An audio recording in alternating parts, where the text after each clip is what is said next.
and sugar. You might as well just take the cream and the sugar. Okay, let's, good morning. I'm John Scully from Ennis. Welcome to everyone that's here. First, I'd like to go around the room and introduce ourselves, starting with the board. Brett? Brett DeBrucker, cattle from Shoto and Dutton, Montana. Lila Taylor, cattle from Kirby. Nina Bacchus, cattle, Wolford. Mike Honeycutt, Executive Officer. Donna Wilhelm, Administrative Assistant. Ray Shaw, representative for House District 71, which is Madison County. Dave Bodner, Montana Star Grower Association. Greg Judith, Director, MDOL. Gary Hamel, Meat and Poultry Inspection. Rachel Cohen, Montana Farm Bureau. Marty Zalewski, Department of Livestock. Brian Simonson, Deputy Executive Officer, Department of Livestock. Evan Waters, Finance Accounting Bureau Chief, Department of Livestock. George Edwards, Livestock Law Support. Okay, welcome to all of you. We have a fairly healthy agenda to get through today, and we'll get to that in just a second. You will note that we do have a quorum. We have a couple of our board members currently appointed that were unable to attend, with Sue and Ed, and I'm assuming they're not going to be here. Correct. And so we do have a quorum in order to act. Was asked again last week about the current status of appointments because the board has received a letter from the wool growers, a copy of which I think all the board members have, which is written to the governor's office concerning appointments relative to Mr. LaFelt's position and the one I now hold. I know nothing more than what I read that was given to me. I've not been contacted, nor do I know of any contact that has been made to the department. So until the governor makes his appointments, then we'll act accordingly and go forward. First item of business, approval of the past minutes. Meeting minutes, December 3rd and 4th. I'm going to separate that out of the consent agenda. Is there a motion to approve and or amend any of those minutes? So moved. Is there a second? Second. Any further discussion on those? Those in favor signify by saying aye. Aye. Those opposed? The other item that I wanted to bring up in this section is that as our minutes have been approved on an ongoing basis over a period of time, we have had items that we deal with in those minutes of things that are on the to-do list. Example, we have on our to-do list evaluation for Mike, and so sometimes that list gets fairly long, and sometimes we bypass them or forget. Another example would be our strategic planning activity that's going to take place at some point, and there are plenty of others. So I mentioned it to Mike and Lila. I'm not sure Nina was in the room, or Brett, but I'm going to ask that Mike put, and we can call it anything you want to call it, parking lot issues, things that we need to get to or we need to have. Just make a list of those and then periodically review those, whether it's in the consent agenda or elsewhere. Would anybody object to doing it that way? No, it's fine. Mike, any comment? No, I think that's a perfect methodology for keeping track of those things, because I'll say, as I look back through the agenda, Nina does a great job of keeping a list together, and a lot of times those are things that are mentioned in between conversations and we didn't take action on them. But, you know, if we still need to report back on them, and so I think they get lost because sometimes they don't have official action or it was in the middle of some other conversation. So I think that's a good way to keep track of those types of items. Okay, with that, that's what we'll do. The next section of the consent agenda is bureau reports. I'd like to pull the veterinary diagnostic labs section of that consent agenda item and just put that with our next business activity on MDOL. Is there any other questions or issues that anybody wants to pull the consent agenda? If not, is there a motion to approve the consent agenda with Animal Health Bureau, Livestock Loss Board, Meat and Poultry Inspection Bureau? So moved. Is there a second? Second. Those in favor, discussion? Those in favor signify by saying aye. Aye. Aye. Those opposed?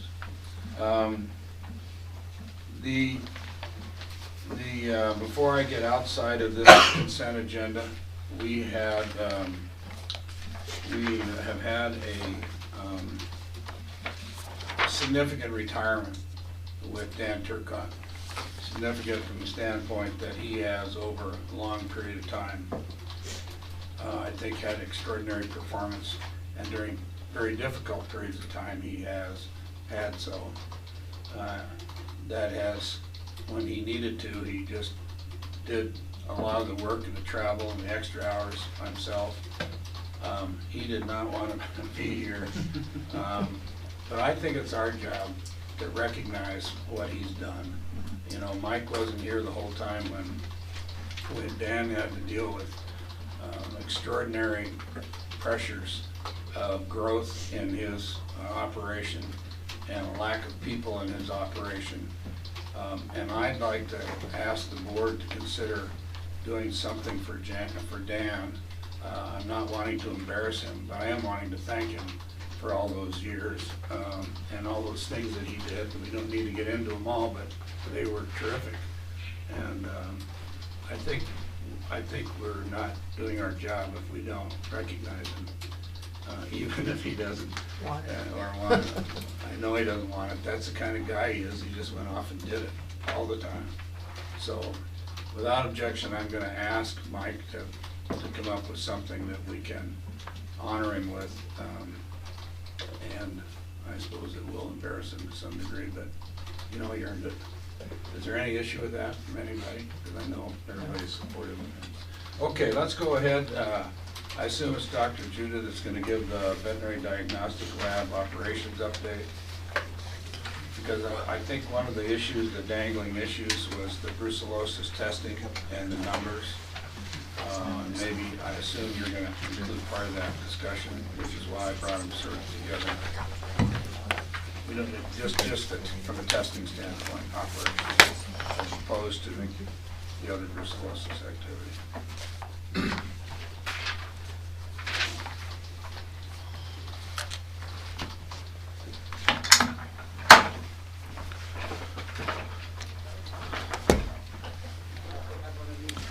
For the record, I'm Greg Judah, Director of the MDOL.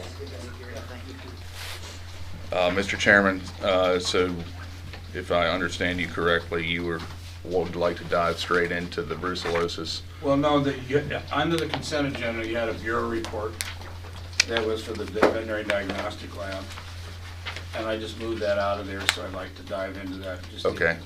Your update.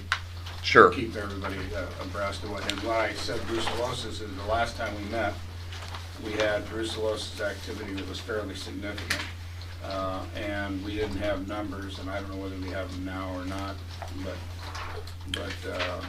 there were more than probably previously anticipated. Sure. So. Yeah. So if you want to go through the operations update that was in the consent agenda. Essentially, we've had a pretty busy 6 weeks and some significant milestones that we accomplished during since the last board meeting. Most significantly, we were required to respond to the AAVLD, which is our accrediting body, with respect to the lab's accreditation status. This was in response to an audit they performed in, I believe it was July of 2017. And we were required to update them on corrective actions that were open, as well as the status of hiring another pathologist and veterinary microbiologist. So in terms of the hiring, we had brought in a pathologist in October 1st, I believe it was, of 2019, and we have also extended an offer that was accepted to a veterinary microbiologist who will be joining us, we believe in April is the new timeline for that. In order to mitigate kind of the immediate risk of not having that veterinary microbiologist available for their expertise, We brought on a consultant in the interim that works for another diagnostic lab in Washington State, and have deployed that person on several of these open corrective actions in order to get those closed and wrapped up, as well as provide, you know, a resource for our current staff that they didn't have prior to that. We did implement the new testing fees. That was on, I believe it was January 13th. It went live on Monday. That required a lot of work, a lot of weekend action from some of the staff in order to get that converted over within our LIMS system. That's the lab information system. As part of that, we did revise the submission guide and fee schedule, which is now active, and thank you, Dan, if he's here, for putting that on the website. But that was a pretty extensive revision to that document. We did implement some new workflow in terms of our receiving and accessioning group to close 2 separate corrective actions, and that was tied into the response to the AAVLD. We were able to get the USDA to buy us a new ultra-low freezer. I've got that line item in there for the serology lab, which does the brucellosis testing. And then we currently have 2 job postings open for a technicians in the molecular diagnostics and microbiology lab portions of our laboratory. We did get a great pool of candidates for that, and we'll start interviewing those next week. So that's kind of it in terms of the operational update. Okay, are there any questions, Dr. Judah, about the update? Anybody has? Wow. Remind me, when was the audit done? The audit was 2017. 17. That's right. Yeah, and we are expecting them to come back this year, sometime this spring. Okay. Do you know of any dangling issues that are left in that audit? My understanding was there really weren't any, but there were several corrective actions that were left open that we've been working hard to address. Many of them revolved around the veterinary microbiologist's input into those procedures, which is why we went out and engaged a consultant that has the expertise to help us close them. And is that, from your standpoint right now, the best you guess they'll be closed? Yes, it's going very well. Unfortunately, it's expensive, as consultants always are. Which leads me to the last question. Your budget, I know we're going to go through it in detail later on with Brian, but any significant heartburn or expectations there that haven't been met? No, I think I'll talk with Evan and Brian here, but I think when we reviewed it for through December, there were no unexpected issues or landmines that we identified. And did we put the increased fee revenue in projected year end or not? We did not, did we? Mr. Gully, Evan Waters, that part is not in, the revenue is not in the projections. When we report the revenues, we're just reporting the year to date. Right. But in the year end outcome right. projections, it's Yeah. not in there, right? Correct. Yeah, for the revenue side. Right, okay. Okay, anything else? All right, then I'm gonna change this order just a little bit. Let's go down to bullet number 4, which is VDL Lab Tours, request for out-of-state travel. Because this is something I think we asked you to come forward with at the last meeting based upon the needs of work. I know Dr. Smith has advised at yesterday's meeting, which we'll get to in a minute or two, that he's been at Texas, Nebraska. And we had some discussion in South Dakota yesterday. So tell us what you're thinking, and who's going, and where you're going. Sure. So a little bit of background on that. About a week or two ago, the director of the Illinois testing lab, Rick Fredrickson, reached out to Dr. Smith and said, hey, they are also a user of the VADS LIMS system. And he mentioned that they wanted to get some regional labs together that all use the VADS system and kind of pull resources to look at how we can improve this system for all of our labs. Because the way we've currently been handling it is doing one-offs with ATC, the manufacturer, the vendor. And so each lab kind of goes on their own and says, hey, we want to modify this, we want to modify this, and everybody ends up spending a bunch of money. So why not get everybody together and say, what are the commonalities? Are there areas where we can, foot the bill together? And he proposed doing this at the new South Dakota lab.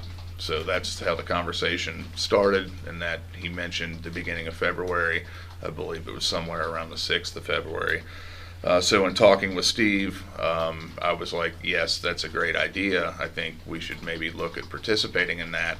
But oh, by the way, they happen to have a new diagnostic lab, and they're also within striking distance of North Dakota, who has a new diagnostic lab.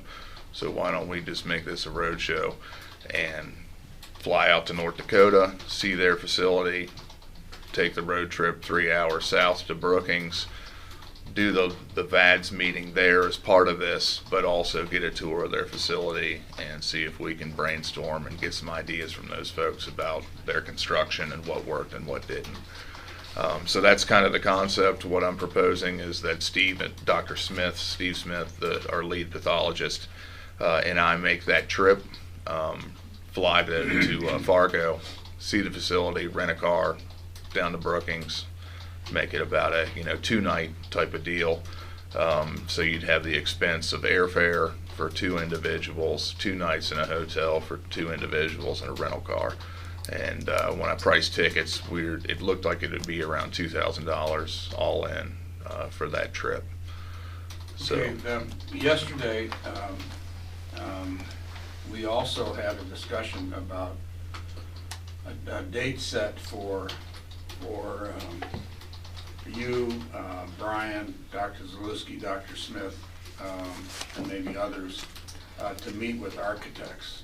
So the date that you're talking about for this trip, how does that fit in with the date you agreed on yesterday, or close to it? It's ahead of it, right? So I'll need to confirm, Mr. Chairman, the exact date of that the VADS meeting, but it looks like the trip would occur the week prior to the meeting with the architects.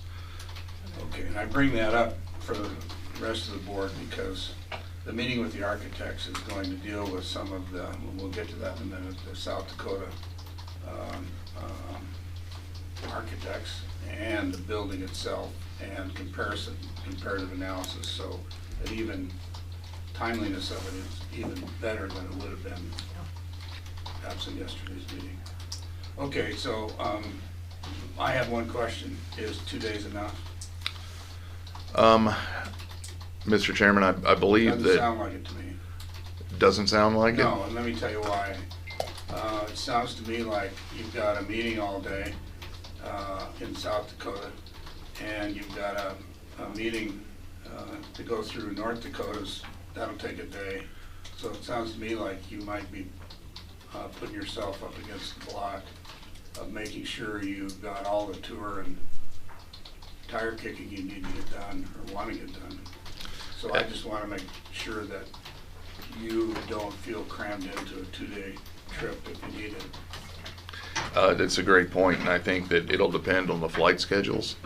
If we can get out of Bozeman at 6 a.m. and get into Fargo sometime around noon, then it may be possible, but we'll take a look at that. Okay, so I think for the board's purpose, then for the record, and I think then we can approve the trip and approve the cost for that trip without identifying the exact dates, times, because it's money well spent, right? Correct. Yeah.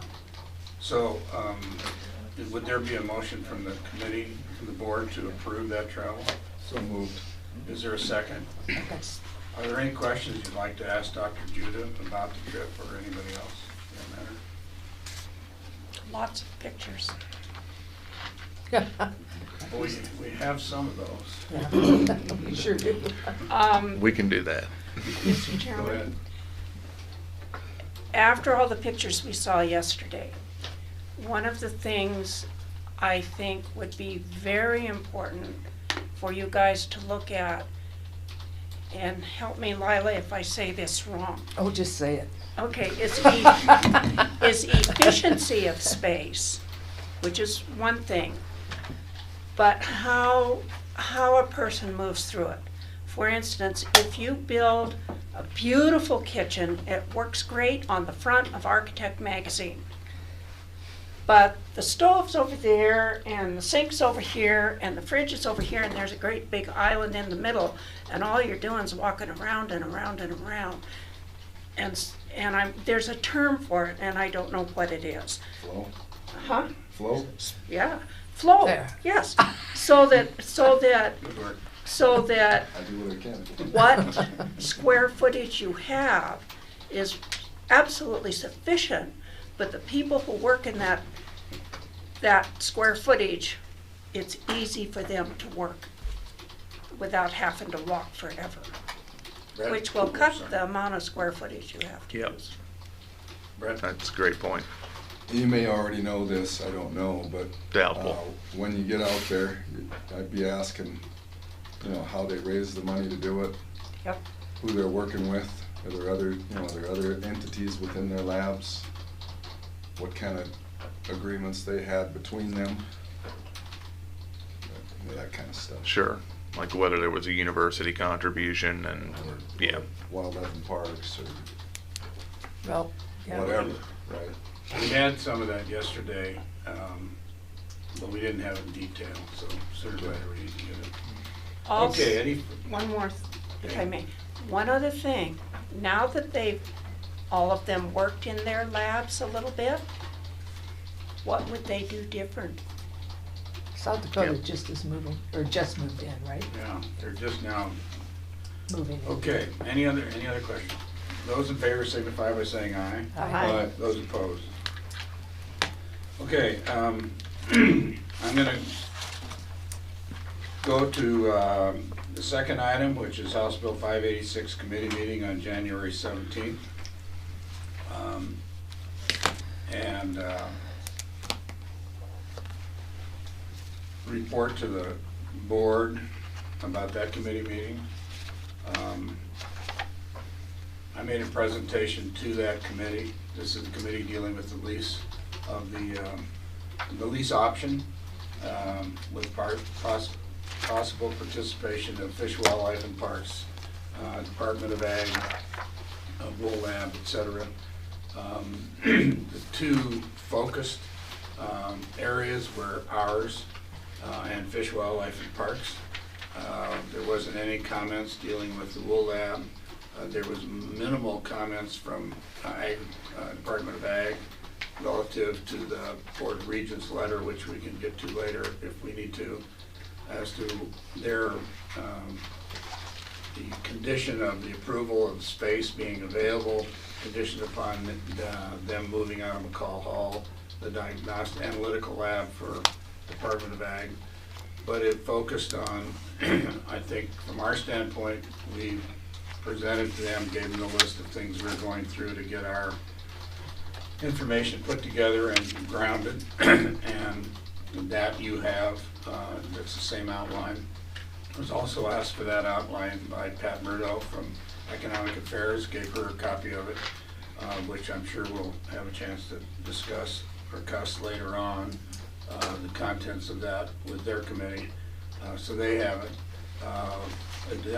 Advised the fact that we have this meeting and the work session we had yesterday, and that our attempt was to try to put together what we believe from an operational standpoint the Montana Veterinary Diagnostic Lab ought to look like. And that we had architects and architectural funds available to engage that activity. During that meeting, we were asked afterwards and during the meeting as to whether or not we had funds available for an RFP. Excuse me.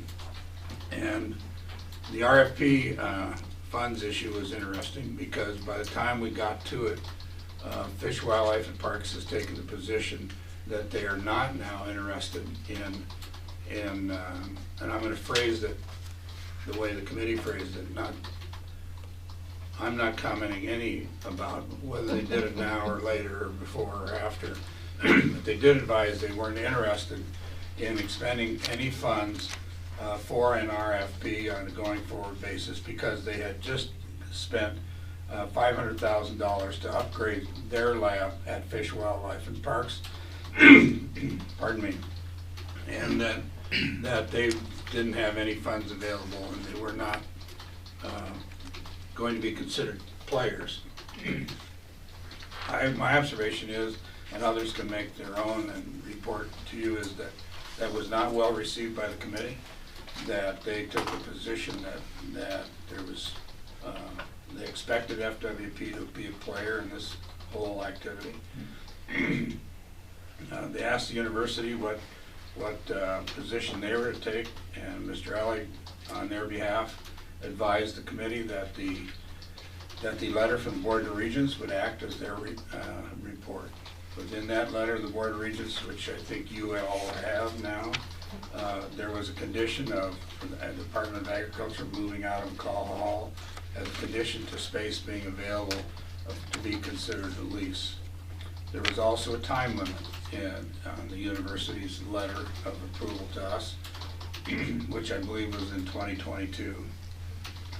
And there would have to be, for any particular individual or company that was to apply to, or to build or respond to an RFP, they would have to have an agreement with the university structure in order to provide space.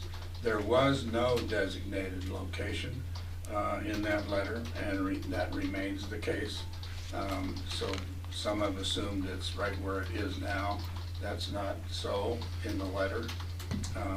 It's just a commitment to go through, none of the contents of which bothered us in our presentation, nor do we have anything to say about whether ag moves out of McCall Hall or not. It's simply a condition that the university system has put on it.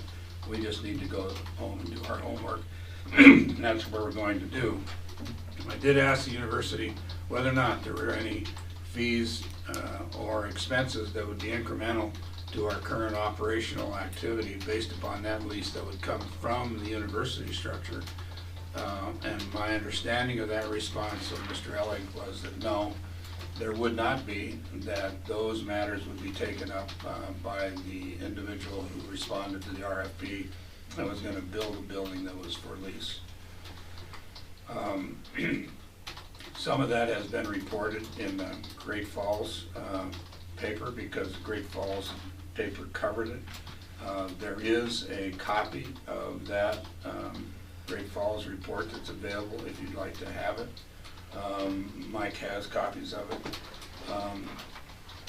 I think when we left the meeting, we were then asked whether or not we would be willing to pay our share of an RFP, and the RFP estimate from administration was about $150,000 minimum, and our proportionate share, as figured out by them, was about $80,000, give or take.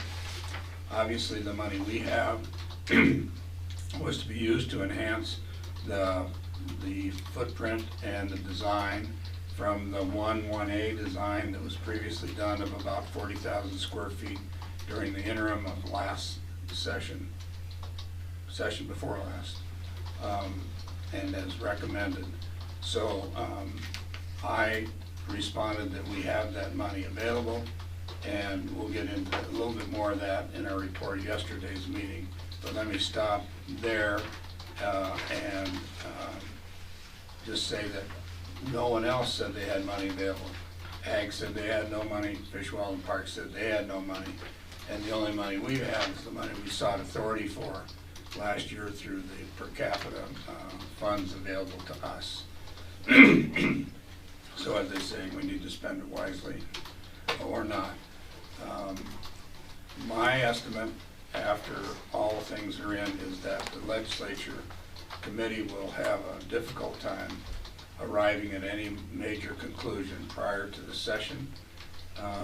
And we have, I have asked internally that we look at any other things that committee might be helpful in terms of providing more flexibility, such as in the past, we increased the lease time from 7 years to like 20 years, et cetera. So my observation of the meeting, I think it went fine. There is an expectation that in their meeting in March or else or later, that we would have more of a detailed format, and we'll get to that. But other than that, I think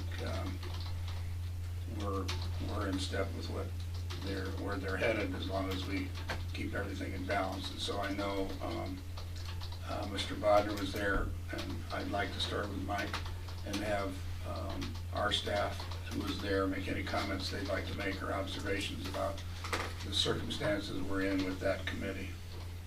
Mike? I don't think I have anything to add other than to thank Mr. Scully for being willing to come here that day and be the one to present our report to the committee. I think he did a very good job with that, and I think it's good when they're hearing from the board, and especially when you look around that table and there's not really any other department directors. So you know when you're hearing from the Department of Livestock, you're hearing from someone who's a part of the decision-making body, which I think we should continue to do that as this committee goes down the road. I think that's a good way to handle it, so that they know that whatever we present to them is firm and has support. It's not something I have to take back and get support for. They're hearing directly from someone who's going to be a part of the decision. So I appreciate that. Doc, anything to add? No, I don't think so. Mr. Chairman, as Mike stated, I think you laid out the process that we're going through, and yesterday's meeting was part of that. I think we're making progress on that front in terms of defining what we need as just the MDOL. So we should just continue down that path, and I think we're on the right track. Brian, Dr. Z? Brian? Mr. Chair, Brian Simonson. I think the only thing, just from a finance affordability issue, is just to note that, in that meeting, I don't think we got anywhere as far as understanding lease terms or lease fees and that kind of thing. And I do believe the Department of Administration made it clear that we won't get there until we have the architects get the design nailed down further. But that's a big question mark for us as far as how do we pay for it, or what is it going to cost us in a lease scenario. That's all. Jay, anything? No, Mr. Chairman, members of the board, Jay Bodner, Montana Stockgrower Association. I would agree with Mr. Honeycutt. Mr. Scully did a nice job presenting. It was very professional. I think it really showed the commitment that the department has, and then we're serious about looking at options and getting our own homework done. So I think, certainly I think from that perspective, the department was well represented. So I appreciate your efforts. Okay, and thanks for being there, by the way. Okay, yesterday's meeting. And so let me back up a minute or two. We had a committee put together before our last session dealing with the lab, and we asked for our $100,000 to enhance, and we also went to the interim committee hearings concerning the lab that were held, the last of which was held, I think, in Bozeman prior to the session, with the recommendations of the 1A, et cetera. We then decided to put the committee in abeyance and move forward. I think it was Brian who came in, and Mike, who suggested that we get the committee back together again and start to look at some of the issues that we're dealing with. And we did that. We have invited each time the industry in terms of Farm Bureau, stock growers, other cattle and and sheep representatives, the Veterinarians Association, and to my knowledge, with the exception of one meeting where Farm Bureau came to, the only ones who have attended have been the stock growers. We have had no submissions, inquiries from anybody else in that complex of labs, either to the committee or to Mike on a formal basis that I'm aware of. So we have just simply said, okay, we'll go about our business. One of the things that we asked Brian and Mike to look at, and Dr. Judah and Dr. Zalewski, is the economic realities of bonding and leasing, and looking at it from the standpoint and square footage of our needs. We're not done with that. There have been some attempts taken relative to bonding and leasing, but without creating documentation, I would simply say that the committee has looked at it, and we know that the lease arrangement is more expensive for us to consider, based upon we know at the present time, than any kind of capital expenditures necessary for bonding and the payments necessary for ongoing reoccurring leases and reoccurring payments for bonded activity.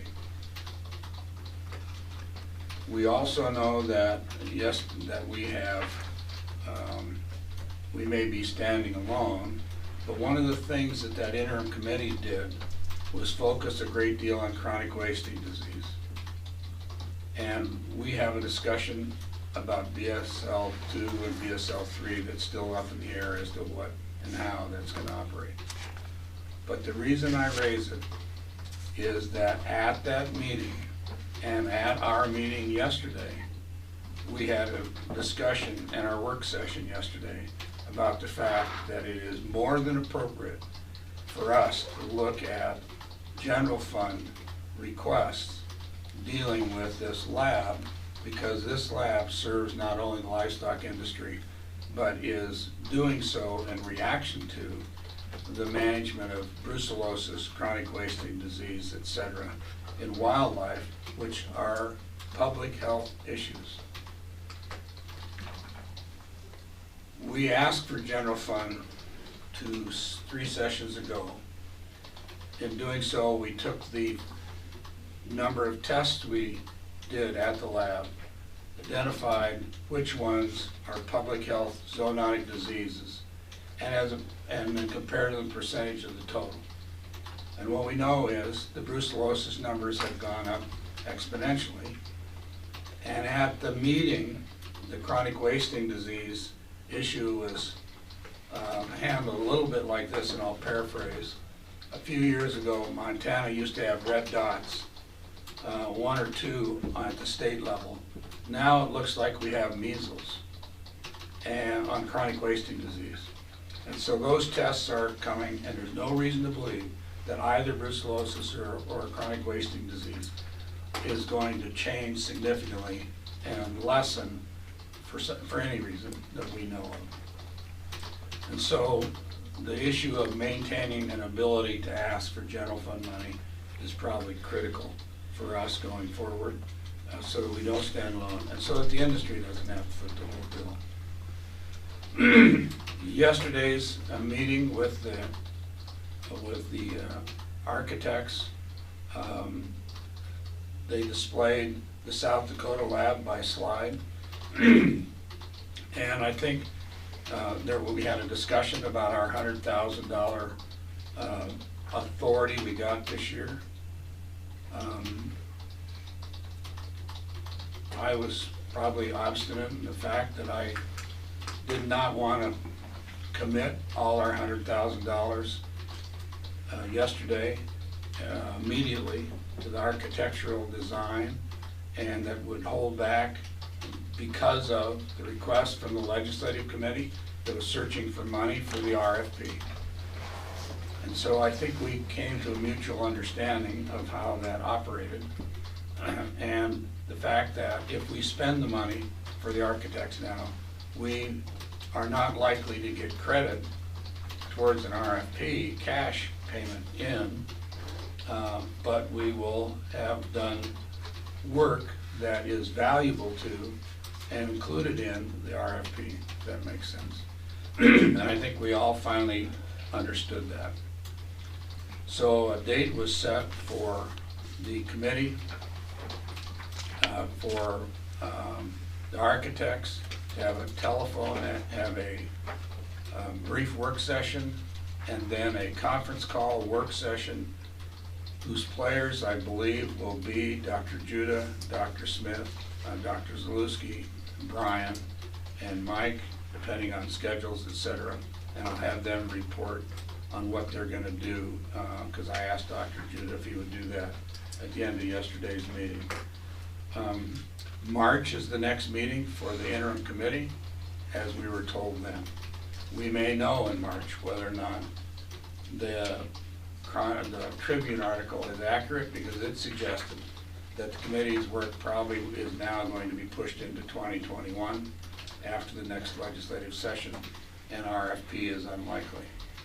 We had a brief discussion about the RFP, and if we started it yesterday, I think we concurred with the Department of Administration, the architects, that it would probably be February before anything got done anyway. That's a perfect world everybody's in, and where we go.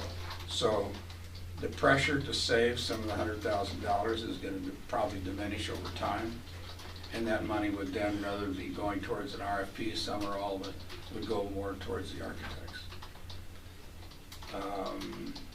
With that, I think that pretty well, from my standpoint, summarizes yesterday, and so I'd ask everybody who was there to give their comments, but first let me ask Dr. Judah to give any comments he has. Mike and Brett had to be gone and working on another matter that's on the agenda for the meeting, so I'll ask, start with Dr. Judah if I could, and then Dr. Zalewski, Brian, Evan, anybody else? Jay. Sure, Mr. Chairman. Just to add to that, as part of the discussions yesterday, we decided that the next meeting with the architects would be February 10th. Prior to that meeting, we've committed, and this is Dr. Smith and I, to provide collateral to the architects in terms of what our expectations are for total square footage for each lab section, and try to whittle down that 40,000 square foot number into something a little more manageable and affordable. So we're committed to doing that over the next week and a half, get that information in the hands of the architects, and then from there we'll need to make some critical decisions about the infrastructure, such as whether we need, what appropriate level of biosafety, BSL 2 or 3 for necropsy. So I think we have a good path forward and a roadmap in terms of leading into that meeting on the 10th. Dr. Z? Mr. Chairman, nothing to add. Brian? No, I concur with Doc. Jay? No, Mr. Chairman, members of the board, no, I thought it was, I was impressed with the architects. I think they certainly are a competent group. One of the things, I guess, that really interested me is just looking at some of the kind of funding mechanisms that South Dakota went through, and looking at more of that information to see what might be utilized in this state here. So.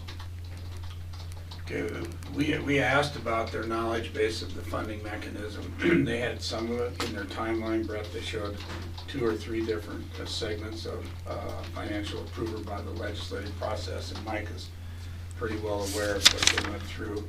But in their circumstance, they were tied directly to the university. And my understanding is the university drove it, along with members of the industry, which is obviously different than where we're at here. The only thing I want to make sure that you have,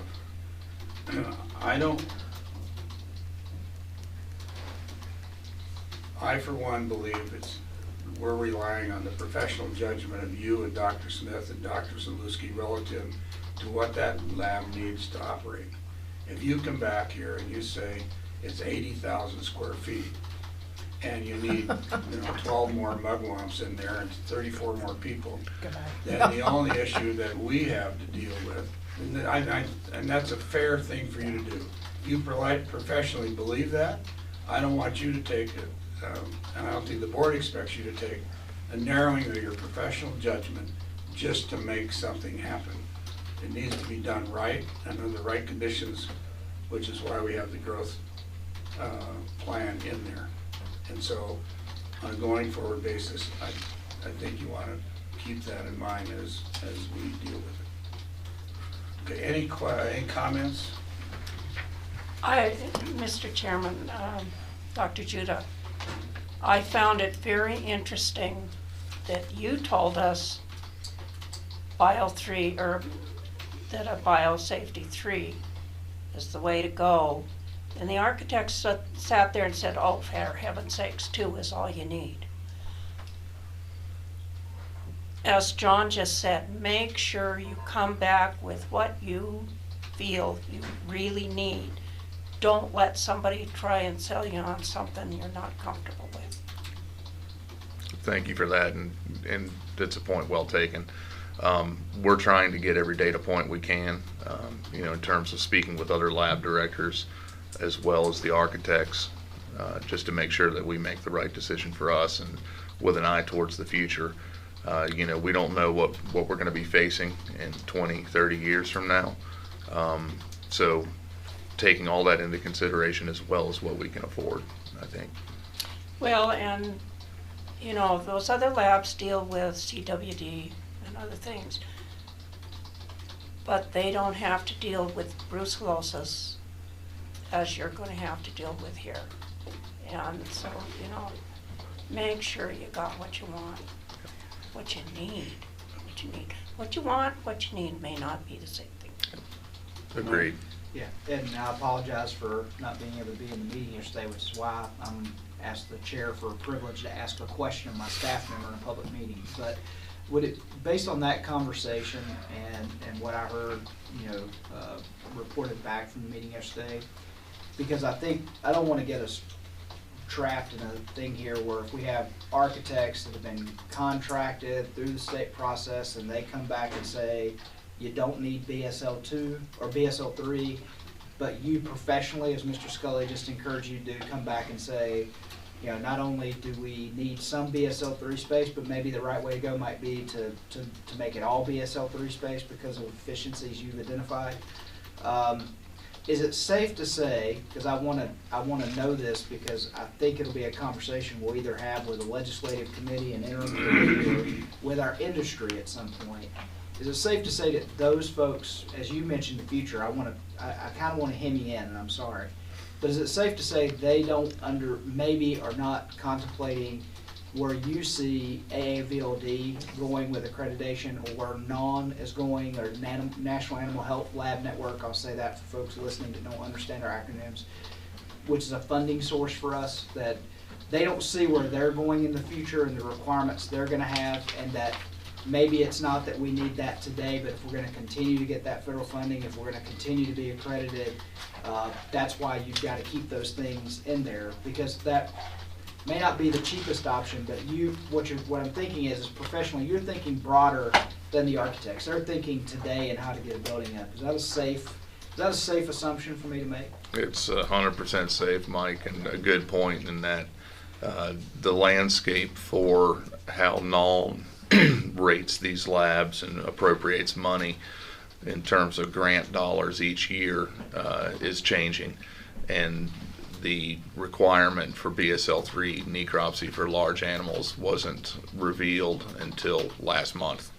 So that's exactly right, that you need to look at it in its totality. And the difference between a level 1 and level 2 lab currently is about $200,000 a year. So that's a tenth of our operating budget. That's significant for us. Lila? Yeah, I just want to hope that when you go to South Dakota and then on to North Dakota, because I know they didn't design North Dakota's lab, I don't think, is that you have the time to really dig into. I mean, it's kind of like protecting your own property when you design something and you think it's the most important thing in the world, but I hope you have the time to dig into what other labs have done, because I know from what little I've seen, there are a lot of different options.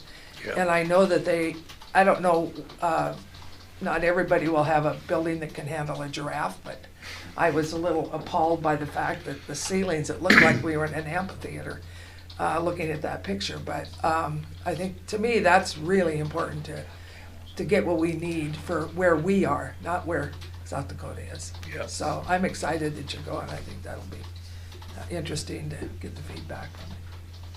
Brett? When you go on that trip, you might talk about cost of operation as well. Oh, yeah. You know, for different areas of the labs. Well, and yesterday I asked if they, to that point, we had the data relative to what their test rate was. And Dr. Smith said he believes he can pick that up in their annual report.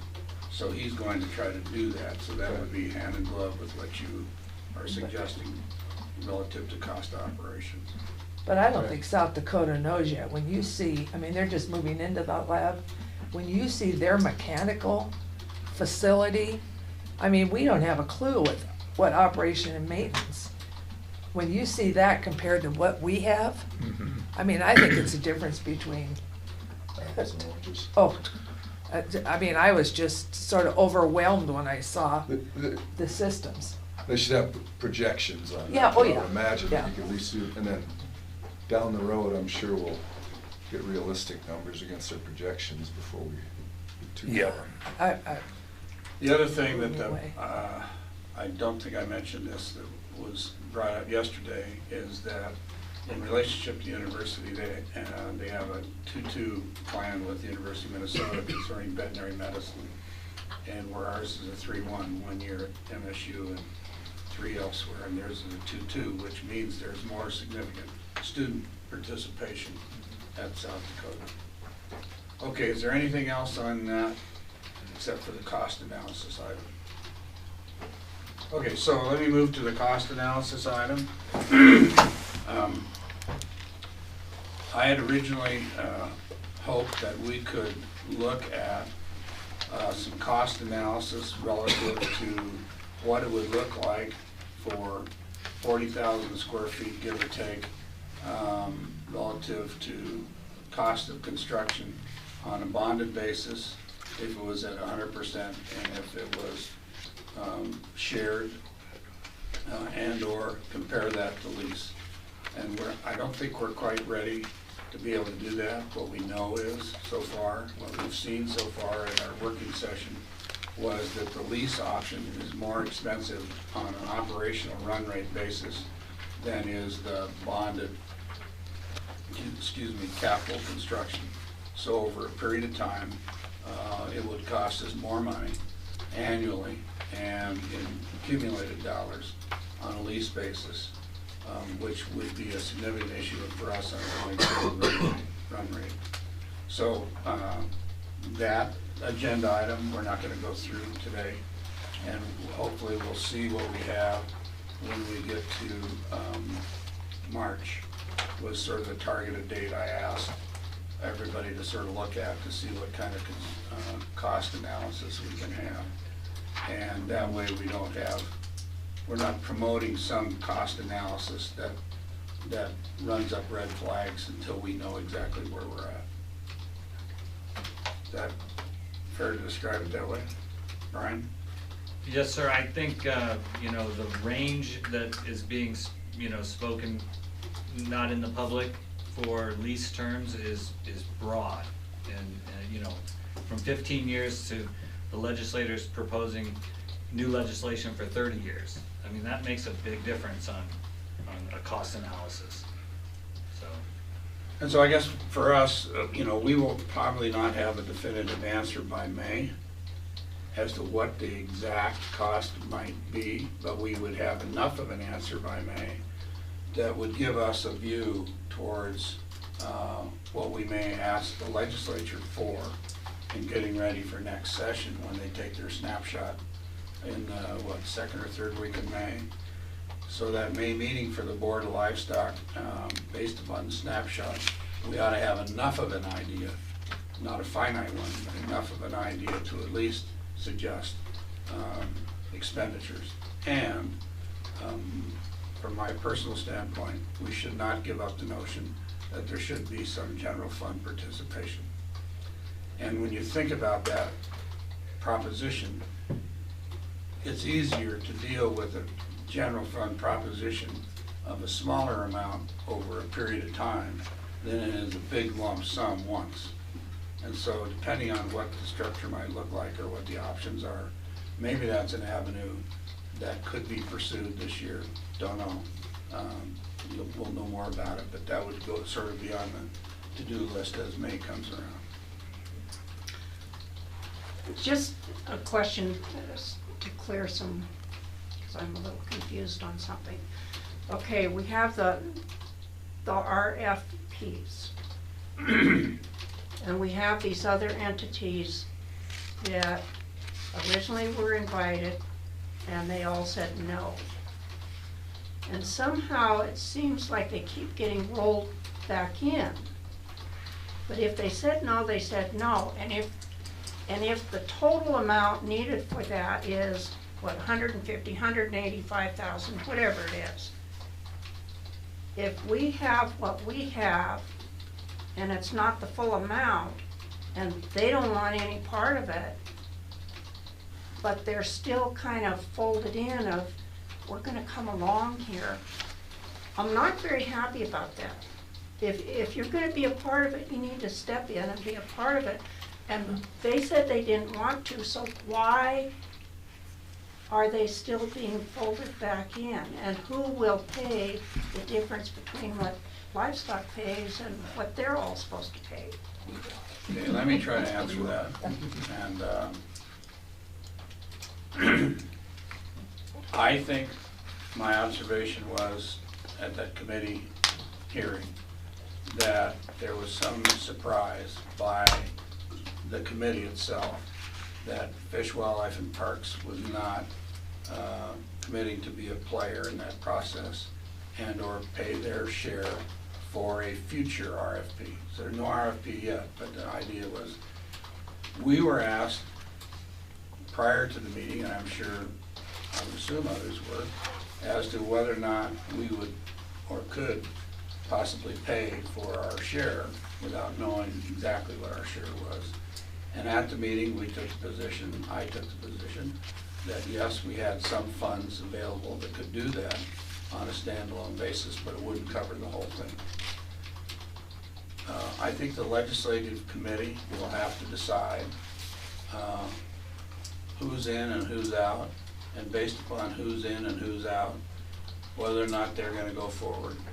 If I read accurately in the newspaper, the quotes that were there, and everybody can read for themselves, there was a suggestion that this, because of the outs, those who left, took their way out, that this may have to wait till the next legislative session, 21. And obviously that puts us up against a time frame of, which is very difficult. But very realistically, when you look at South Dakota's time frame that they showed yesterday, the project management time frame, it's probably realistic that that's going to happen. So the legislature, because it's a legislative committee being led by legislators dealing with the lease as a possibility, they're the ones that are going to have to make that decision going forward. If we stand alone there, we do not have authority for the 150. We'd have to do something to seek support from the governor's office and or reach into the per capita fund to pay it. They all declared they had no funds available. They all. The Department of Agriculture and Fish, Wildlife, and Parks declared they had no funds available for an RFP. So I think that's why it leaves it up in the air for us dealing with March. Okay, which takes us back to McCall Hall, and we were asked to get ag out of McCall Hall, and they could either come in with us or go on their own. Okay, let me address that. The Board of Regents letter simply made it a condition of approving the lab on their premises at MSU, a condition for consideration. So it wasn't directed at us to get them to remove themselves. It was an absolute condition that's precursor that said they have to be willing to move out in order for us to consider leasing the space for a lab. That doesn't address the issue of whether or not Ag would move in with us in that building. They simply made it a condition for them to move out of McCall Hall. So they have the option of doing nothing, which means that, you know, for the moment, there would not be space available at MSU if they do nothing. They could move to Timbuk 3, or they could move out, go in with us, or they could have their own building or arrive at some other location on campus that was not McCall Hall. If they did that, then that would put us in a position of still being by ourselves. One of the scenarios, obviously, for us is that, and remember, we may just have to ride the horse we have as long as we can. And that decision as an alternative, I mean, you just stay where you are and you keep on trucking, and you make sure that safety is a consideration. You do what you can with what you got, and maybe you think about remodeling, maybe you don't, and then you keep moving forward. Or you go into these other alternatives. And so we just have to play that as best we can. And unfortunately, we're sort of caught in the middle of other people's activities. Okay, so the cost analysis, go ahead, Brad. I haven't seen you made a comment about a lease system is not gonna work. Well, yeah, I mean, on a 100% basis, it doesn't look like it. And Brian has that. I haven't seen those numbers, but just knowing how, you know, a lease would work, I don't doubt that, okay? However, I'm hesitant to throw that situation out the door yet. I think there's a long ways to go down that road to determine whether or not that's a possibility, because there are entities out there that it could be a situation where it's a lease to own situation, where once they get a return back, we could own it. Right. So, you know, I don't know what those possibilities are, but they're out there. Yeah, and I think that's well stated, because, and that's one of the reasons we have to keep juggling the balls up there, and was one of the reasons yesterday I was sort of obnoxious and taking the hard line and said, look, you know, we're not ready yet just to spend all our $100,000 tomorrow over in this puddle. We still have to be in this hunt, so. I agree. And if it goes into next session, then it changes the way we approach next session too. I.e. that you'd go ask for more money for an RFP or other proposal that you'd want to do, either standalone or otherwise. And you maybe have other people in it, but the lease is still up there. Now, I don't claim to understand the bonding system, but I don't believe we would know today exactly what those requirements would be, so until you get a lot of that worked out. But that's why but I think Brian's gonna be able to put a pretty good format together with just say, assuming this is 30 years and this is 20 years and this is 15 and we pay half and it looks like this and it's this number of square foot for this space and its price is this, and for that space it might be this plus something. He can come close enough to give you a feel for it. And he's run some of those off the cuff, and if you want to just look at those, you know, take a look at that. But it's not there yet to be able to working document. Got it. Wow. John, I think we need to make sure that, just from a side comment yesterday about some of the money had already been spent. Of the 100,000, was that right for me? Okay, so the first comment was, make sure I should just. No, First comment that I was asking the question. Right. About concern about how much money out of the 100,000 we've already spent. And I shared that with Mike this morning.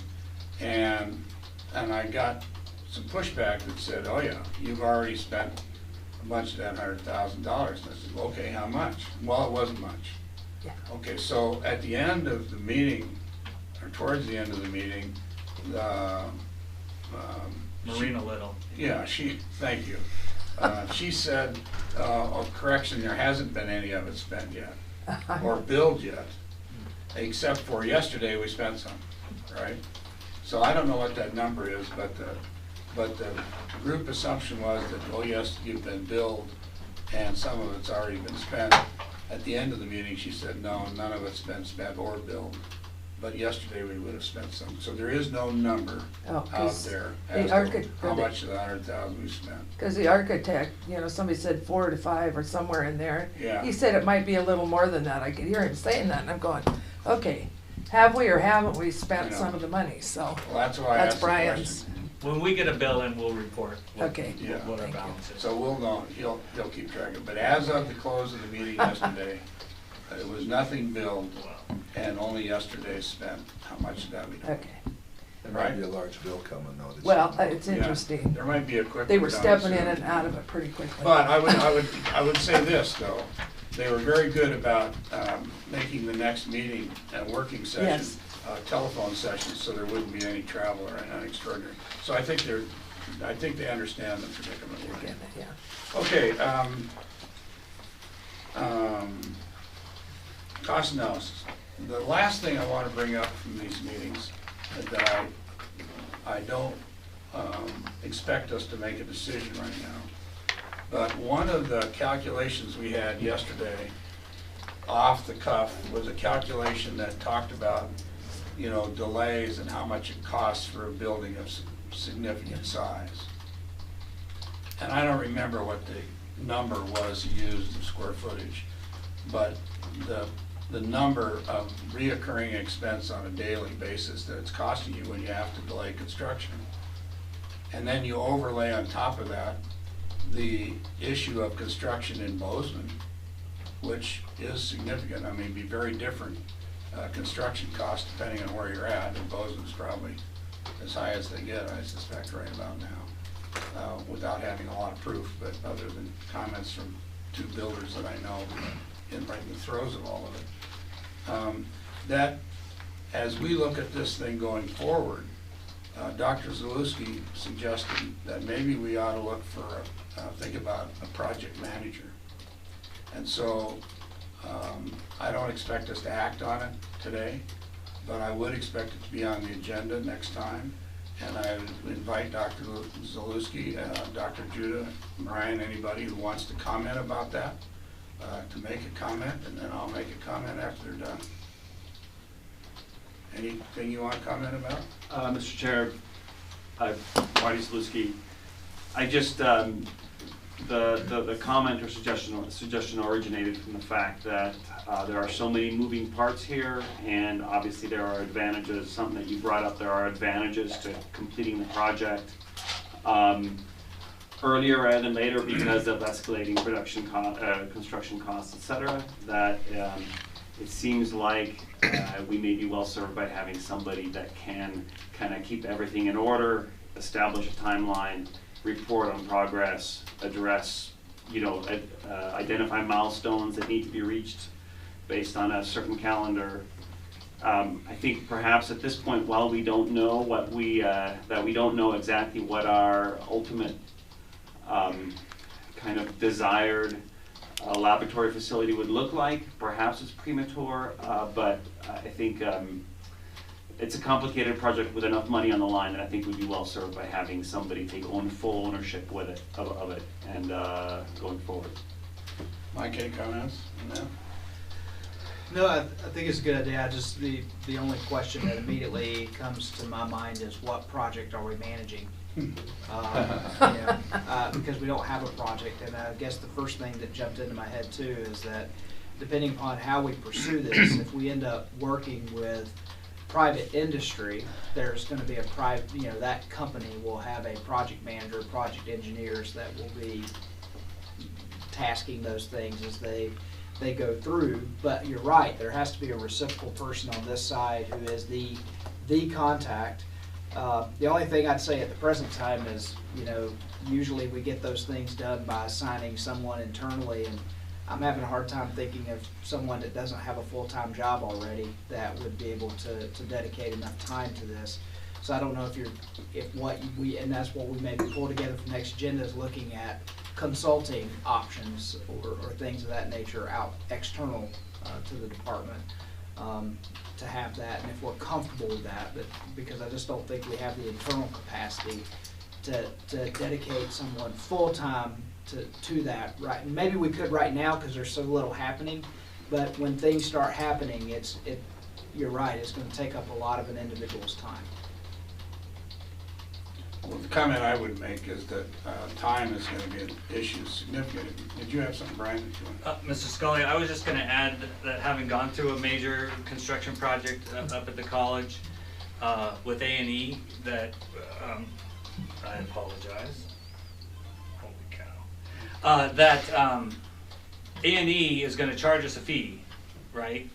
Whether we're leasing or bonding for this new construction. And within that fee is a project manager.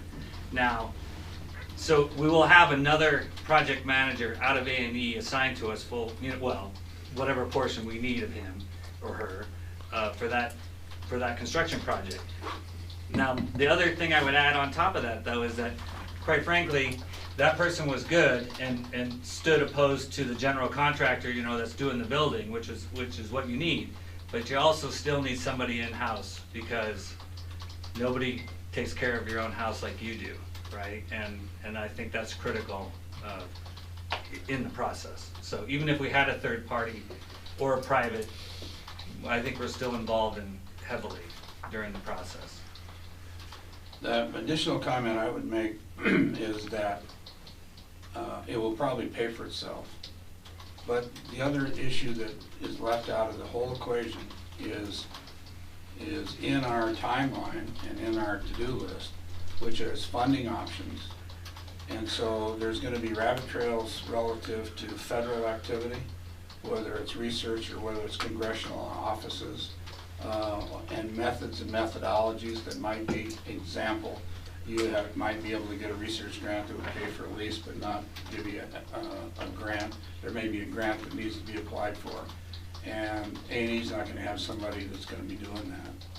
And at some point, and that person isn't readily available.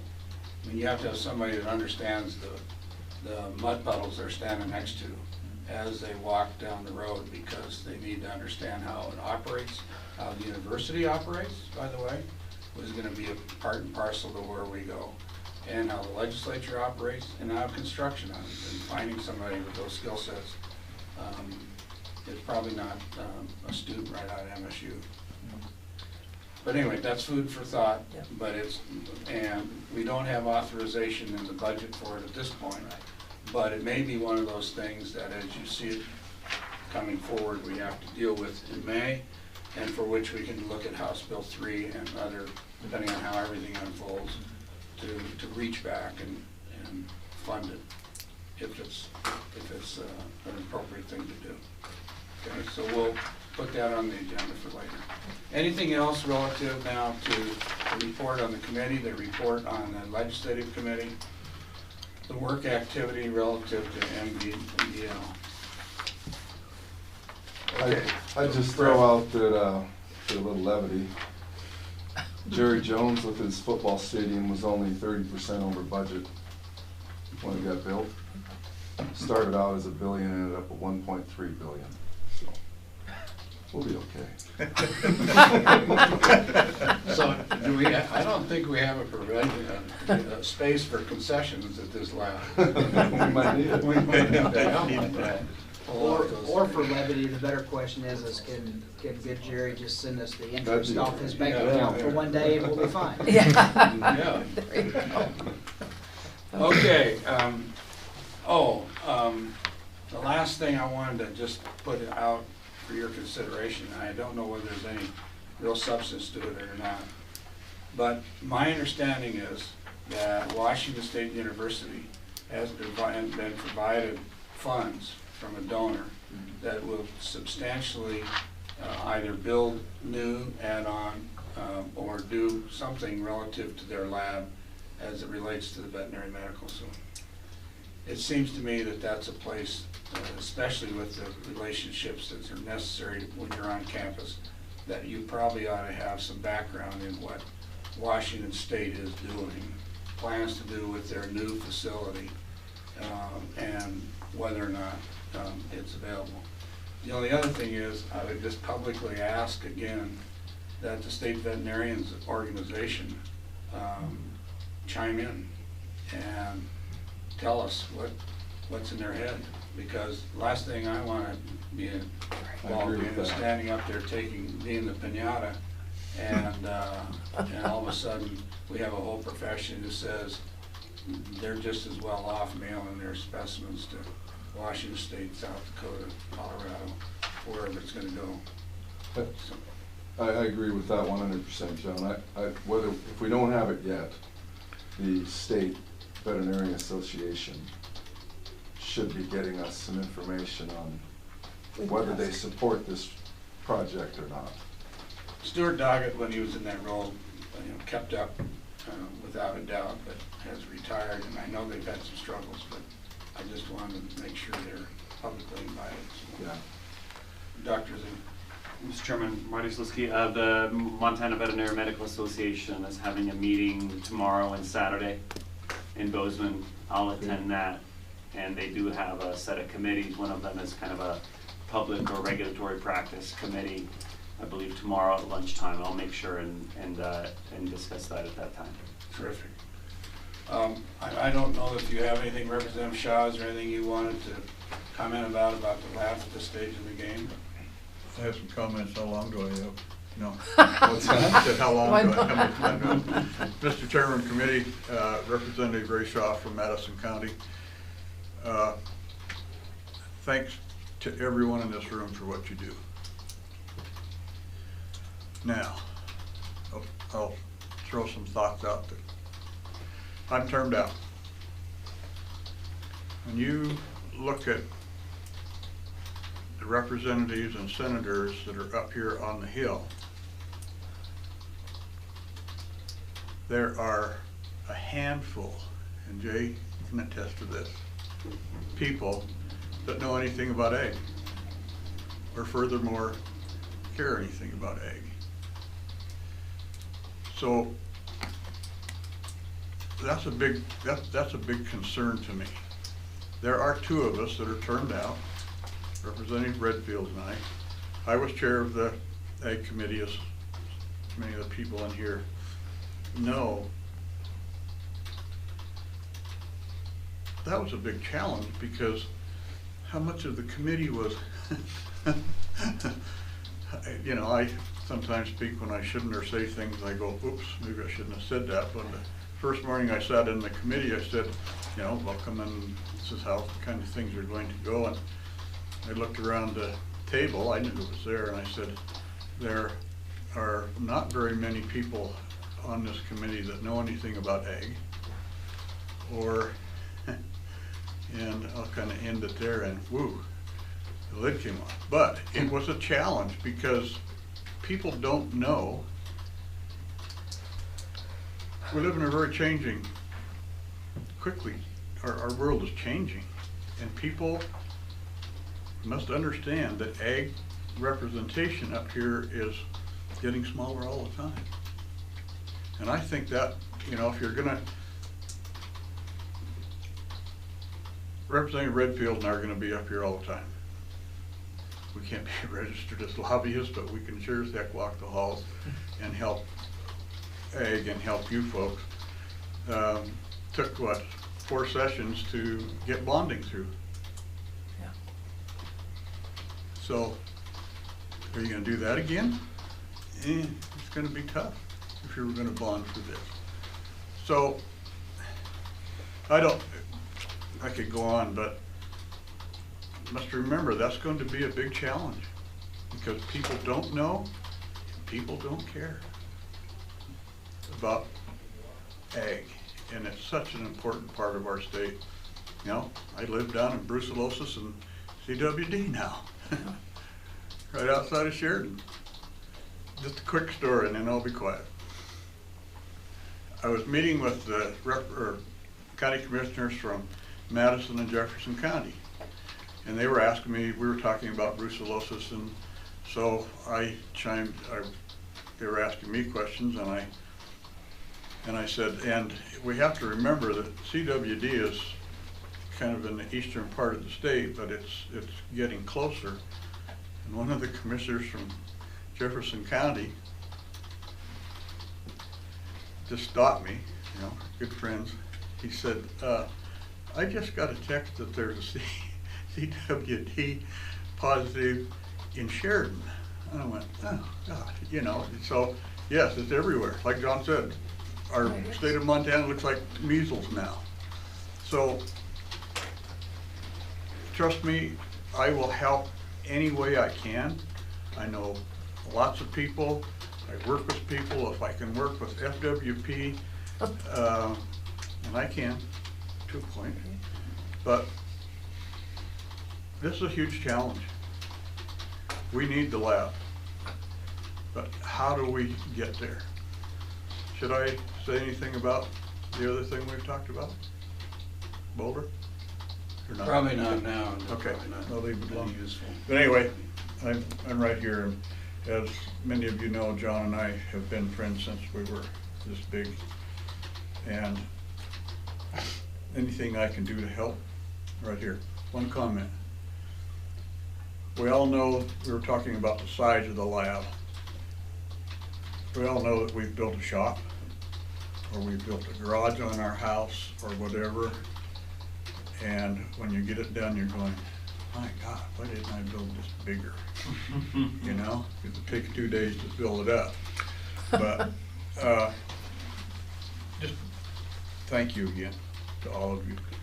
This is so important. And I made a commitment to myself last night after John and I were talking that I will sit in on meetings, and I need to learn and need to know how I can help you, because I can. Great. Thanks for being here. Yes, thank you. Just a question to you.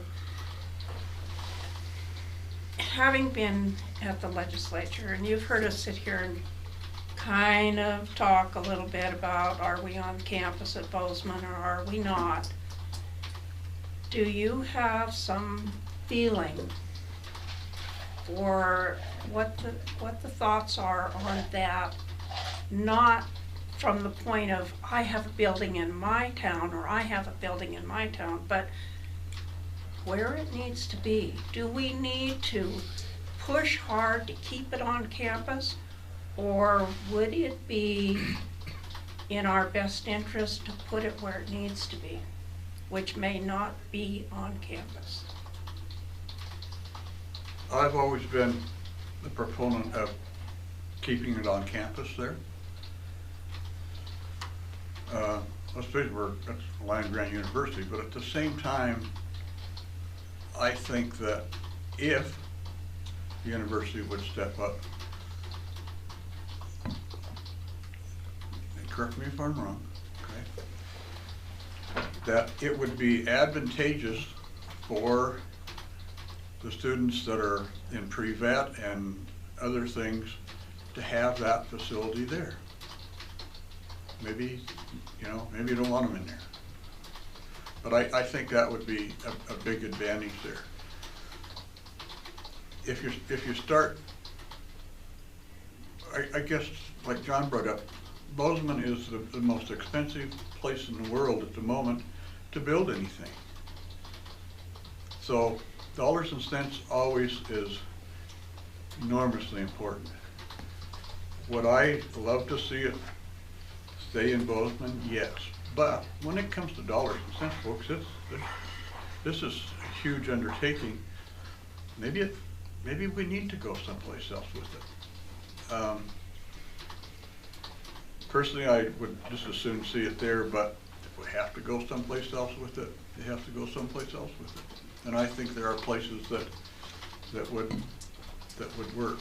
But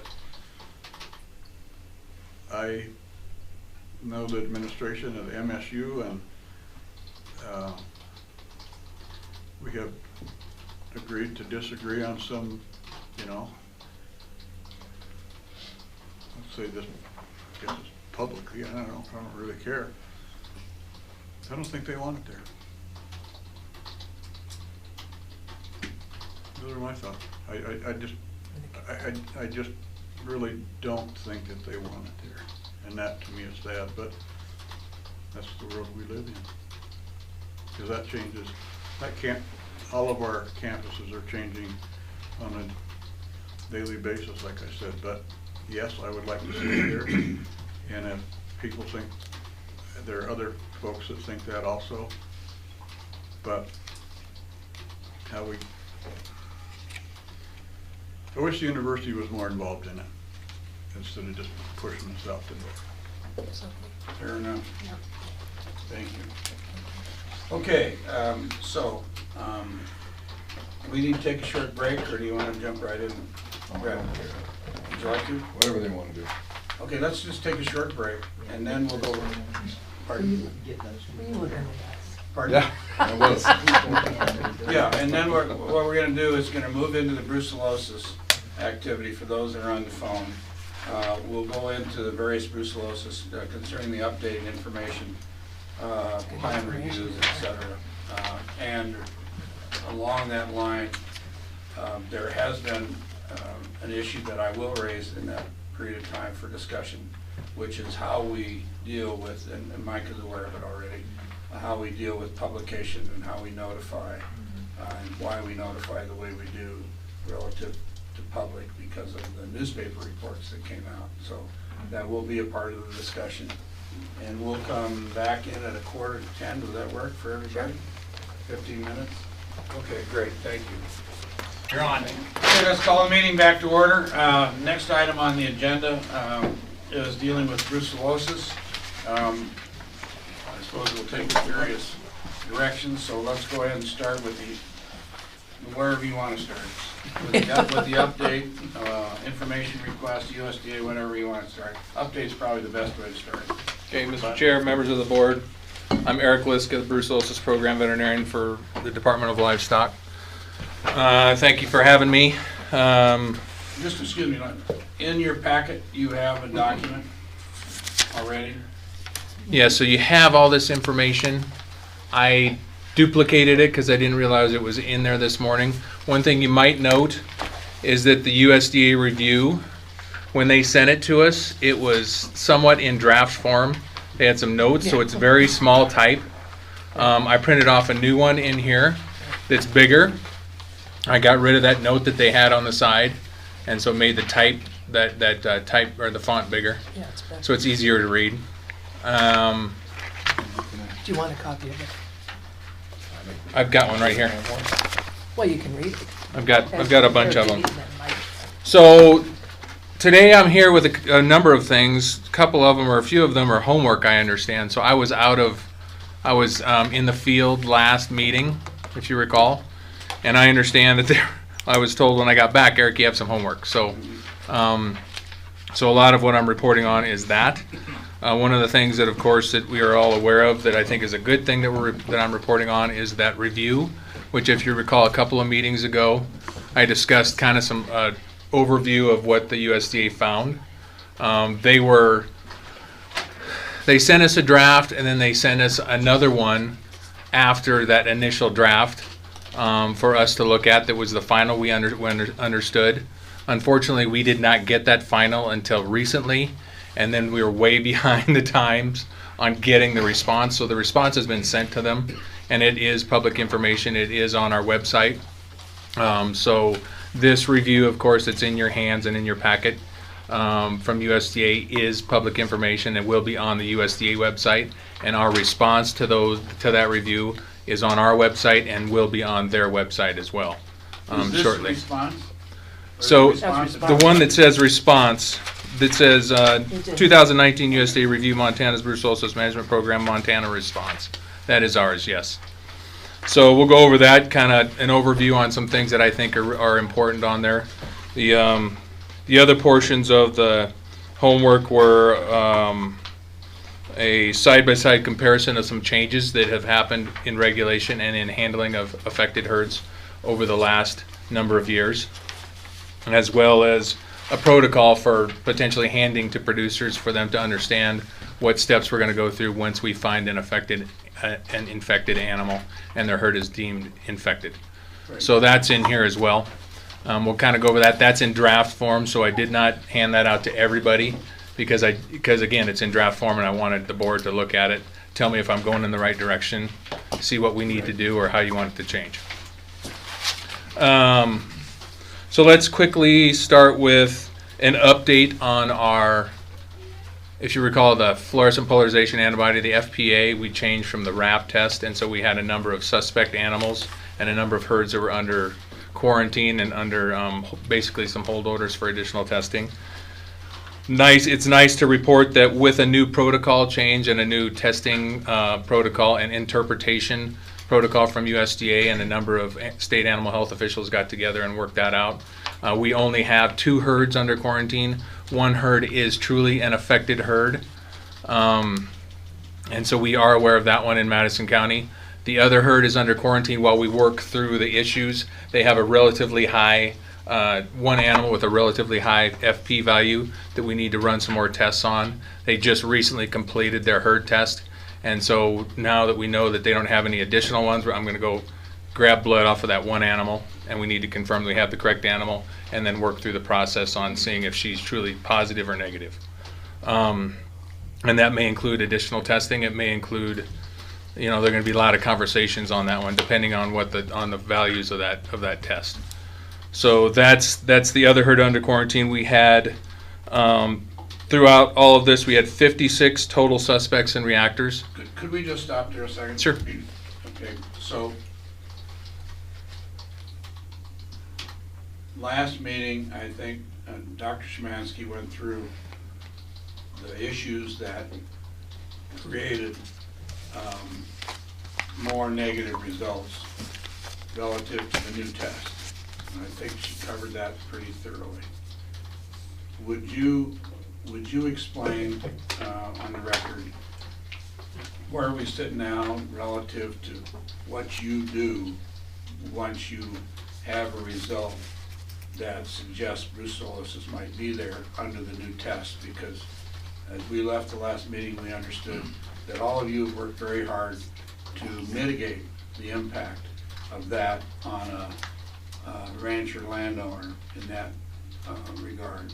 And then I have another question I want to ask after that, but without mixing them up, would you comment about that so that we again know, because that's going to lead into, I assume, in your protocol information that'll go out to people? Somewhat. I think that regardless of how we look at the testing and test results, we are still looking for a final interpretation of suspect, reactor, or strong suspicion in a reactor, a strong suspicion of being positive, where we start saying we need to take this animal into the necropsy lab and get tissues and culture the animal to see if it truly is positive.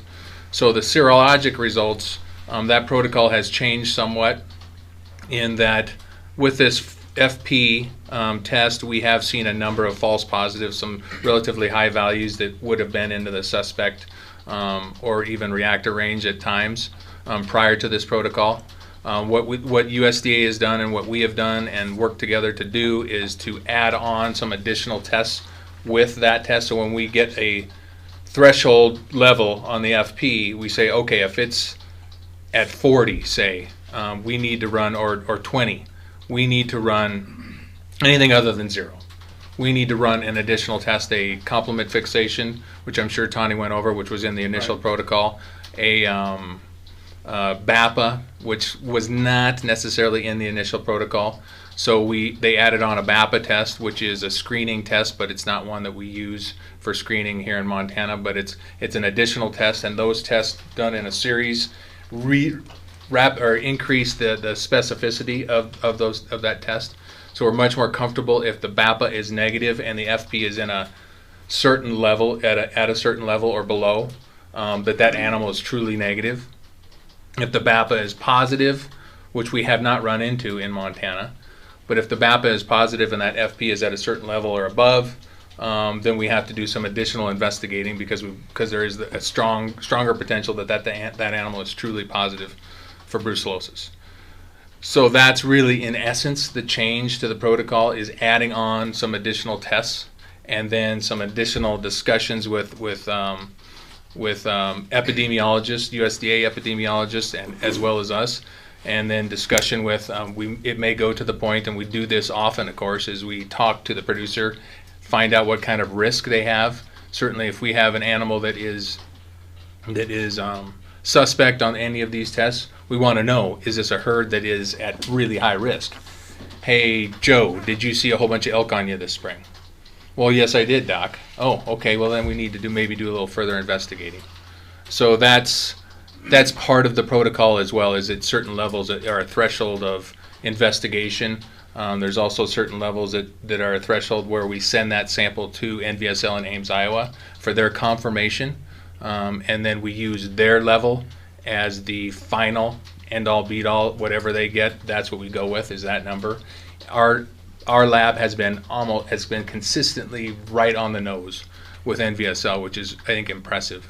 And so our guys at our lab have done a great job of what their results say is almost always going to be what NVSL says in Ames, Iowa. So Do you have to, is Ames, Iowa a tissue test? no, sorry, I'm sorry. So we send that blood that we ran the tests on here in Helen or in Montana. We send that blood to NVSL in Ames, Iowa. They run the same tests we ran, and compare results.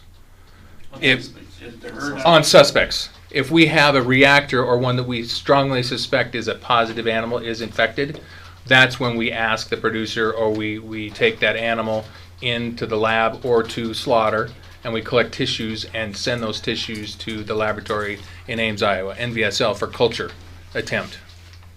Is the producer quarantined at that time? Yes. And what's the time frame usually? So as far as the protocol for once we find an animal that's suspect and we are concerned that it hits in this protocol and hits in the suspect or reactor range, we've got to immediately quarantine that herd so that we don't have animals just spreading and going everywhere from there. We've got to work that out. So we immediately put them under verbal quarantine, which is, of course, legally binding. If things progress and we start getting more and more concerned that we do need to take this animal to slaughter, it can take as short as a few days. That owner we may say, this is a really high level and all the blood tests are positive. We suspect this animal is truly infected. They may say that day, well, let's take her, or it, or him. Let's take this animal to slaughter or to the necropsy lab now, or as soon as you can fit him in. Once that animal is euthanized and taken to our laboratory or taken to slaughter where they can salvage the meat, once that happens, it takes, once the tissues are taken at the lab and sent to NVSL, it can take 4 weeks to get the results back on that culture. On tissue? On tissue, yes, because we have to wait, NVSL has to wait a certain amount of time to say that there is no growth. Okay, what's the impact on adjacent herds and or adjacent owners, producers, during this period of time? Sure. So those folks that are neighbors, and that's one of the things that in one of these pieces of material that I created, is that we talk about the adjacent herds.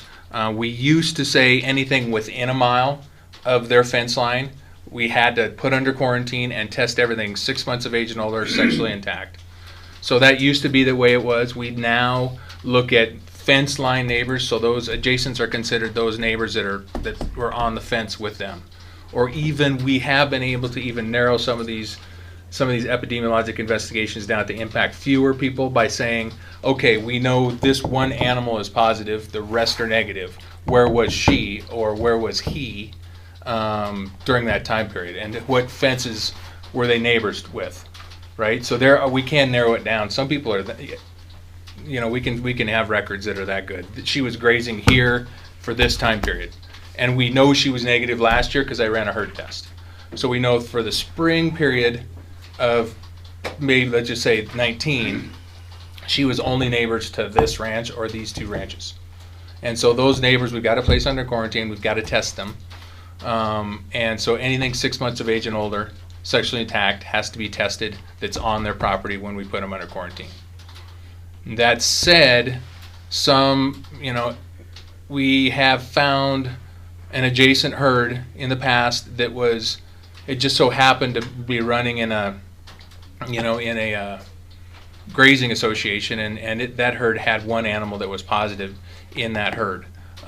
So that herd ended up going under quarantine permanently as an affected herd, and then some of its neighbors had to chase down their 6-month-old animals that went to feedlots. They didn't necessarily have to test them, but the state of destination where they went, those states have the authority and had the ability to say, yes, test them. Those states decided in those cases to just make sure they go to slaughter. So it didn't necessarily impact those folks that much, but it certainly impacts neighbors. We've been lucky and blessed in the DSA with producers that have really bought into the whole, I'm going to test my whole herd every year. So when I call them, they say, already did. Already tested them, so I don't need to run them back in again. So we don't need to worry about that. So in essence, you have more flexibility now. It's evolved to the point where you are treating the factual circumstances for each one, as opposed to the old blanket, you're within a mile, test, go for it. Certainly, there were some herds when I first started. There were some herds they had a corner of a pasture that just went inside of that 1 mile boundary that was rounded outside of the boundary fence of that particular herd, and they had to test. Is that your rule or? That was USDA. That was USDA. That was UMNR. And UMNR is still in play. Obviously, as I'm sure you all know, there's new regulations being written. They've been written for the most part. They just haven't been opened up for public comment yet. But there's going to be some new rules that are going to help a lot here in the next few years. Great. There was a question, You take tissue samples. Where are those tissue samples coming from? So the tissue samples come from that animal. There's 22 different locations. So Why? 22 different samples, Holy mackerel. at least. Because I'm thinking, it's a sexually transmitted disease. Mhm. And you do DNCs and things like that, so why do you have to put the animal down without taking tissue samples first? Okay, so Mr. Chair, Mrs. Bacchus, 22 different tissue samples because that bacteria can hide. It's excellent at hiding, and it hides in lymph nodes and lymph tissue. Okay. So because we've got all these different tissues, and we can't say, the only way that we can be confident that the animal is truly negative is to take a sample from each one of those lymph nodes in each one of those areas. Uterus, ovaries, mammary gland, and just a biopsy. There have been cases where we've taken a single lymph node, cut it in half, one side cultures, the other side does not. So if you don't take the whole thing and culture it, you're probably not doing justice to your sample collection or to your test. So to truly feel confident the animal is negative and not truly infected or infective, we got to take samples from every one of those tissues that is on that list. Thank you. You bet. Okay, Lila? Dr. Liska, when you have a suspect, obviously a reactor, do you pull those suspects away from the rest of the herd? You bet. Okay. So, they're and let me qualify that. a I'm mini sorry. quarantine? Sure, let me qualify that. So we know that in some cases there are, say you've got a pregnant female. I want her separated as quickly as possible because I don't want her to abort tomorrow and spread it within the herd. Right. Say you've got a bull. I'm not probably so concerned about making sure he is separated immediately because they don't abort very often. Yeah. And when they do, it's not a big deal. But so bulls. So it depends on the class of animal, but certainly we want to quarantine them no matter what because we've got to confirm that's the correct animal. Right. Okay. So they're going to get I them assumed you away did, from the but rest of the I herd. didn't know. Yes, ma'am. Okay, anything else on that? Doc? Mr. Chairman, just going back one spot regarding the fairly complicated interpretation of serology that Dr. Liska gave you a window into. As you know, we received a question at the stock growers meeting in December in Billings regarding what the revised protocol is and requesting some additional, I don't know if I want to call it transparency, but perhaps communication regarding what is the revised protocol. Dr. Szymanski put together a flow chart for the interpretation of this blood work that's based on this revised protocol. We have posted that on our website. That's available. We also have a copy for the board should they choose to take a look at that and just read from left to right. And again, it's about as close to as a recipe as you can get, recognizing that there are still some nuances and some discretion for an epidemiologist to make some judgments based on what we perceive the risk being. So, I wonder if on the original document you want to date this, because I assume you're going to have that's fair. Change. Yeah, of some sort, sometime, maybe sooner or later. Yep, absolutely. Thank you. Maybe Representative Shaw would know. Okay, anything else on that? No, okay, so you opened the door to a question that I'm getting constantly over the last 3.5 to 4 weeks. You said, I think you said, that two herds tested positive. Okay? One is, I think you said, one herd, it was determined to be positive on brucellosis. That's correct. So one herd has a culture positive animal that's truly affected. Okay, so here's the rub. The rub is, what kind of herd? Okay, before you answer that question, let me give you the background. So the way it's coming out in press relations is another cattle herd tested. I'd like to have you describe the privacy issue that is put upon us. And my understanding is that though some in the media think that this last positive one was cattle, that it is bison. And so I don't know whether that's true or whether it isn't true in Madison County. But previously, when other positive tests took place there within the cattle industry, there was a great discussion of that amongst those producers. And so you have some obligation to maintain the privacy of the positive test. And I think I would ask you to describe that, because I suspect that in some certain segments of geography, were you to say that it is anything other than a herd, it would identify the person. Now, I'm assuming that, okay?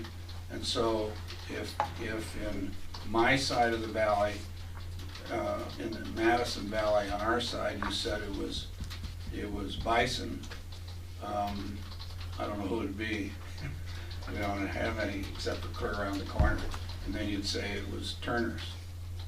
So one of the reasons we do the brucellosis activity, the most secure one, in my view, is marketing of livestock to out-of-state sources, so that those out-of-state veterinarians can be there. What is the protocol and what is your requirement relative to communication to the media dealing with drawing that differentiation out? Hey, Mr. Chair, I may at times defer to my bosses on this one because I'm not. I mean, that's a good question. It kind of is a good question, but I guess I would start with, as we all know, there is code that says that we cannot release, without the state veterinarian's permission, we cannot release the identity or release test information. What code is that? 81-115. Is it a state code? Yes. Correct. Is it required? Yes. By who? Montana law. No. Is that Montana law required at the federal level? Is there a requirement to have a law at the state level that says you can't release? No. Okay. And we state just for the record, state the code section again, please. 81-115. Okay. People are not aware of that. Yeah. And I wanted to make sure that that's an official record.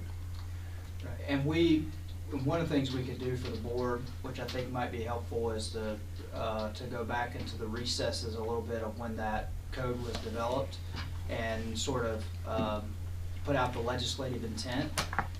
And I'm speculating that the legislative intent was that the industry wanted that code in place so that a neighbor couldn't publicly request or FOIA for their next door neighbor's testing records and see what they were doing. I'm assuming that's why, or not doing, so I'm assuming that's why that was put in place or potentially asked for by the industry. But I think if you go back to the history, and maybe we can do that at a future board meeting and see what the discussion on that was at the time it was passed, you might get an understanding of where that came from and what the legislative intent was, because I think that probably is important within that conversation. Okay, so let me just, I don't know whether we should be doing that or not. It is what it is, you've got to follow the law. And then you have to hedge your bet so that you make sure you're trying to follow the law. So the rub is coming in a period of time. For example, if you have a purebred sale going on in a month or near a month where something's tested and a herd has been found positive, and it happens to be bison, you're home free. If it's not disclosed what it is, you're not, and your buyers are suspects. So I just bring that up to make sure that the public is aware that it's a statutory requirement. It's not something you do or the department does. It's something you're required to do, is to not identify, right? Yes, sir. Yep. Okay. So as far as I'm concerned, I'll leave. There was a question, Jay? Yeah, Mr. Chairman, just a comment. Mr. Honeycutt kind of mentioned if you go back, and look at when that law got put in place, that was something that we did support at the time, because, at that time you were looking at depopulating entire herds and identifying those individuals, and you looked at Wyoming where they said, well, we're not identifying those people. So there was support in the industry to do that. I think my only request at this point is when we communicate with the press at this time, we're very specific in the terms we use as herd or animal and nothing more than that. Because when we do say cattle or bison, then, we're going to, I think, provide, misrepresentation to that. So I think we just have to be very careful and very specific when we do communicate with the press. Go ahead. I think a good follow-up on that, because we had some conversations on that, because John and I had a previous conversation, and so I was aware of that issue coming in, and I think in talking with staff is that, the only additional clarity that it seemed we might be able to provide without violating our statute is to use the term program animal with a parentheses explanation of what a program animal is: cattle, bison, elk, and so I don't know, I hear what Jay's saying, but I would think that you could do that, and hopefully the paper would use that, and we can't always control that. You would hope that the media would use that terminology, that it was a program animal, and an explanation of what a program animal is, that that's more than just one species that's covered by this program. But I think you could do that without saying you had violated the statute, but I don't know if that's necessary or not, but I think that's one of the concessions, and I'm looking at Dr. Shemansky because that's who I talked to, that we might be able to make in future press releases that hopefully would be picked up by the media and not leave it open to their interpretation, which I think is the issue here. Well, I think the other issue is the discretionary part. I'm unaware of what the bounds are for that discretionary part. Not that I want anybody to describe them for me, but I think that's the other issue. I'm not sure I follow. Well, the statute, what does the statute say? Mr. Chairman, Let's.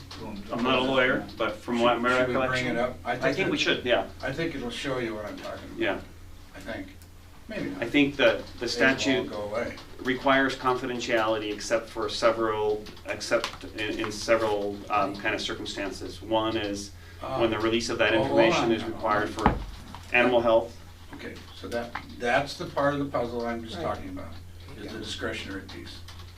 So I'm trying to get a record. Keep going. No, you're Okay. fine. So I'm trying to the make exemptions sure. are, that I recall, are 81. when it's 81 to 115. 115. The exemptions for the state veterinarian, kind of not following or not keeping the confidentiality of livestock tests are threefold, if I recall. Perhaps there's another one. Number one is if the sharing that information is important for animal health, or if it's important for public health, or if the owner relinquishes their right to confidentiality. Those are the three that I recall, unless there's a fourth. Nope. That's it, okay. Necessary to prevent the spread of an animal disease or to protect public health, or the owner gives written permission to disclose the information. And then it goes on to provide all of the things that we have to do associated with that release. There's a lot of notifications that have to be made. The statute does that? Yes. Oh, what does it say? Upon release by the administrator or the board of any information to any other government entity or to any person, the administrator shall notify the person to whom the information refers or pertains that the release has been made, and then who the information went to. Provide to the person to whom the information refers a copy or summary of the information contained in the release. Great, thank you. Okay, so that's on the record. Yeah, so, Mr. Chairman, like for Trick, if you're a neighbor, you guys release you call the neighbors. Correct. So, and that to me is the important part of this whole thing, is that the neighbors actually know, and we've been through this. Mike and I have been through this on another occasion. It is not I can't say a word, but I guarantee you, if I'm the neighbor and I have not been told that my neighbor has this going on, in our area, the neighbor told everybody. So the department didn't have to do anything. She was very forthcoming. And every neighbor appreciated it, because everybody was in calving and they were about to turn bulls out and nobody knew anything, and Marty and Tawny came and did a presentation and it helped. But the neighbor turned, she was the one who brought it out and told everybody. Or none of us, would have known. I mean, none of the neighbors would have known. And I think it's really important that the neighbors did know. I mean, it could have been a real problem. And that's So- part of the epidemiologic investigation, and part of the animal health side of that is notification of neighbors, and that's why we have done that. Even regardless, I mean, and that falls within the bounds of this Right. code. Sure. But it all can't be. I mean, it's got to be. You got to have the ability to get it out there. It's for naught, right? You bet. Okay, now I have another question about the brucellosis. If a herd does The a what? test, I'm sorry. if a producer tests his herd, how fast are those? How do you know that?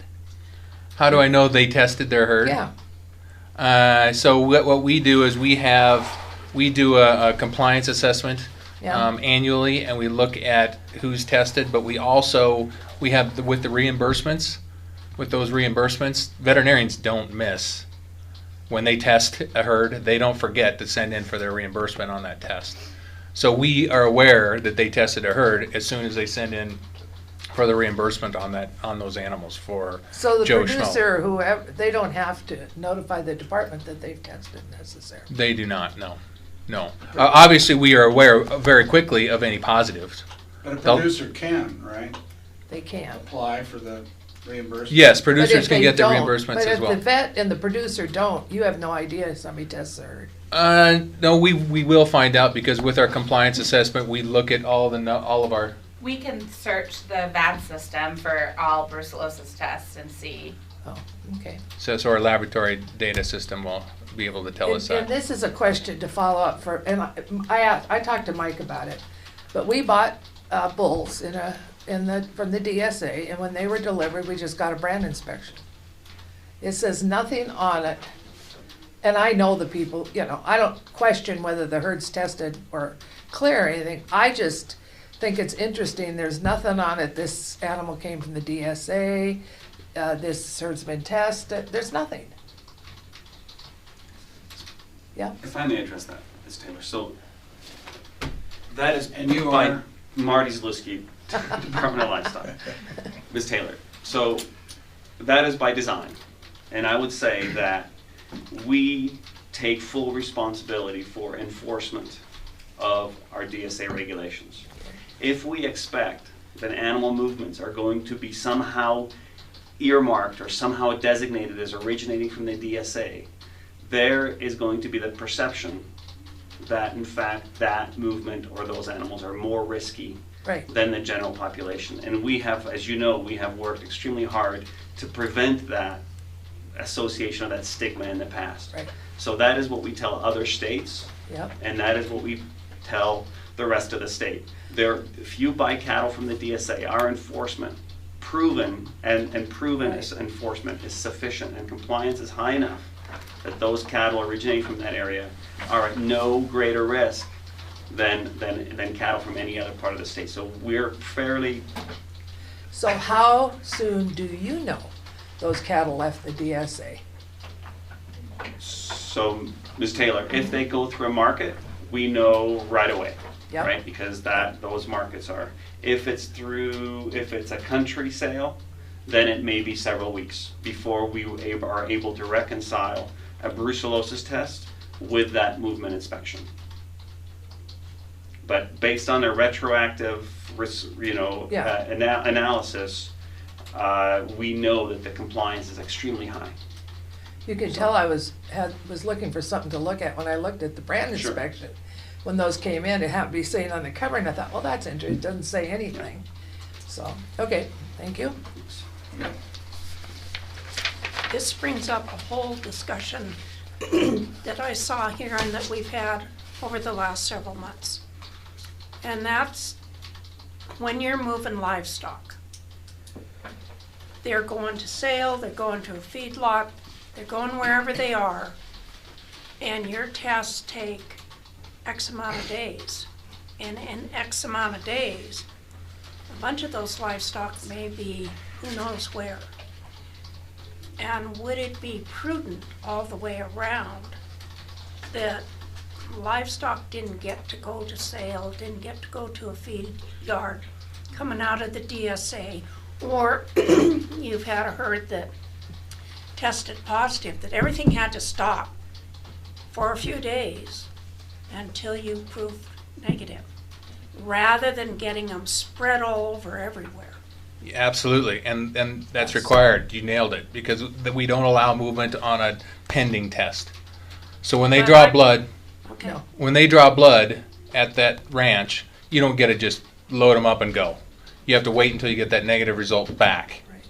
And so when we find out there's a non-negative result at the lab, I call up Mrs. Bacchus and I say, Mrs. Bacchus, we had a suspect here. You got to hold everything. Nothing goes anywhere. You're under quarantine for the moment until we work this out. And you say, that's fine. I didn't move them because I had a pending test. So they don't get a move until they get their test result back. Okay, and you're talking brucellosis, but I'm talking tuberculosis, any of the other things we deal with. That, the one we had last fall is these had to be tested, but they're leasing grazing to a whole bunch of other people coming in, and all of a sudden the potential for a bunch of other animals being exposed has risen because you're still waiting for your test to be done. How can we set up scheduling in such a way to minimize as much as possible the number of animals you have to test if your results are delayed a little bit and animals start moving around? Does that make sense? I think so. I think for brucellosis, my brain, of course, is stuck there and has been for 10 years, 11 years now. But for brucellosis in particular, it's obviously not really a cattle-to-cattle issue. It's not livestock-to-livestock transmission. So when you draw blood, the chances of transmission from the moment you draw blood until they move, or until you find out the test result, is very, very low. And I think, relatively speaking, that holds true for most diseases. If those animals have been together, even if it is an intra-herd issue, if those animals have been together for the last year, 2 years, 5 years, then the risk from the moment you take the sample until you find out whether one of them is suspect or positive that's a very short window versus the last 5 years that they've been together. or however long that animal may have been infected. But I mean, you've got to pick a point in time, right? So the key is to find it, regardless of when you find it. And so I understand where you're coming from, but I think that holding those animals until the test is complete, especially on program diseases, brucellosis, and certainly going across state lines. I can't think of very many diseases that if it's required to be tested for, they require it to be done prior to them coming to we require it prior to coming to Montana, or Iowa requires it prior to going to Iowa. So you don't get a pick up and leave while you're waiting for test results. So if there is a positive one, you don't dump them out in the pasture with whoever bought the animals in Nebraska. You make sure you know you have a positive or a suspect before you ever leave, and you never leave your ranch.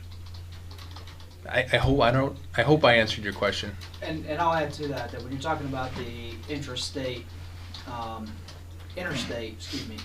shipment, most of those testing requirements are 30 days, 60 days prior to movement, so they're played out in time to have that before the animal would cross state lines if that's required. And as far as intrastate movement, we have the DSA, and we have a couple of trick areas in the state, a couple of counties, but beyond that, and I'm looking at veterinarians, there's not a lot of other requirements dealing with intrastate movement, from one area of the state to another area of the state that's not tied to brucellosis or trick in designated areas where that's been identified, and we have that in rule that we can do that.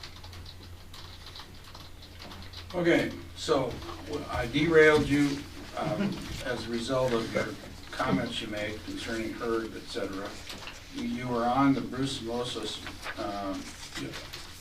Let's go back to your brucellosis Montana Program response? Program response. Program Go review through response? Any highlights that you have? Sure. I guess, to me, there's a number of important recommendations that they made here, and I just want to touch on them. I'm not going to read through this verbatim, but you guys hopefully we'll have a chance to go through that, and we can discuss at a later date or talk about. But I think importantly, number one, they mentioned our reimbursement program, and as we talked about already today, that's huge. That helps our compliance. It keeps it really high.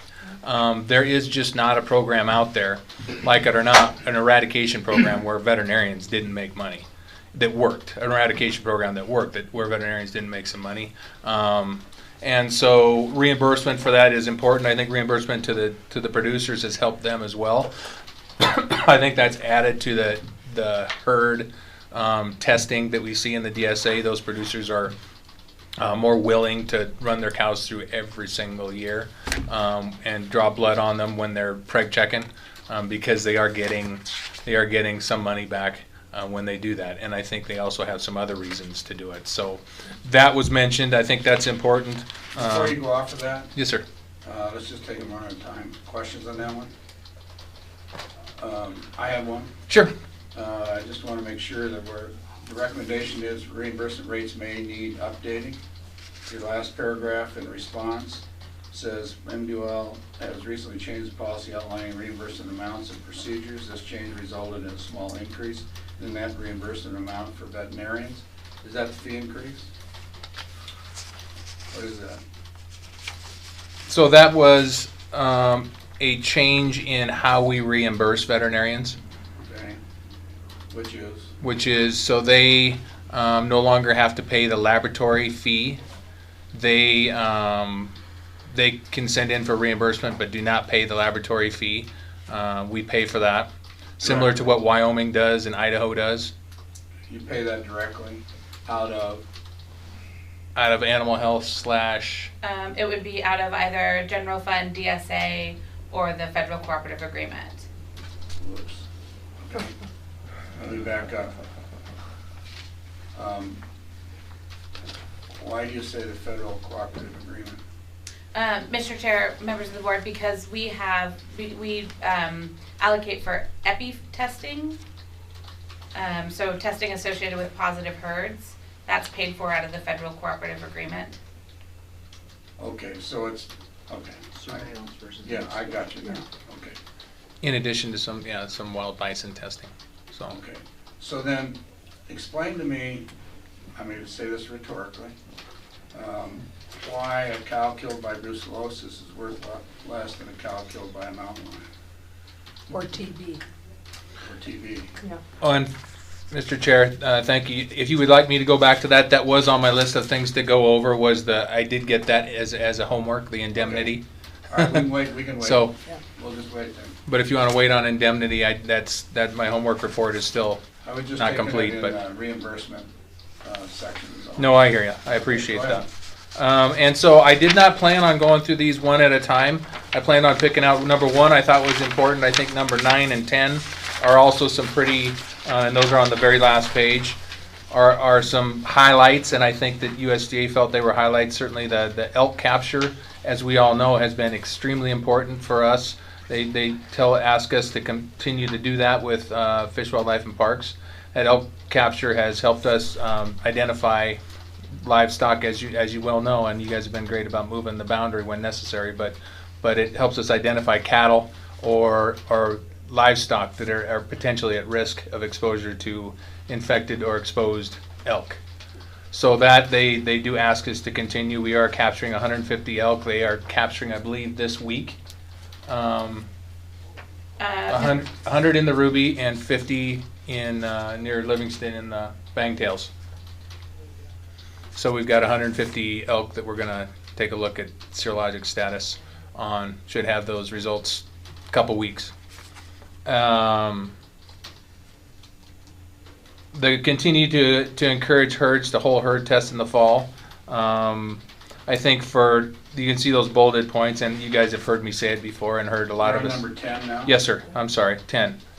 So encourage whole herd testing. That's been a tremendous help for our producers. I think it's been one of their few, one of the few things they can do to help protect themselves is to do that whole herd test every year. As strange as that sounds, there's vaccine, there's separation from infected wildlife, and there's testing your herd every year. I think that's one of those right up there with one of the best things you can do if you're in the DSA. Find it early, minimize your epidemiologic investigation, get out of quarantine as quickly as possible, assuming you find it early. So there's a lot of reasons to test your whole herd every year, and it's been a relatively easy sell. And with the help of reimbursements for producers and veterinarians, it's been a relatively easy sell too. So definitely thank you for that. I mean, I don't get yelled at as much as I used to 10 years ago. So, but I think a number of herds, and they appreciate it. A number of these owners. What's that? Did you miss it? I know, I don't. But a number of these folks, especially when you find an affected herd, when you can say to them, all right, we know you only have 1 out of however many animals you have in your herd. It's a very low percentage.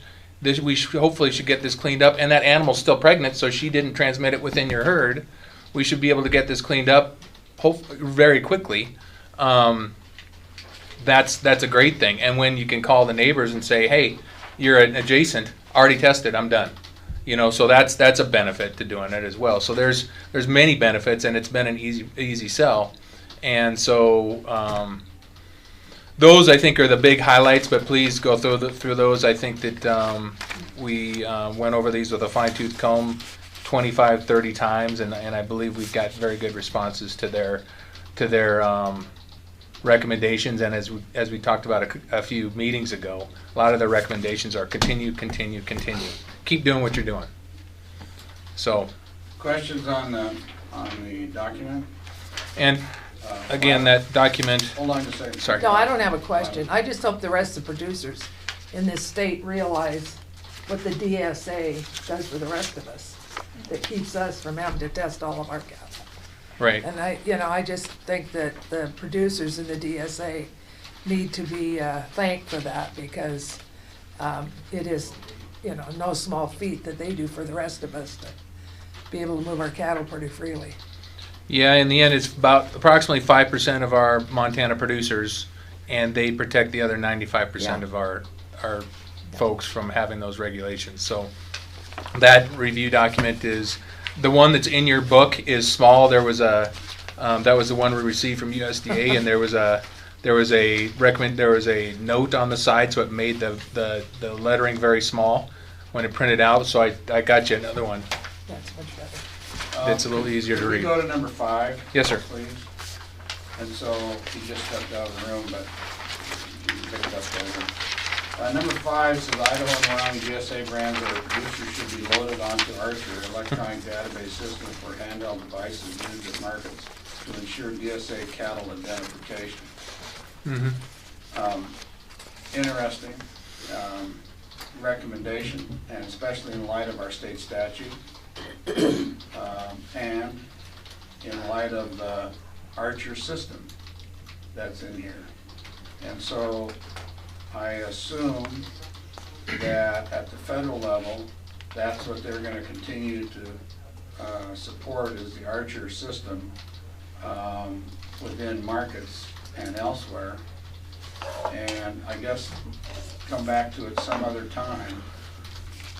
Our USA herds and that other activity that we're engaged in from an electronic standpoint, I assume still allows for Archer interfaces. I don't know that. Dan's not here. I don't want to spring that on him, but we ought to look into that. Or you ought to tell us that. And then the issue of whether or not you could do this, or would you be in violation of state law relative to disclosing who the parties are? Well, I didn't see a direct response to that. And I don't know for sure where they're coming from on that. I think one thing that I would tell you when we did get in discussions with USDA is the folks that went to our markets were very impressed with that system. They like the fact that we can flag a brand, and so that we know that when a DSA animal comes into our yard, we can direct it off to get tested. We know that when that an animal with that brand shows up, we can direct them for testing. And they thought in the back of their mind, well, what about these Wyoming animals that come into Montana? What about the Idaho animals that come into Montana? How do we recognize those? And our response to that was simply that Wyoming does allow the movement of animals out of Wyoming to specific yards in Montana, but not every yard. And they do require an inspection to leave their state. So if they're in their DSA, it will say on their brand inspection DSA, and so we make sure and test them when they come to Montana. And BLS and Pays are really the only 2 yards that Wyoming allows their animals to move to.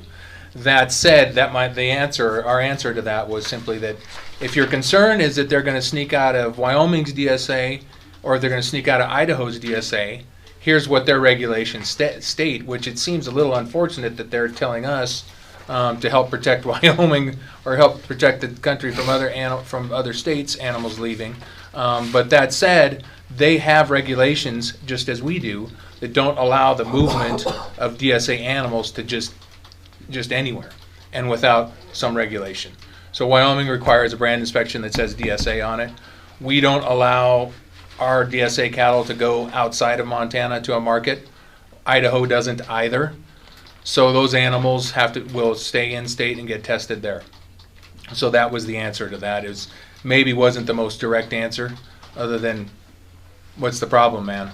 We got this covered, but they are impressed with that system, and I think that's the reason they brought that up. That was my interpretation. Yes. Okay, your next. Next homework. Should we look at the historical comparison?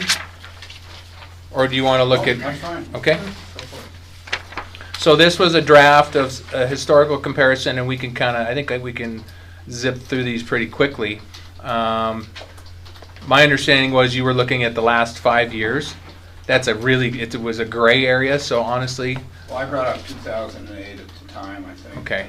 That was more than 5 years ago. That's when the first time we looked at right. depopulation issue, and my notes go back that far before I was on the board. Right. So I look back pre-2010, and that's when the interim rule came into play, was in 2010, if you recall, and that's when we found a herd. And that was our first herd we did not have to depopulate, and we did not lose class status. Right. One of the things that historically, that you lost class status if you didn't depopulate that initial herd rapidly. That has changed, obviously, that states with a wildlife reservoir, if you have a DSA and a brucellosis management plan, you do not lose class status. That started in 2010.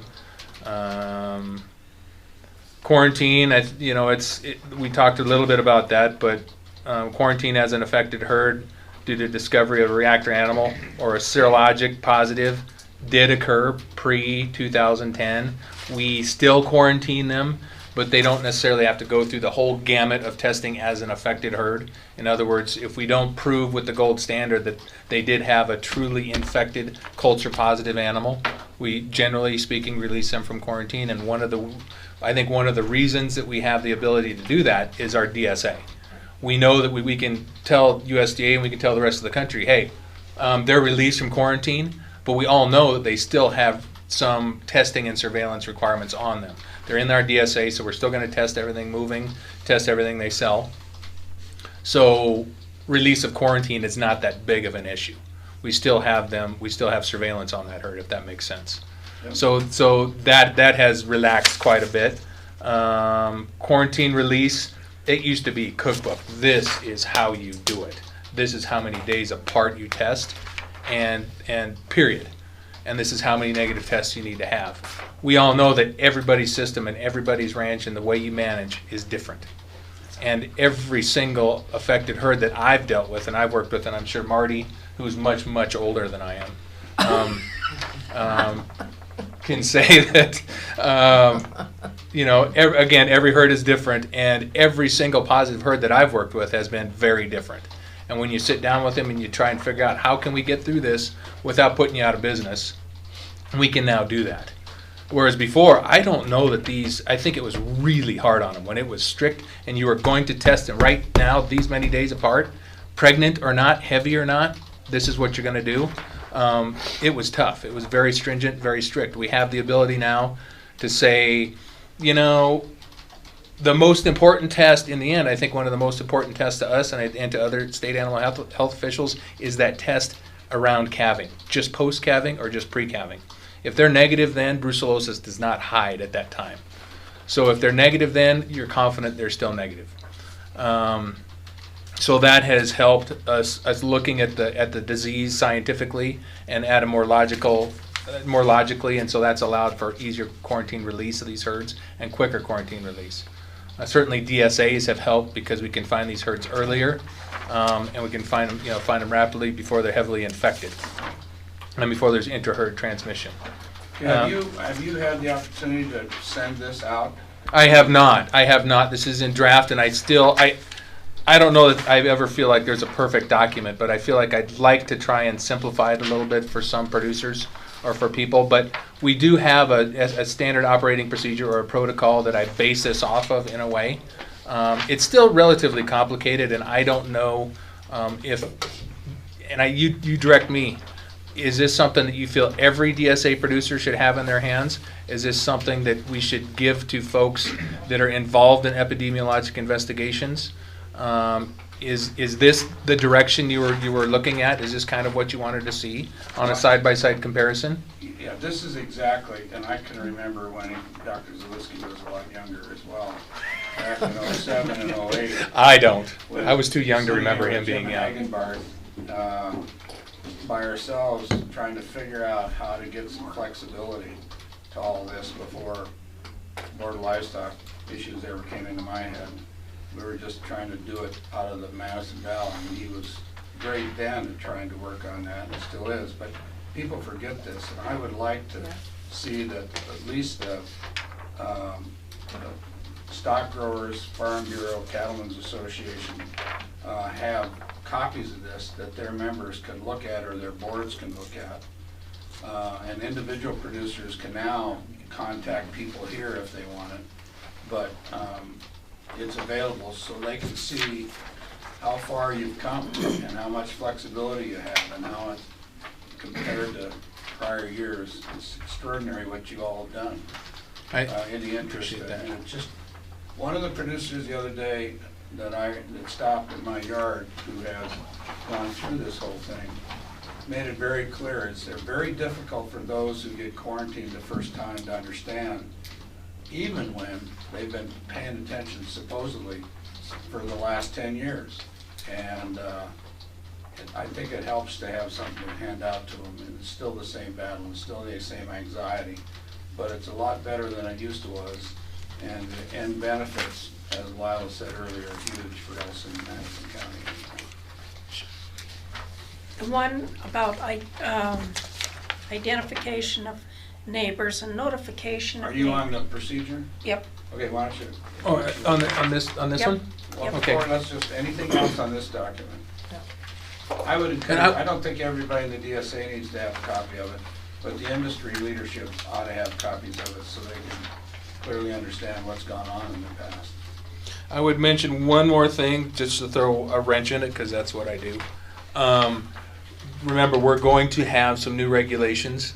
I don't know when, but they should open up. They were supposed to have opened up for a comment in the fall of 19. But I'm just saying, put a date on this one too, Right. so that you have it, and when you send it to these organizations, just, hey, oh, by the way, some of this may change based upon the regulation and activity that's gonna take place in Timbuktu. Sure. Okay, now, this one. This So- is Lila's question.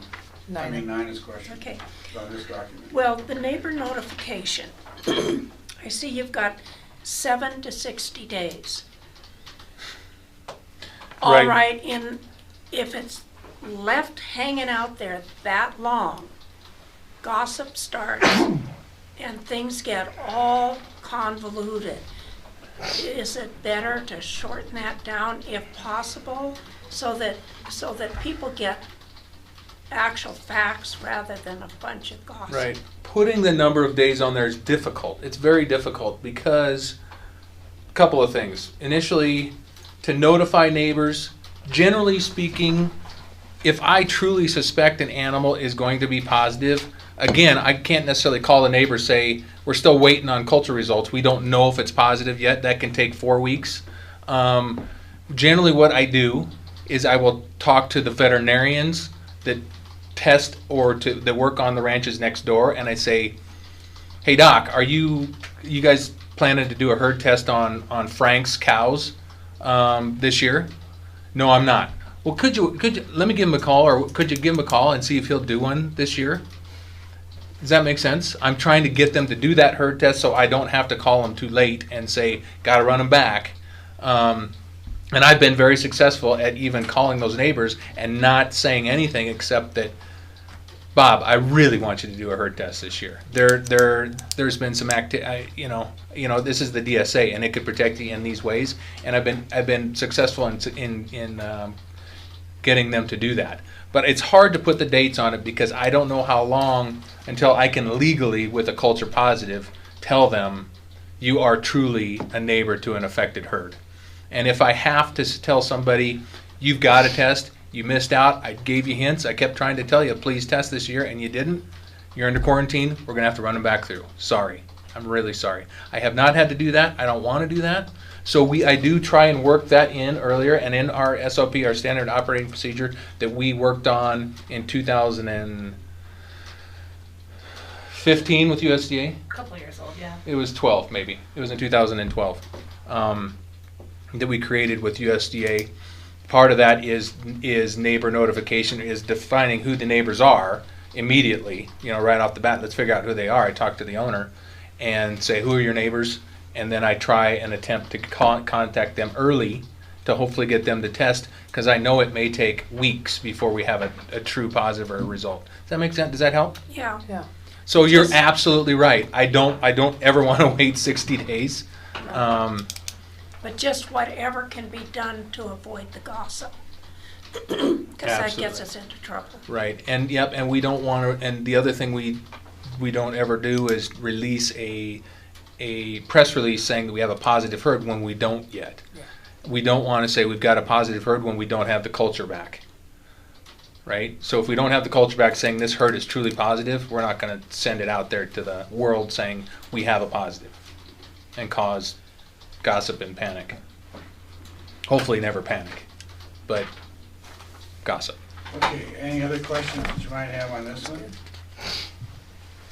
$250 is on this one, so let's take a throw at it. Okay, How come let's I go cal- to that piece of how come I homework. ca- it's about the sixth one down. What did you just say? Well, $250 is available Oh, from oh. USDA, meat can be salvaged, and tissues are collected. And my issue of how come my cow dying of brucellosis testing is worth less than somebody who got killed by a mountain lion.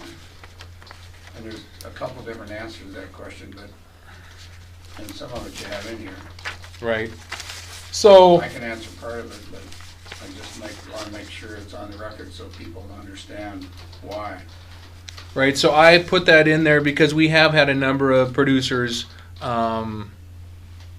keep or salvage the meat. So we've collected the tissues at a slaughter plant in the agreement, of course, with the slaughter plant and USDA. So the slaughter plant has to agree to that.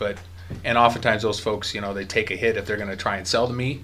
They take a hit on that. But certainly it's the meat, you can consume that meat just fine. And Marty and I both, I think, at one point have had some meat from animals that were collected at slaughter, and it's Have you been aborting since? many times. But anyhow, Well, let me try. so you want the 250? Yeah, let me just try to cut Okay. so we can get on here. The $250 somebody gets for brucellosis is money funded by USDA. The money for a lion kill is funded through the Montana's legislature through the program that George monitors, right? So it's funded differently under different rules. Second issue is, under George's sequence killed by a mountain lion, seldom is there anything left for you to eat. But under the federal rule, the meat can be salvaged and it's edible. Is that correct? So those are two different issues Sure. dealing with And that it can price. even go into commerce. It can even go into commerce. Right, so that's the rationale. That, in a lot of ways, is that's the rationale. But like you said, it's in rule, so it's code of federal regulations. So federal law says 250 is the maximum amount they can pay. Okay, so And- now, let me go off of that. There are some federal rules based upon mandatory slaughter that pay a market price. TB. Scrapies. Why don't we respond back to the feds and say, let's be on the same ticket here? You want us to maintain brucellosis. Why shouldn't our producers be paid based upon other methodologies you use with other diseases? Sure. Is there a reason we don't do that? I'm going to defer to Marty on that one. But what I would just quickly mention is that that the likelihood of a new rule being promulgated right now at USDA is pretty low. That's okay, but I mean, we can still communicate, right? And Sure. you're gonna respond to their rules coming up pretty soon. But this is not in that, unfortunately. This is That's not in the okay, but brucellosis you can rules. still throw stuff on their desk, and at least it's an effort made by us on behalf of producers, trying to balance the playing. Sure.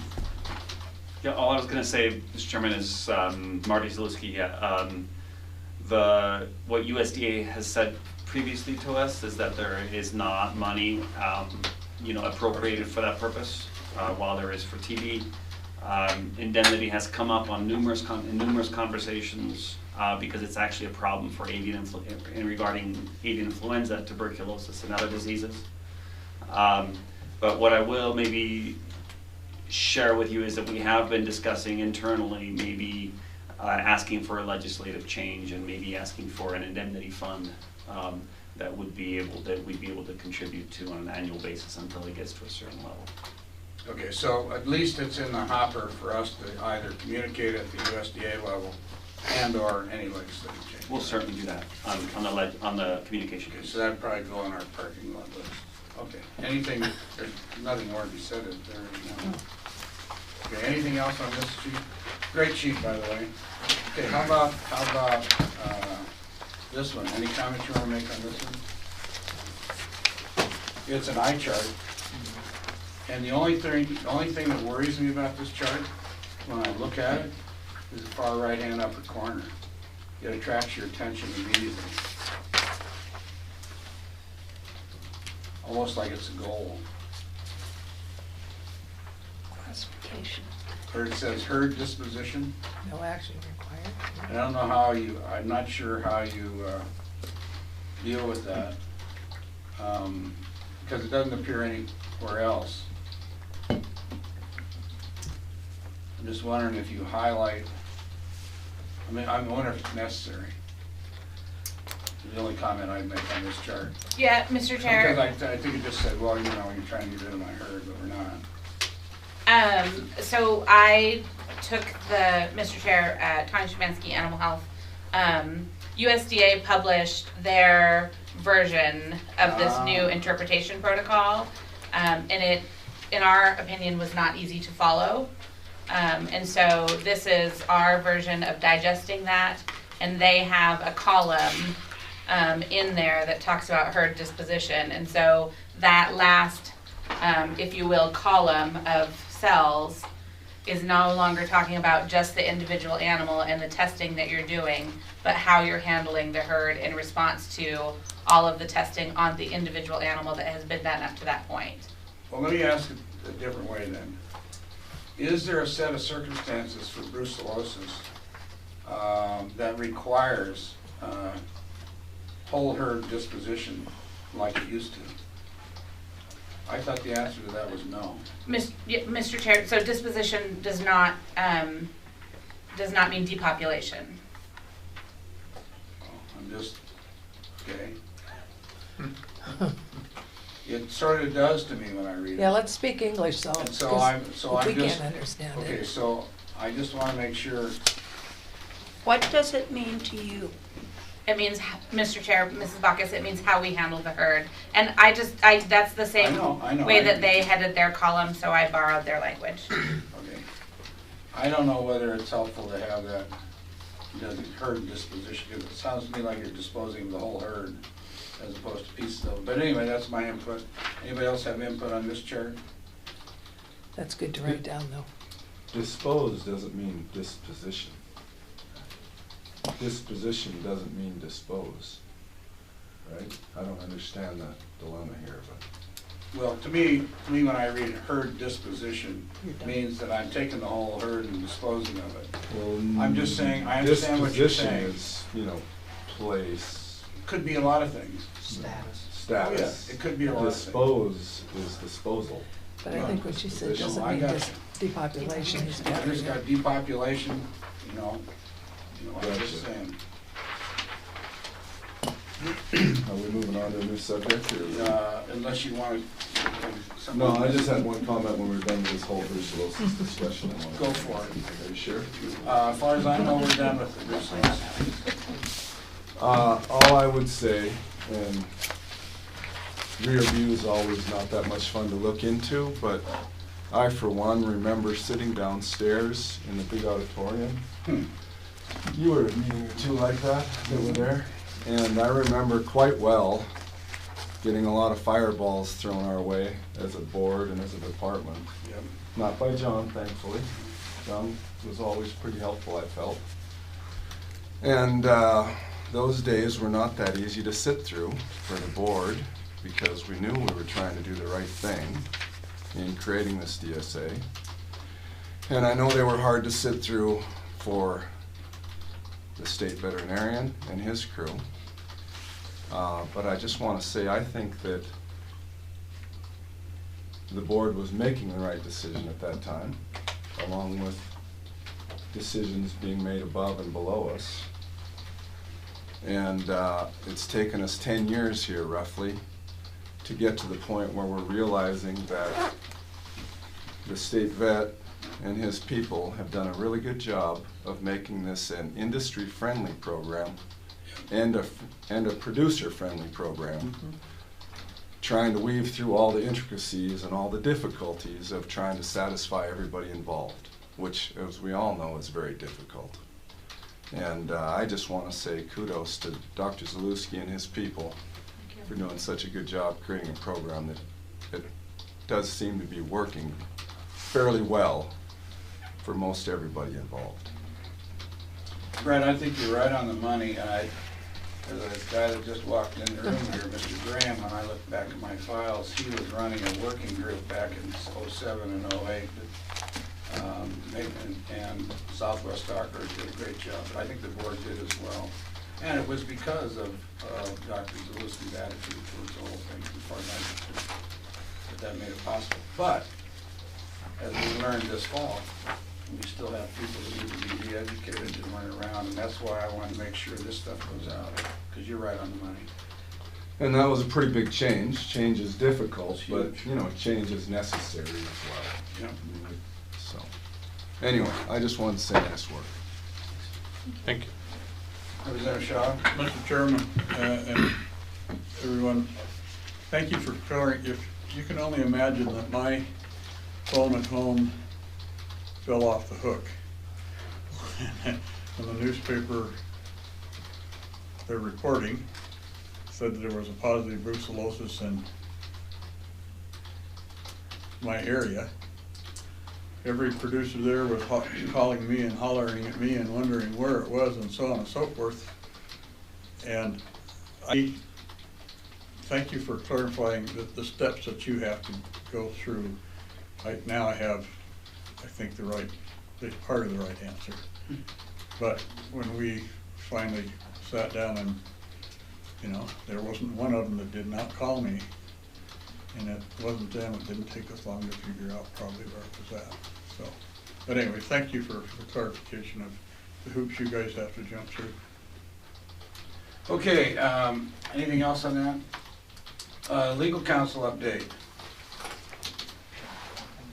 Speaking of Not Rob Stutz, but Kyle Chenoweth. Yes, Kyle coming in the door right on time. that's right. 15 Big minutes surprise, early, right? actually. I don't know if I have anything to discuss outside of executive session, unless there's Okay, any is there anything questions. that needs to be discussed outside of the executive session anybody has? If not, then we'll resolve into a, what do we do? Trying to make a connection that I won't do disposition and resolving into. The disposition of the people in the room is Disposition of the So they current- need to current- leave. They don't have to depopulate, just get out. So we could close it now. We'll go into Did you shut executive that off? session at this time. Oh, we're supposed to shut that off? Yes, shut it George? off. Hold on just a second. Okay. Are we on, George? Yes, you're on now. Okay, thank you. Morning, Mr. Chairman, members of the board. For the record, John Stiber, State Director for USDA Wildlife Services. Going to give a really brief report today. You know, we're right at the brink of calving season, so it's probably the phones are lit up. Everybody is calling, so all at once, and everybody's concerned. So we're busily scheduling the aircraft, getting busy, dealing with weather, dealing with a lack of snow cover, brown ground. Nobody wants to fly brown ground, but we've got a lot of brown ground out there. So, but it'll get busier and busier now till the middle of February, and it'll stay very, very busy into May, through April into May. It'll stay really, really hectic. We do not have our federal budget yet, but we do know that there was an add-on to our federal budget. Several environmental groups went to Congress and lobbied Congress for funding for predator damage management, and more specifically, non-lethal predator damage management. So Natural Resource Defense Council and Defenders of Wildlife lobbied Congress and were successful in getting funding for USDA Wildlife Services, $1.38 million.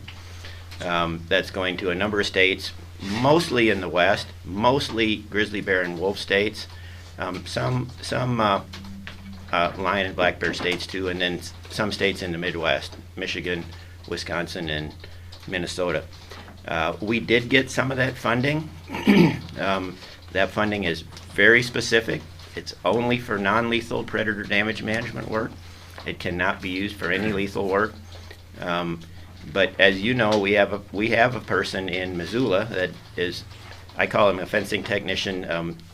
He likes to be called a wildlife conflict prevention specialist. But he does a lot of the turbofladry for wolves, and then a lot of electric fencing for grizzly bears and so on. You know, we know that these methods are limited. Most of the work that we've done has been in the northwest part of the state, because a lot of smaller properties, smaller numbers of livestock and so on. But we have done stuff all the way from the Blackfeet Reservation out to Miles City to protect bee yards and stuff from black bears. We've helped people. So I think he's done now over 60 different projects, fencing projects, and then close to 30 turbo flat projects. But part of that funding will be used to secure his position, because for the last 2 years that he's been working, we've been kind of cobbling together funding to keep him going and stuff. So part of that funding will be for that, for his position. We'll have a new position in the Gravelies. We don't know exactly how that position is going to look yet. We're working with a lot of the livestock producers there.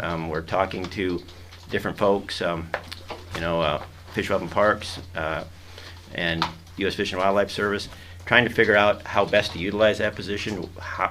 The Gravelies are a big area, but we'd like to at least hire somebody. It has to be a cowboy, has to be somebody, a horse guy, has to be somebody that has grizzly bear sense. We don't want to put somebody up there that has no. We don't want to put anybody up there that doesn't have a swivel on their shoulders, so they could be watching for grizzly bears and stuff. But we don't know exactly how the position's going to look yet.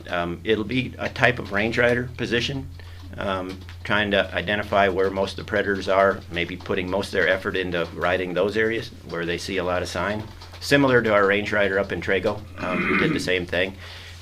He went around, looked where grizzly bears were active, looked where wolf rendezvous sites were, spent most of his time in those areas, put out a lot of trail cams, identified where the predators were, and then spent time in those areas trying to ride around the cows and kind of help protect the cows, look for sick calves, and so on that might be, off by themselves or something that might be even more susceptible. But this person would also help do investigations. So we know that that's something that we were jammed up on. We did investigate every call that we got, but some producers felt like Chad was so busy that they didn't want to call him or something, So this person will be trained to do those investigations too. And we don't have horses, so we have to hire somebody that's got horses. We pay horse hire for them to use their own horses when they're working for us, and probably camping out a lot up in the Gravelies and stuff. But it's going to take a special guy. Not everybody's going to want to do that. But we were real lucky in Trago. I guess moving on, part of the funding would also be used to help fund the Trago position again. We've had Charlie Lytle's been up there two summers, and this will be his third summer going up there. And he's done really good. He's got a wildlife degree from University of Montana, but really all Charlie wants to do is cowboy and rodeo. He's a big rodeo guy too. So, but he gets along really good with the producers, good communicator. The producers love him up there, and he works with the Forest Service. Forest Service has been real good about giving him a sat phone, particularly that year when the fires were real bad up there. We were all concerned about Charlie riding all over, and Forest Service gave him a sat phone so he could call out anytime, and they could give him updates on where the fires were and stuff. So. And then finally, the last position will be someplace on the northern Rocky Mountain front, and it'll be more of a fencing type position to help Adam, because right now Adam is our fencing guy, is working the entire state. There are things that in some producers, there's some things that some of the smaller producers are calving pastures or night pens or. There's been a big issue up on the Blackfeet Reservation with fair pigs. George is well familiar with that. I don't know how many fair pigs got killed last year in people's backyards, but that was ugly. But that's fairly easy to help somebody with. That's like a bee yard fence. It's a small fence and so on. But all of these positions are going to require some cooperative funding. We're working with some of the different non-government organizations to help fund some of these positions. They have in the past. I think it's very likely that they will continue to do that, support all of these positions. So the more support we get from, in cooperative funding, the longer we could keep these positions, and, the more work we can do. So we're really looking forward to it. It's going to be a lot of work, trying to figure out where to get trucks and four-wheelers and find people that have horses and that are interested in putting up with working for the government, and so on. So. But it's some positive things, I think, and there are some things that we can help people out with. So that's, I guess, the biggest news that we have. But we don't have our full budget yet, so we have no idea what our full budget is. We just know that was passed and was included in our budget bill. And then finally, the last thing I had was, the last 2 times we've talked about helicopters and so on, and there may be an opportunity to get Bell Jet Ranger 206 for fairly reasonable cost, and a fairly, hopefully, most of them would be low-time airframes. We're talking about $180,000 for a Jet Ranger, and then maybe about, let's see, 50, 60 or 70,000 or so for retrofit, and that's everything, pulling out all the stuff that we don't need to lighten it up, putting in stuff that we do need, like a narrower console and all different kinds of stuff like that. But I can talk some more with Mike sometime and just kind of go over that. That's what I was going to talk to you the one time when I said let's talk, and then a month later we haven't talked. But maybe we can kind of at least talk about that possibility and how that might be possible if there's the interest, I guess. And we'll put it on the agenda for our next meeting. Okay, I'll get with Mike and then talk. The issue is, we've gotten some before, and they're all USDA helicopters. But I've talked to our folks about, well, what about a state? So they're looking into that. But I'll get with Mike if it's okay with the board. Yep. And kind of That'd talk be about great. it. That's all I've Other got. questions of John? Yes. Probably more for you, but maybe for you. If I had livestock up on the Grizzlies, I would be the first one in line to offer a spot for that rider to put a base camp right in the middle of my property. And I know where he is, and I know he's gonna be watching my livestock. Yeah, because that's something, our Trago range rider, Montana Fish and Parks is good enough to provide a camp trailer for him to stay in. And he stays at, I think it's a private place. It's got corrals, so he just sets that trailer up by the corrals and for his horses and stuff. Although the first or second night his horses got loose and he was running all over Kootenai National Forest trying to fight his horses. But that was the only time. That was the first year. It worked well. And once he got that figured out, but takes a lot of partners, and if there, I know there's some Forest Service cabins, maybe there's some private cabins that some people would be willing to let this individual stay at, and so on. So, yeah, there's a lot of moving parts to something like that, especially a new position, and trying to figure out, I've already had some question about, well, what's he going to do, and well, where's he going to be? Well, it's the first year, we really, it's new. Certainly, extra human presence up there, particularly where there's a lot of predator sign, can't hurt. And somebody to help look for, sick livestock or dead livestock to make sure, because a lot of times by the time, some of the cowboys find the cow, it's nothing but it's nothing but bones, and somebody else up there kind of looking around, looking for magpies and looking for ravens on something, hopefully we can get there earlier and make sure that these people get at least paid for some more livestock that may or may have been killed. Well, I think you already know there's various opportunities on the Ruby and Madison side of the Gravely, so it's a matter of what you decide you want to do, probably. Yeah, I'll keep the board up to date on that. I know that you have a personal interest in it and so on, so I'll try to keep everybody kind of up to date on it. I assume you're aware of the West Fork group are bailing out. Yeah, and that's the other unknown, how those bears are going to react. I'm quite confident they're not just going to go back to eating, what they normally do. They're going to look for cows, or sheep or whatever. But they are used to eating cows from June through September. And Well, there's not going to. Those cows won't be there this Those summer. cows won't be there, so they're going to go hunting cows. They're going to go somewhere else, so it'll be interesting. Oh, to see these what are you're putting. pulling out of the lease. Yeah, they've basically put their permit up for sale and the private property they have with them because Oh, they wow. have, 47 or 48 confirmed ones and then a whole bunch that weren't confirmed. Oh, wow. It's enough already, and then you go up over the top, so their problem is trying to put them somewhere. Right. Anyway, I don't want to belabor it, but. No, that's. Brett, did you have a question? I did not. Okay. Great, anything else? All right, John, did you want to just mention this? Oh, sure. Is that mine, or is that? No, I No, got, oh, yes. I got. Okay, sorry. Actually, Just go ahead, George, just Thank you. quickly Okay. mention it. just, in the US Senate, there is a bill that's been introduced right now, S-614, to delist grizzly bears in the greater Yellowstone area. And I think it prohibits a legal challenge to that delisting, similar to what happened with wolves. And so, new information. It's carried by Senator Enzi out of Wyoming Yeah. and co-sponsored by Senator Daines. And there's the similar bill in the House, carried by Representative Cheney out of Wyoming. That's it. Okay, great, thank you. Thanks, George. Okay, let's go ahead to brands enforcement. You have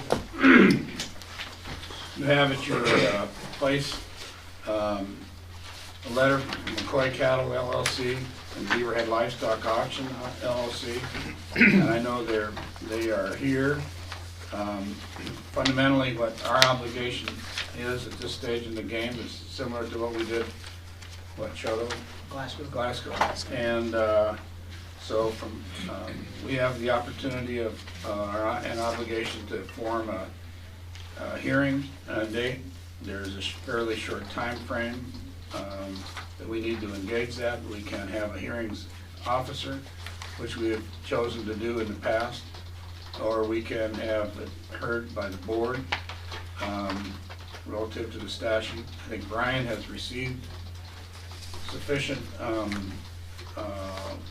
financial information at this stage of the game, or has requested it, that it would be available at the time of a hearing. And I know there are representatives here that want to speak, or may want to speak to it. And so is there anything else from a staff standpoint other than our decision relative to going forward with a hearing examiner, et cetera, which we'll do after the request? Mr. Scully, the only thing I would add, Brian Simonson, is that I've been in communication with the buyers and sellers. They provided a bunch of information already. They do have some outstanding things, but as you said, I've been assured that it'll be here before the hearings. So I don't see any reason not to. I got no major hurdles. Okay. Cal, is there anything you fellows would like to address? No, not really. I mean, Just identify yourself for the record, please. Calvin Erb, Beaverhead Livestock Auction. It's just been 41 years. Like you said earlier, John, it's getting old. And so it's time to make a change. And Barry's a young guy down there in Dillon. He's got a family. He's got a trucking outfit. He's been in the agriculture business for years. He's operates some real property. He owns some and leases some. He can explain more, but he's basically doing a 1031 into the property, and he's got financing through his bank, and so I think it'll go along real smooth. He's knowledgeable in the area. He's done it, and in the cattle business, so I don't think there'll be any letdown in that area. It's just time to make changes. Just that time. Great. Mary, any comments you'd like to make? No, just to add a little bit to that, I'm Barry McCoy, and our business at home is called McCoy Cattle LLC. Most likely we'll form an operating entity. My letter is a little bit misleading on that. I think I said we were going to have an entity, an LLC, own the real property. But in further conversations and thinking through it a little more, we probably will have to take ownership of the real property under our names individually, just because that's how the property that we're selling is coming out of. So we'll have to maintain that. For the 1031? Yeah, for the 1031. Mm-hmm. But we will create an entity, something similar to Beaverhead Livestock or Dillon Livestock Market, that will take ownership or take as the operating face of the company. And that all can be presented at the hearing, so that Perfect. you need time to square that away. Okay. And our goal was just to, have a cash flow business right in Dillon, Montana, or our hometown, and it's not every day we have opportunity like that to take over a business that's been held for 40 years in a family. And I think it'd be a good base of operation for us, a good place to set up an office and run the trucks out of. And you know, not have to drive back and forth to the ranch 16 miles a day or whatever. So, yeah, it's a goal is just to kind of have a home base to set up and work out of. We intend on operating it pretty much as is. A lot of them key staff people will stay on with us, so, or at least through a transition period. We do have a person already picked and who is working for me now to act as the manager of the yards. Okay. Sound good? Any questions from the board? Then I would entertain a motion for establishing, Brett, go ahead. Go ahead, I just, No, fire away. I was just gonna make the motion that you're asking for, so go ahead and. Maybe, okay, so we're gonna make the motion to secure a hearings examiner as opposed to the board holding the hearing? Yeah. Is that where your mindset is, like we have in the past? Yeah. Is there a second to that? Any further discussion about it? Those in favor signify by saying aye. Aye. Opposed? Okay, so Mike will make arrangements through the Attorney General's office for hearings officer who will hold a hearing, and you will be required to have your information up to date for Brian, because he will be called on as part of the testimony at the hearing itself. And then she'll make a recommendation, or he will make a recommendation back to us that we can approve probably in the February timeframe, unless there's some extraordinary immediacy issue that arises as a result of your legal structure that or the operation of the entity that would require something sooner that could be done possibly by phone. So is that pretty well covers? I had occasion not long ago to think of your grandfather. Oh, yeah. The lawsuit, you remember that one? I do too, and I remember. I was thinking about this last night. I was a young lawyer, and this fellow who was in his 80s who worked for your grandfather. Les Sanders. That's right. Got on the witness stand, and so the opposing counsel was very much going to go after him over why he was there, and he had already retired, living in Idaho, I think.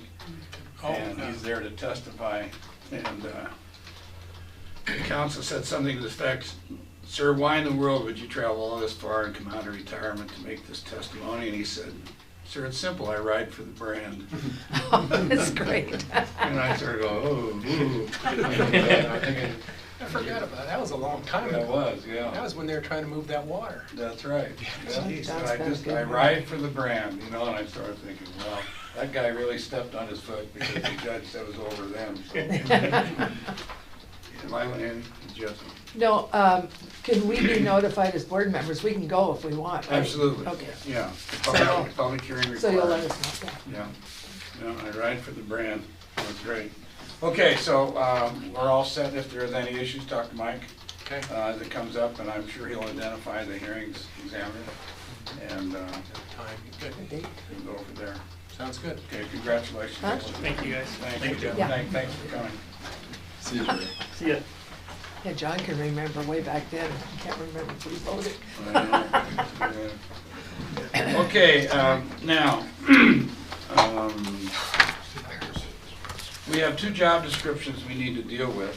I'm going to take the second one first, the brand investigator position, and I think I've got this right, that Nina and Lila and Brett and Mike have all worked on this job description, not all at the same time. So I'm going to take a 15-minute recess. I'm going to ask that the four of you get together over what changes and what aspects are in or out at the present time. Brett's got, as chair of the personnel committee, Lila, I know, is on it. Yeah. I can't remember who the third is. I think But it's, anyway, yeah, John Lavelle, yeah. That's right, Lavelle was He's a lot of supposed to help. be chairman and handed it to you, wasn't he? Okay, so I would ask that we take about a 10 or 15 minute break and ask you all to go into Mike's room and identify what's been done, what's current, so that we don't belabor it, and make sure that that you all are in agreement to work so hard on it. So with that, we'll come back in about 10 after unless there's some reason not to. And could we, yeah, Evan, would you shut the machine off, please? No, no, hey, for me, it's been a forfeit meeting already. You're on. Okay, we'll get back live on the meeting. So, the description of update on Brand's investigator position description, Brett.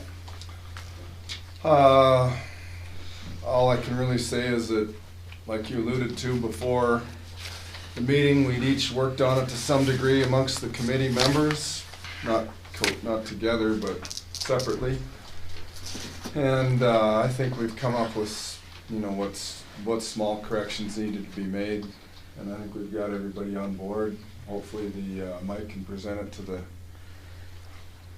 to the guys, and they'll be okay with it. So is there a motion to approve the current draft on a going forward basis? I'll take that as a motion. Yeah. Is there a second? Second. Okay, any further discussion? Mike, anything? No, I think we're great. Nina, Lila? No. Thank you for doing that. All those in favor signify by saying aye. Aye. Opposed? Okay, now for a matter of process, this description then goes on to state, right? Right. And so that'll take place fairly quickly. Don't the brand guys have to accept it before it goes to? Yeah, we'll want they'll sign off, so I'll take it back to them and talk to it. Okay. I think what we've done they'll be easy for them, and we'll be on our way. Okay, great. Good. All right, update on the vacant brands administrator position. Okay, so we had our brands administrator position open from whatever meeting that was. We decided to open it until January 3rd. Just some basic statistics. There were 24 overall applications, but then upon screening, the top end of that pool is a bit shallow. It's not that there's not people there we may want to talk to at some point in the future.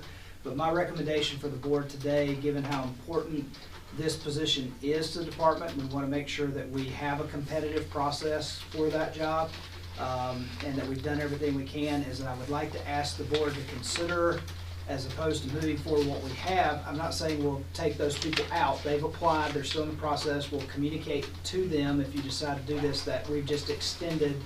But that's what I'm asking for, is an extension for us to leave it open or open it back up and just see if we can shore up that candidate pool a little bit more than where it is right now. And Brett, Lila? No, I just gonna make the motion to do that. Okay, there's a motion by Lila to do what? Is it Open it. do we have to be reopened, or is it extending the time for? Yeah, because it's closed, we'll reopen it. Okay. And I would actually say at this point, it's probably in our interest to just leave it open until we get to our next meeting, whenever that may be. Okay, so we will, okay, so the motion is to leave it open for applicants until our next meeting? Right. Is there a second for that? Second. Any further discussion on that? Those in favor signify by saying aye. Aye. Opposed. Okay, so then, at our next meeting, then, we'll have to have a process in place, identified as to how we're going to go through those applicants. Mike has taken the initiative previously authorized for him to screen and go through the top, what he feels are the top, and he will, I assume, do that again. Mm-hmm. That doesn't mean that members of the board can't go through every application that's there in case you have a different view, and that you should individually, but we should, prior to that agenda item, have communication a couple days ahead of time from you as to how many applicants there are and what you've screened down to, and then board members can make arrangements. And what we could do is we could take an extra period of time during the lunch hour on that day and allow people to screen through applicants, or at their leisure at other times when they are available to come into the office to do it. Would that be acceptable? Yep. And at that point then, we would have, I suppose, Brett, that we could do a interview process. Sure. Depending on what comes of that. Yep. Would that be appropriate? Yeah. Okay, is there anything else we need to do on that? We have to vote on that, don't we, or did we? Pardon me? We voted. Oh, did we? Okay. Now you're telling me we voted. Okay, so we're all set. Yeah. Okay, so, the brand re-record fee. Who wants to tackle that? Well, I looked at Brian and Brian looked at Evan, so Evan's in trouble. I got it. Evan and Brian. Good afternoon, members of the board. Evan Waters, Finance and Accounting. Here to talk about the re-record. It's going to happen, our re-record fee, it's going to start in about a year from now. This is right before tab 4. It'll be in the tab 3 section. Gotcha. So what I did here was I went through and did a table of what we had done over the last 10 years as for what the brands division has, their expenses were over the last 10 years, and kind of seeing what their expenses were, and also seeing what their funding ratio was between per capita, because they're funded with per capita as well as the brands fees. One of the things. Brian, is there an issue? No, I was just looking, I'm trying to telepath the mic to go up. Yeah, thank you. I just want to have it up for folks that may not have. Couldn't tell whether you wanted to leave. Okay, go ahead, Evan. Yeah. So at the very top here, it kind of explains my methodology for going through this here. I went to our 2021 budget for personnel services, and in order to project those expenses, added kind of the status quo what the legislature's been doing, giving us 50 cents a raise. So I calculated that as a projection. I kind of averaged the operating expenses, and it was almost 2% per year. So just amortize that over the next 10 years as well. So come up with about a 2%, 2.5% annual over both for the total operations. That's kind of how that second table there is showing. That third table at the bottom, that is showing our new brands and transfers revenues, how they come in, kind of, you know, where we know we talk about, we get a little bit in the beginning of the 10-year period. We can recognize a little bit. Right. All the cash comes in, like $250,000, but we can only recognize 1/10 of it in that first year. So that's what that last table. I know this is a very busy worksheet, so. No, it's understandable. Okay. And that's an audit requirement. Right, yes, yep. Okay? Yep. So keep going. So on the second page there, then this is showing a couple of different proposals. We do have, we can go any direction here, but there's a no change, which if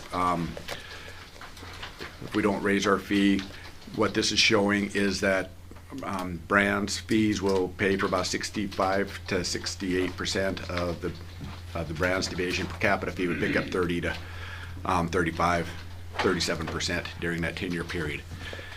The second table, if we raise both brands fees and the new brands and transfers by $25, I just, if we're gonna, because the new brands and new brands and transfers is twice as much, but I think what their original reason for that was $100 for basically the recording of the fee, and $100 for research, going back and finding out if there's any brand conflicts or something. So it was a fee, so that's why it's $100 more. And an important point there is I think that was a finding of a past years ago, like 10 years ago, financial audit saying the work for a re-record is not the same as the work, and so therefore it didn't make sense to them that the fees were the same.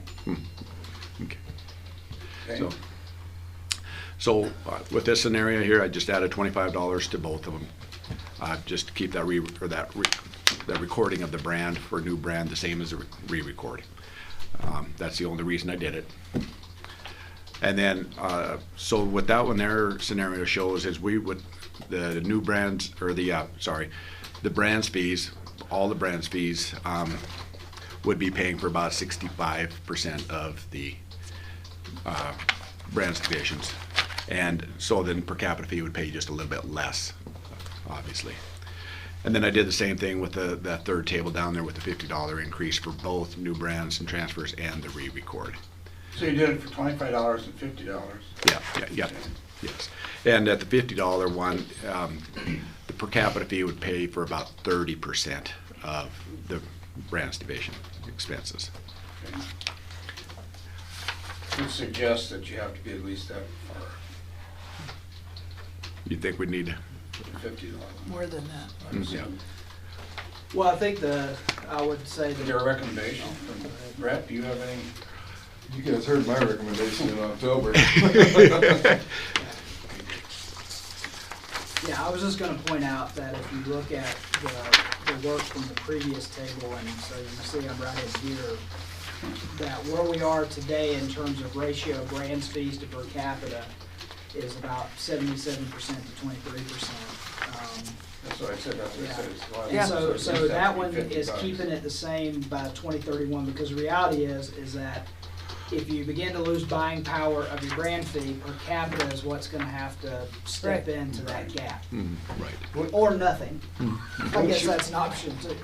What's your anticipation, or what's the expectation for per capita fee in each one of these? Just stagnant, or is it an expected increase in these? It's gonna go 10 up, years just, out, or- it'll go up a little bit as well, but about 2%. It'll go up, it'll go up with inflation as well, but it'll stay that 23, Not the 20. fee, but the ratio. Revenue. Yeah, The need for it. yes, the need. The Well, need. you're asking the revenue question, right? How much revenue are you plugging into this Right. relative Well, per capita? And it's- he's saying it's going up a little bit every year. Yeah, the per capita fees will go up at about the 2% as well. It's gonna continue to go up. So he's assumed an increase in per capita revenue application as well as the increase in fee. With the revenues, with per capita fee revenue, we haven't done anything with that. all he did- That's what you were asking. Yeah, Yeah, and what yeah. you're saying is you kept it, So this here isn't going to, this won't, we can change that fee every year. No, no, For no. the per capita, Hold but on. yeah, yes. what I'm asking, Yeah. let me try it. On your per capita fee projected revenue, Mhm. and you got a 10-year Yeah. or 11. Yeah, it's 10 or 11 years. horizon, Yeah. okay?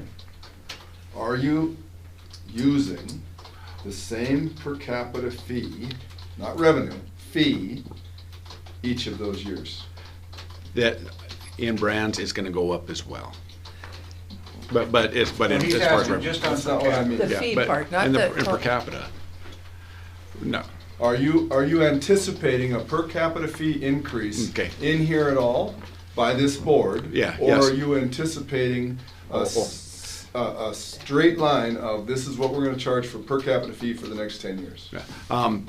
Just for brands re-record, it's gonna go up a little bit, but No, I'm talking overall, I brands have as re-record. well. I'm not talking about brands You've not re-record. assumed, I think, to answer that definitively, you've not assumed any per capita fee increases in that horizon. Correct, yeah, yeah. Thank you. You've Yeah. kept it at, so cattle's 229 now, you've assumed it as if cattle was gonna be 229 in 2031. Right, yes, yeah. But that computes to a revenue number. Well, what he's doing is taking the difference and just backfilling it per capita. Yes. I mean, on this, all he's doing Right. is taking the difference, and that's what he's charging per capita Mm-hmm. on this chart. I don't disagree. Yeah, but the rate stays the same on per capita. What I'm trying to get to is, if you look at the percentage, and what Mike has told me before I come down, you know, the history is to try to keep the percentage of your brand fee versus your per capita fee in relationship. Correct. What I'm saying is, I don't believe that you can look at that percentage in year 2031, or any year for that matter, in the $25 fee increase or the $50 increase, and feel that that's correct, if we're not making some projection on per capita fee increases. If we're using it as stagnant, and I don't care, for the sake of this discussion, I'm fine, I just want to know what it was. And what I understand it to be is that you just use the same per capita fee for the full 10 years. Yes. And so therefore, I don't believe that percentage relationship is correct. But that's fine, that's not, Well, that's Well, not. but and I can- but here's the issue, right? The issue is the relationship difference, but you have to assume that he has to assume now no fee change, up or down, Yeah. and as a matter of fact then, a revenue number Right. that's commensurate with it in this mud puddle over here. I got that. And this mud puddle over here then changes depending on how much you increase it. So he changes his percentage based upon, and what I heard him say is that $50 gets you to about a 30% per capita, which historically we've been about 27, which argues for the fact that it has to be at least $50 and probably a little more. We're on the same page. I just, you look out at that 2031 and it's 75-25 and you go, come on. Right. I'm not arguing that you did something wrong. I just wanted to make sure we're evaluating it correctly. And I think another thing to talk about in the evaluation is remember that our obligation is to spend user fees first. So there is an order of operations into how we spend money. So in the brands, we always spend all the fees before we get into per capita authority. Okay, and then once the fees have been spent, then we get into per capita authority.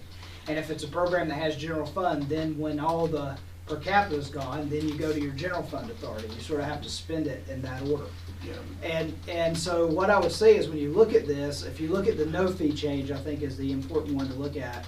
If you look at 2021, if we're leaving everything the same, per capita is the same, the brands fee is the same.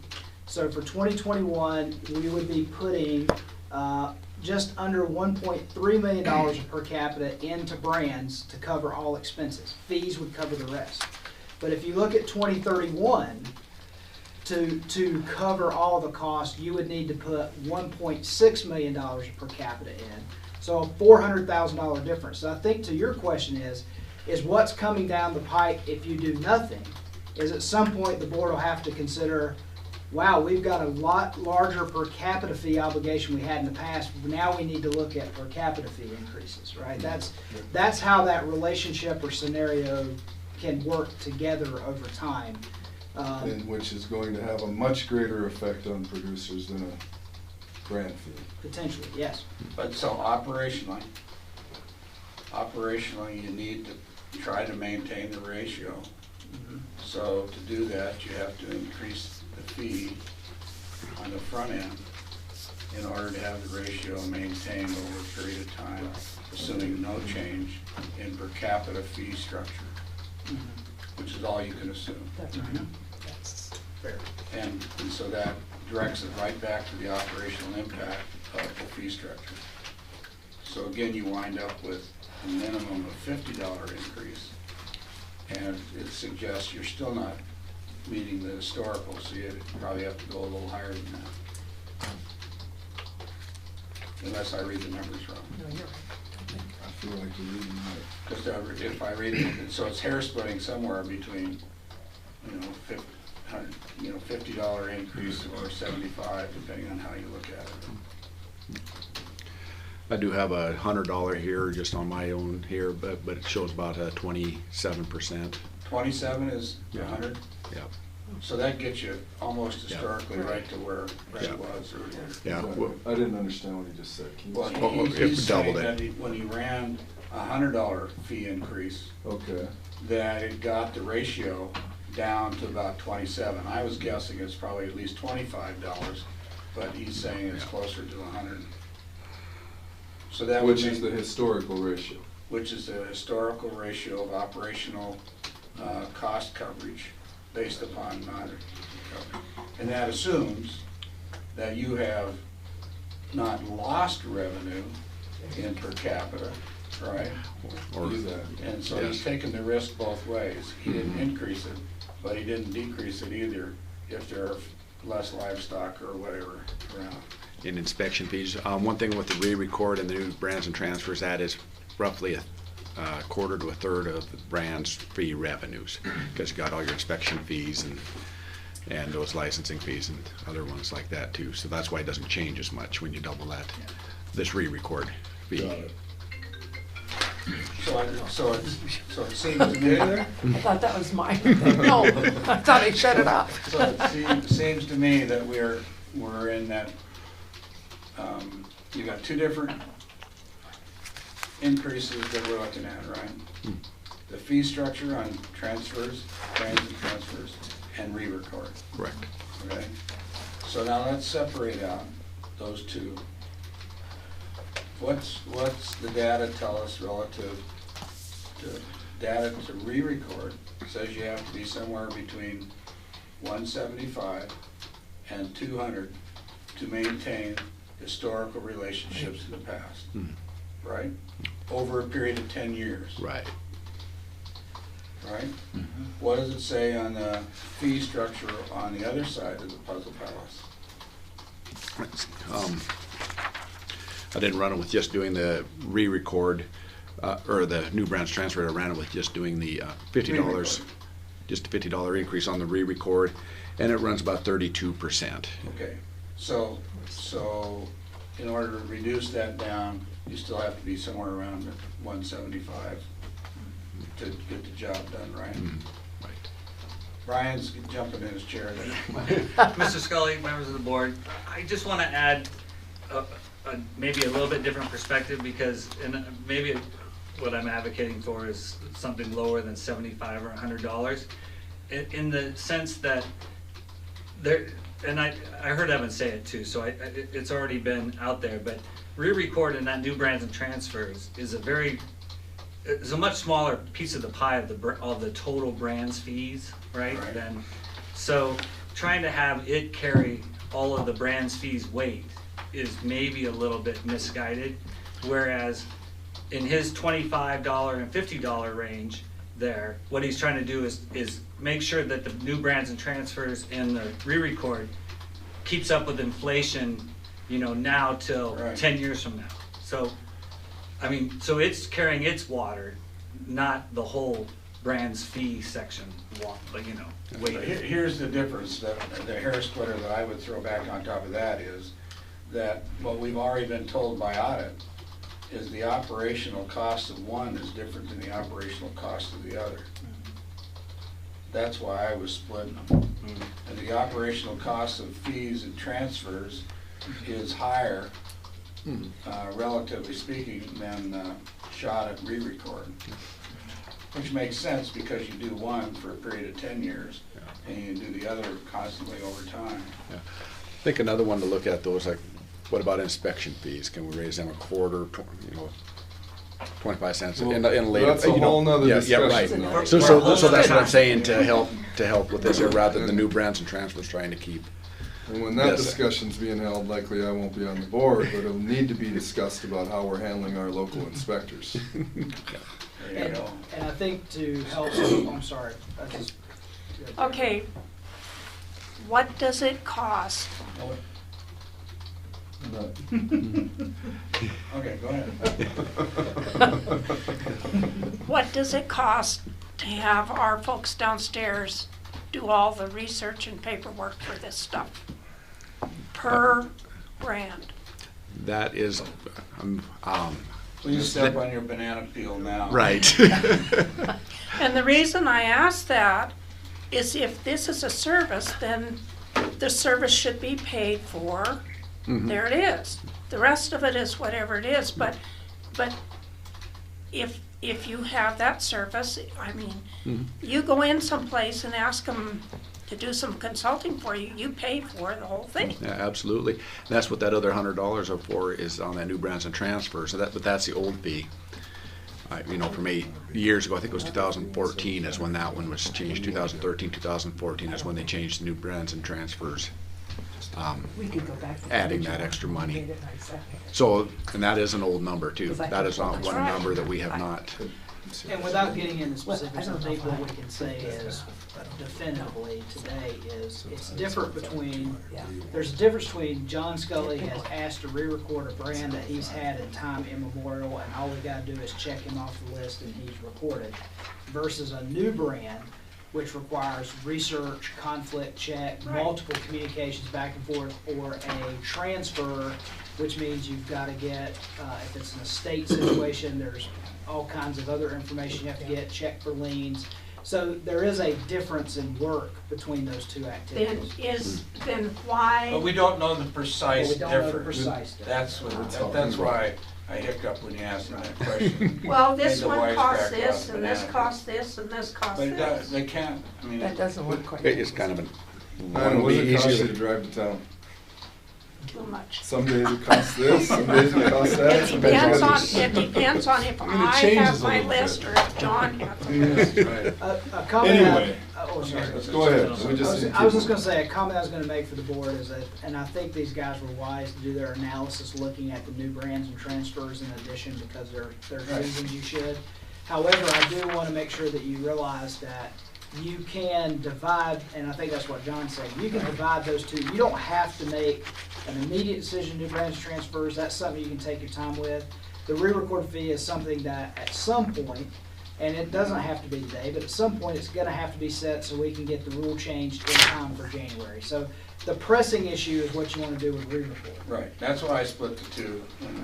And the issue that they carry with them different cost structures without getting into it. So we probably ought to be focusing on dealing with re-record numbers. And then the other issue is, remember, that when we do re-record, it's locked in for 10 years. Where you do the other fee structure, it's not. And that can be changed over a period of time depending on what happens to those cost activities that you can figure out. But what he's done is taken a ballpark rate of inflation and added that on to existing structures without making any finite declaration as to what the exact costs are, which is a fair way to do it. So,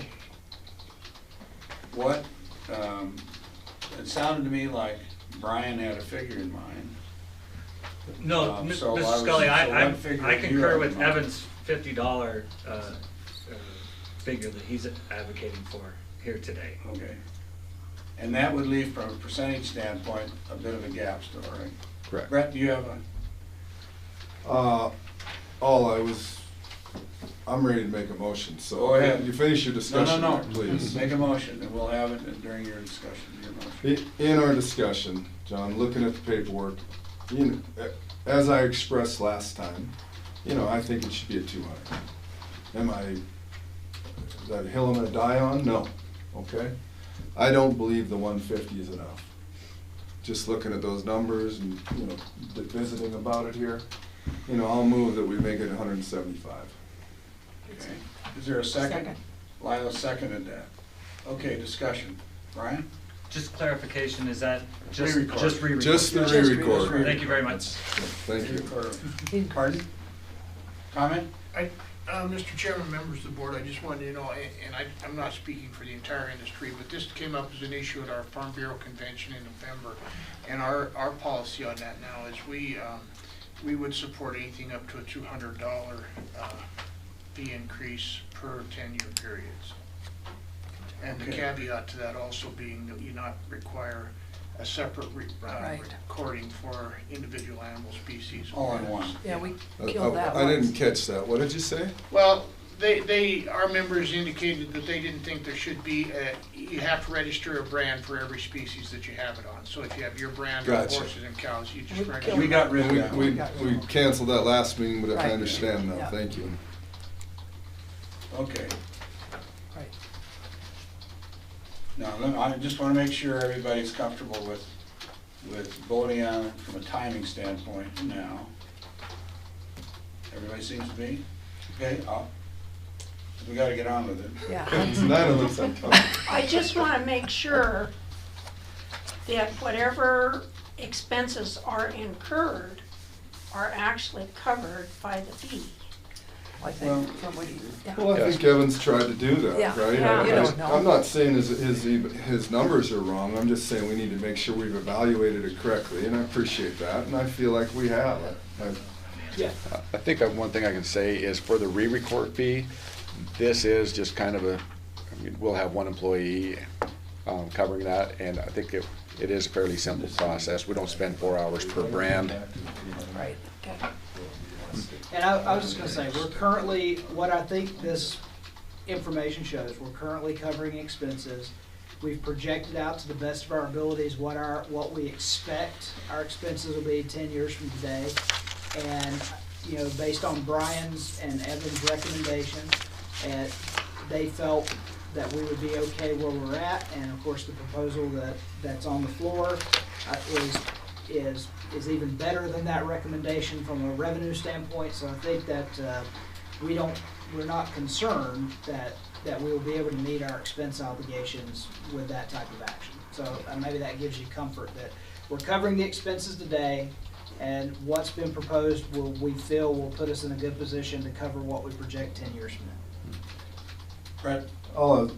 Mike, you made copies of that deal I wrote up. We don't need to listen to it now, but I wanted to make sure people that were here got to take it with them. Okay. Because in that, I felt like I laid out, you know, the costs and how we went for 20 years without an increase. You know, 10 years ago, we didn't increase it because, you know, there was a lot of push from everywhere saying don't increase fees. So we didn't. But if you take the whole amortized out over the whole 20 years, you know, Right. at a $200 fee, it's a 50 cent a year increase, which averages out to about a 3 to 3.25% on average. Well, inflation's somewhere around 3 historically. So I don't think that we're out of line here at all. That's what I'm trying to say. And we didn't raise fees 10 years ago because and I'm repeating myself, but you know, we had a lot of push from everywhere. Don't you touch fees. So we didn't. I feel like we did our job. And now we have to come back and do this. Okay, motion on the floor is raise re-record fee, a single fee to $175 for the next 10-year period of time commencing in January of 2021. And to be included in any notices prior to that period of time. Is that correct, Mike? Is that right? Okay, you were looking at him, Mike. No, Okay. sorry. No, that's a normal work meeting. Well, I know, but I just wanted to make sure we weren't missing something in the translation. Yeah, we can't get rid of it. No, I was trying to listen intently to his part about the notices, and I was like making sure I tracked what he was saying. It is public notice relative Right. to publications. Yeah. Okay, those in favor signify by saying aye. Aye. Those opposed? All four are in favor? Okay. For No, go ahead. For any, little self tidbit, for anybody that's listening or watching this video into the future, you know, I'd ask that you read the editorial that I wrote that's going to get placed in the Western Ag Reporter the week of January 30th, because I feel like it lays out the benefits that producers receive from this fee, or partially from this fee, and it lays out what this cost really does to producers. And anyway, I feel like it's lays out a pretty good argument for why we're doing what we're doing. Great, and you have copies of those available now. Mike's got them Mike now, does, so. if anybody would like to have a copy of it. Okay, Evan, thank you for all that effort. Thanks, Evan. And then, from a timing standpoint, the other fee structure should be considered when? You're talking the new branch of transfers? Yeah. Probably assess them, I don't know. March? Yeah. March You're gonna do timeframe that, work? yeah. Because we'd have to change the rule, right? Correct, yes. Okay. And so people know, you cannot get a new brand and re-record, I mean, you have to do them separately, right? I mean, you get a brand and then you re-record it if you get it right. You can't do it as one thing so that. Right, you can't re-record a new brand. That's Right, what I there think you you're go. saying. You have to get the new brand, then re-record it, so you Right. do pay it. Separate transaction. Yeah. So if you get the brand in year 9, you're gonna pay whatever, and then you're gonna have to Right. re-record it. That's right. Yeah.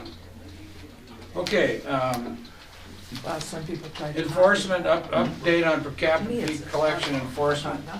Can I ask Well, one? sorry. We had this legal research we asked for at the last meeting about law enforcement Oh, right. authorities. I don't know if you want this to just be a document that's handed out, or if you want to go through it today. It's up to you. Okay, so let's backtrack now a second. Let's hand it out for everybody to look at, and we can put it on the agenda next time if you want it. But remember, this was done This was Some done, that way and some this was done There's be- no stack going that way. because of, I'll just take one, Brett, and then take the rest of them. All right. This was done because there was pieces in the job description that talked about the obligation of law enforcement. And so this research was done for everybody so that you know what those obligations are. We have now approved the job description, so I can only assume that the action taken has been taken with these issues in mind. Right.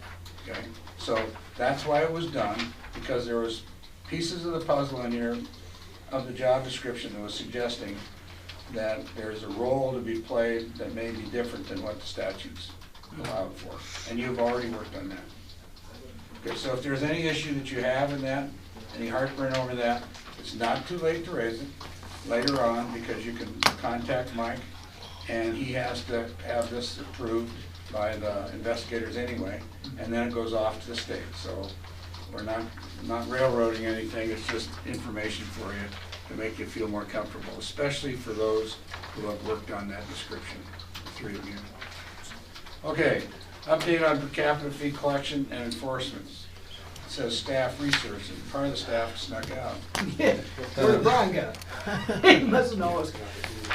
So I'll just give an introductory phase here. This is a follow-up from previous meetings. We're talking about, at the last meeting, the way I had it written down was that the board had asked us to look at what might be the most lucrative opportunities to look for areas where we may be missing per capita, missing livestock owners that are reporting, and to do some work on that and give the board an idea of what type of work we're stepping into to make decisions of how to proceed. Because one of the things that was brought up was whether we'd go to a third party, university students or whatever, to do some work. So I think I know what Mr. Simonson's going to present. At least, hopefully, he presents what he told me he was going to present. But I think it illustrates, at least gives you an idea of the depth and breadth of the issue, and then the board can decide how it wants to move on from there. And the other issue tangentially with it that we discussed briefly at the finance committee meeting, and you were out, that Brian was in, was the issue of where do we stand relative to enforcement of per capita fee. And we just need to go on record with where that stands, i.e. Department of Revenue did away with theirs. We still have an enforcement penalty. And is there anything that the board wants to do, or the staff wants to do, or the industry wants to do to change that rule or statute from the current status, which is, can be described by you, I think it's $25 or something, right? Sure. Mr. Scully, members of the board, in addition to, just to stay on the enforcement for a second before we move off, there is a calculation that goes on with the Department of Revenue for a late payment fee and interest in that, but again, not being enforced because it's not being enforced, and both are that way. So if the industry and others want to look at that legislatively, then now's the time to get ready for it. And I think in Mike and I's conversation with Revenue when we're over there, and Mike, help me if I'm wrong here, but their take on the path forward for trying to gain more per capita fee payers, again, was similar to what I think we're suggesting here. They were really advocating for, this is about sending out letters and telling people, not penalties. That's right. Well, they don't want to have to deal with it. Is that? Mm-hmm. Okay. No, Yeah. That's what they say. Oh, I'm just saying. Yeah. That got taken out, and the board took a position at the time. They didn't really want that taken out. Right. I remember it Yeah, we at did. upstairs in the Colonial. That was an issue, and then it went. So we're left with what our enforcement is, which is, I think, $25. Okay, go for it. Chair, members of the board, Brian Simonson. I apologize for Ty pulled me out into the hallway. I'm throwing him under the bus. So I might have missed some of that. So just let me back up and say, in our efforts to look at per capita fee crosswalk in our internal databases, especially comparing it then to the revenues database, we met with brands personnel prior to Christmas and heard from them what they thought some of the complications or shortfalls of the data sets were and what we would run into. But we all, at the conclusion of that meeting, came to the understanding of the scope that we're looking for here in this test of it as being, horse or equine data. We decided to go with data between 2015 and 2018 because that's what we have the most complete information for. We don't have, our 2019 isn't up to date yet in brands, and then we can't go back beyond 2015 on some data sets. So 4 years, that's still a pretty good data set. From there, we're going to make some observations, gather, deduplicate and gather the names of what we think are potential new per capita fee payers, and then with the ultimate goal of sending out mailings. So just to talk about the data sets, the 4 that we're using currently is first off the Department of Revenue's per capita fee collections, and for a year that's about 18 to 19,000 payers for a per capita fee. So that's just 19 or 18,000. Let's go with that number. For animal health, we're using the equine import veterinary inspections that we get, and in that period of time, we've compiled 13,583 records.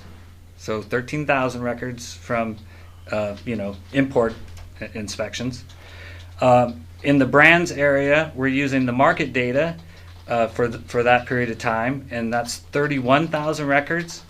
And then the data that we've actually had some time since Christmas that we have done, that Evan has mostly done some work on, is from the inspection data.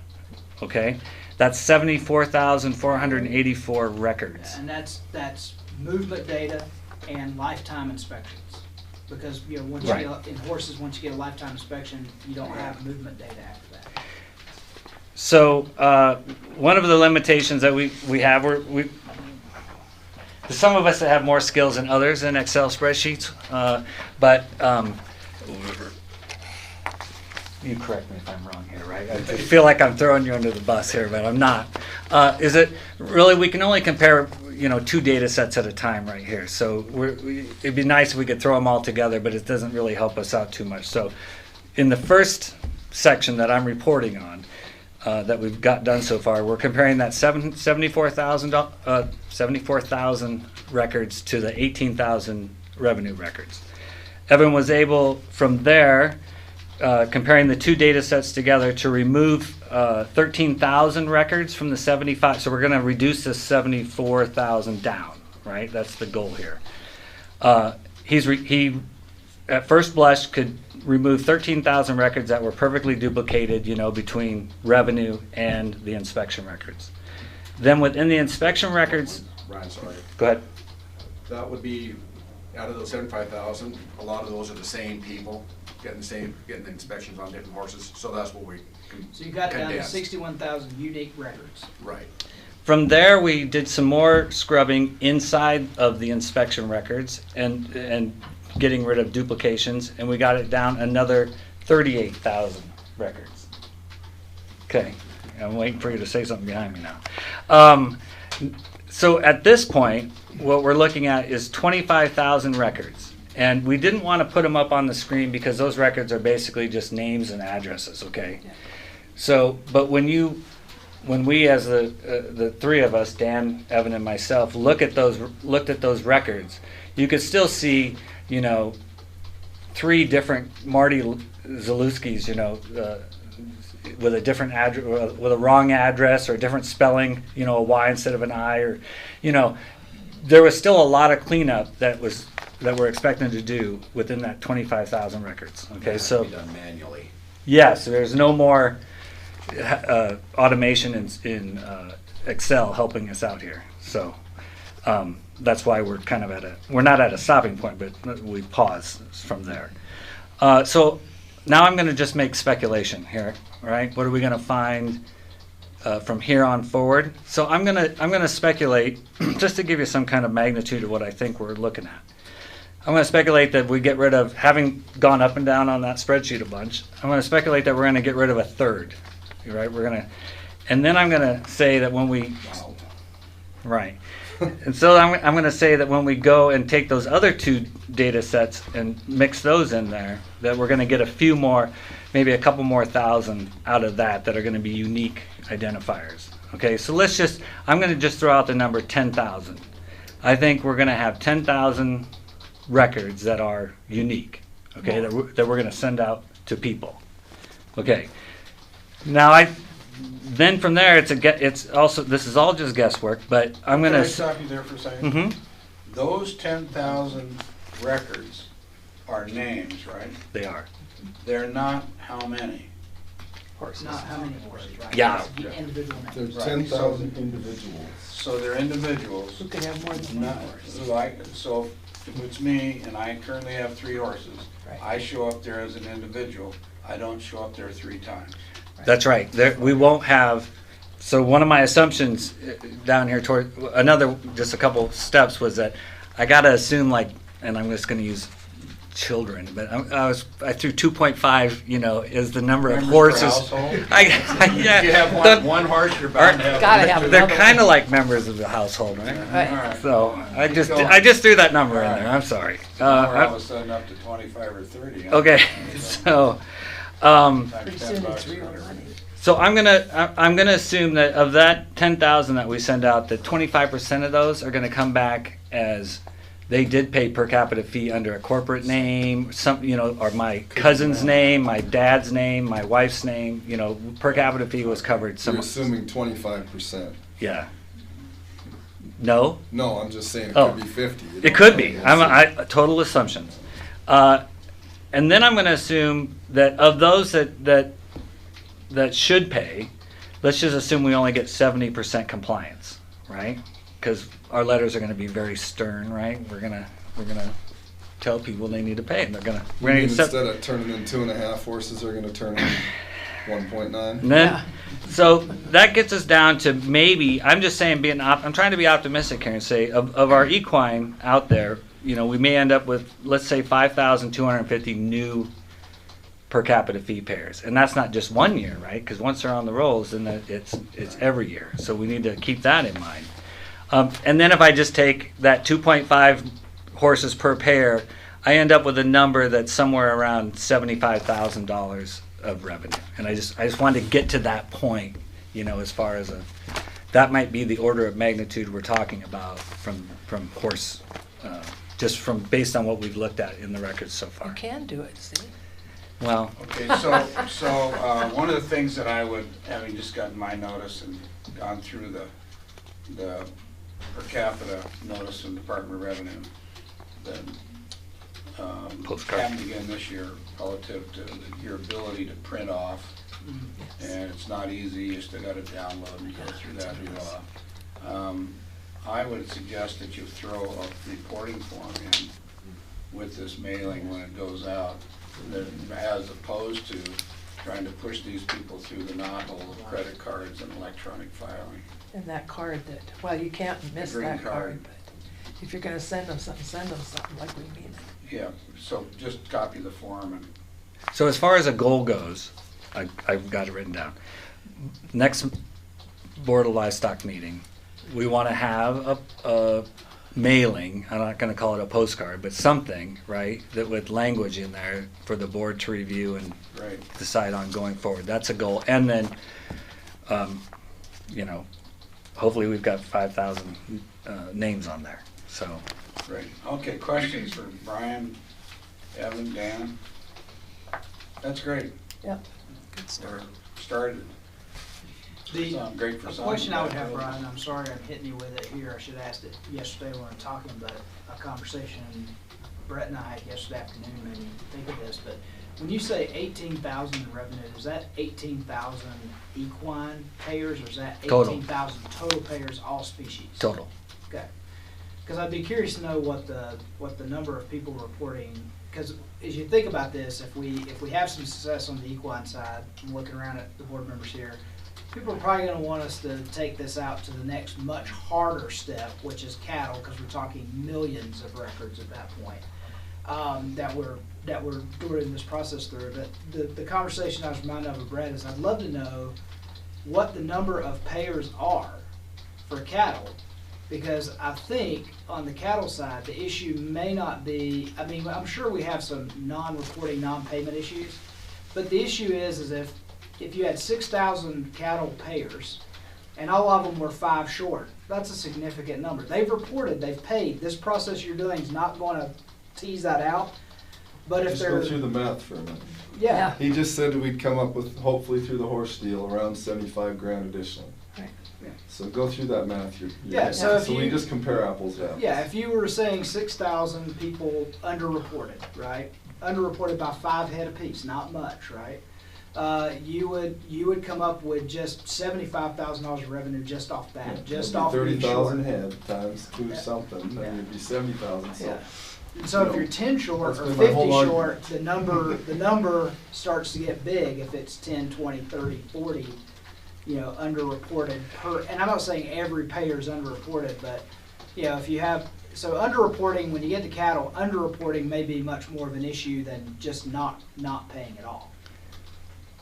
And I don't know how we ever get a process that teases that. I am more than happy to entertain those ideas, but I guess I would request a little patience, and let's do the horse one and maybe see what kind of response that is, and then and millions of records is a different story than 75,000. Look, I think the work you did is great. Yeah, All along, I've felt like this could make a $50,000 to $100,000 difference, and I'm not saying it's not worth going after, but it just wasn't worth my effort that you guys did. Okay? Yes. But what I think the real issue, I got to figure out how I want to say this. Where I think potential real money could be brought in isn't by people not paying, it's by making sure people actually know what they have. Not going to accuse anybody of anything, but when the legislature took the local county assessors away from the counties, they kind of took that away from us. So, what do you do? Business inventory tax. And I haven't seen it. I have not, shockingly, in my lifetime, I have not met one person that likes to pay taxes. I can't believe it. And I should report on this project. I don't know if we reported it last time, and if I'm being repetitious, then I apologize. But Brian mentioned that we've had conversations with revenue, so I just want the board to know we followed up and asked questions about, are there other business inventory taxes, other things that would, because we're trying to find records that indicate someone is a livestock owner. And we sort of hit a dead end there, and I think this is a good thing probably from the Department of Revenue of saying, there might be, but we could never share that information with you. So, we're because that's privileged and protected, and we can use it internally in the Department of Revenue, but we couldn't let another agency have access to that. Because we asked that question saying, is there other tax reporting that is coming to the Department of Revenue that would indicate an individual as a livestock owner that we could compare against our payment record, or our per capita payment records? And I think they foreclosed on that concept pretty quickly. But I just wanted to let you know we had asked the question. Since they know there is a tax on livestock, and they Who's have they? revenue, Okay. and they at this point are responsible for having that money come into them, are they legally responsible if they have other names of making sure those people pay their tax without telling us who those names are? The answer to that question, I would say, is it depends on if it is true that they're legally responsible. I think maybe their answer, and I'm going to take a little bit of a guesstimate here, is their answer would be is we're the collection agent. You're the one legally responsible. You're the one who has to have this. All we are is the intermediary that makes sure there's a system through which you get paid. I don't know that they would view themselves as being the one legally responsible for enforcement of getting those dollars in. Which is exactly the reason they pulled their rule. Exactly. And dumped it on our lap, and also tried to dump collection on our lap too, if you recall. All in the name of electronics. So I would agree with Mike's assessment. They would say no. And that's our problem. We just pay them to collect them. Okay, great. Thank The you. issue we have is it's a human nature issue, right? Yeah. The IRS isn't able to collect 100% of what they got coming. Well, it's human nature, but I think also there's a tremendous number of backyard livestock producers in this state haven't a clue that there is a per capita tax. And that is our fault. Okay, new business, provide any follow-up legislative week activities. I'm not aware of any. No, I'll just make sure the board knows that Dr. Zaluski and Dr. Judo were at the Environmental Quality Council meeting and talked about feral pigs and CWD at the request of that committee. Nothing, no take-homes from that or task or anything we were asked for by the committee that I'm aware of. You've already heard about the VDL. I did ask about economic affairs because, as I explained to the legislative staff, not that I want to be on the economic affairs agenda, but given my first 3 years here when we were on every one of their agendas, it's weird that we've not heard from them in a while. And she assured me that that was not a problem because we already did our agency report at the beginning. But she did prep me that maybe at their next meeting later on, they may want to follow up with us on how our revenues per capita and other things, just to get a sense of how those things are flowing within the department. And then I think John mentioned today that, I mean, assuming with this VDL conversation and that that committee has appointed people to be on that committee or appointed a person to be on that committee, that we may be asked to do some follow-up with them. So we may be on Economic Affairs Interim Committee agenda somewhere later in the year, but they had nothing for us to do with them when they were here in town last week. And I'm assuming we will because she wanted a copy of that. Right. Deal and the follow-up information, those are good charts that Brian and Sarah did. Now, is there someone else coming to do milk and egg report? No, I think it's going to be Dr. Zaluski, and I don't see him in here tonight. Okay, so then let's go to Fiscal Bureau. Brian, he's here. Yep. I am here. Dan, you better go get Marty, because this is going to go fast. Too. Oh, you should have said that. Oh, that's a kiss of death. Well, I checked with him yesterday at the Financial Committee's report, and the report was that everything's in good shape relative to the budget on the report going forward, so I wouldn't be surprised if it's fairly rapid. Yeah. We're going to be in tab 5, and as usual, we're going to start with the state special revenue.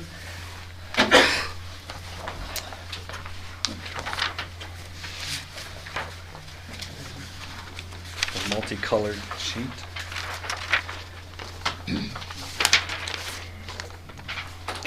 I have just maybe 3 things comments to make on here. The good news story that jumps out on the page, of course, is the market inspection fees under brands, the light blue at the top. That $137,478 compared to this time last year, I think is a good news story. Obviously, if you look at the local inspections, that's still down, and is down further than relative actually than the last time we reported. So, but maybe there's a correlation there also.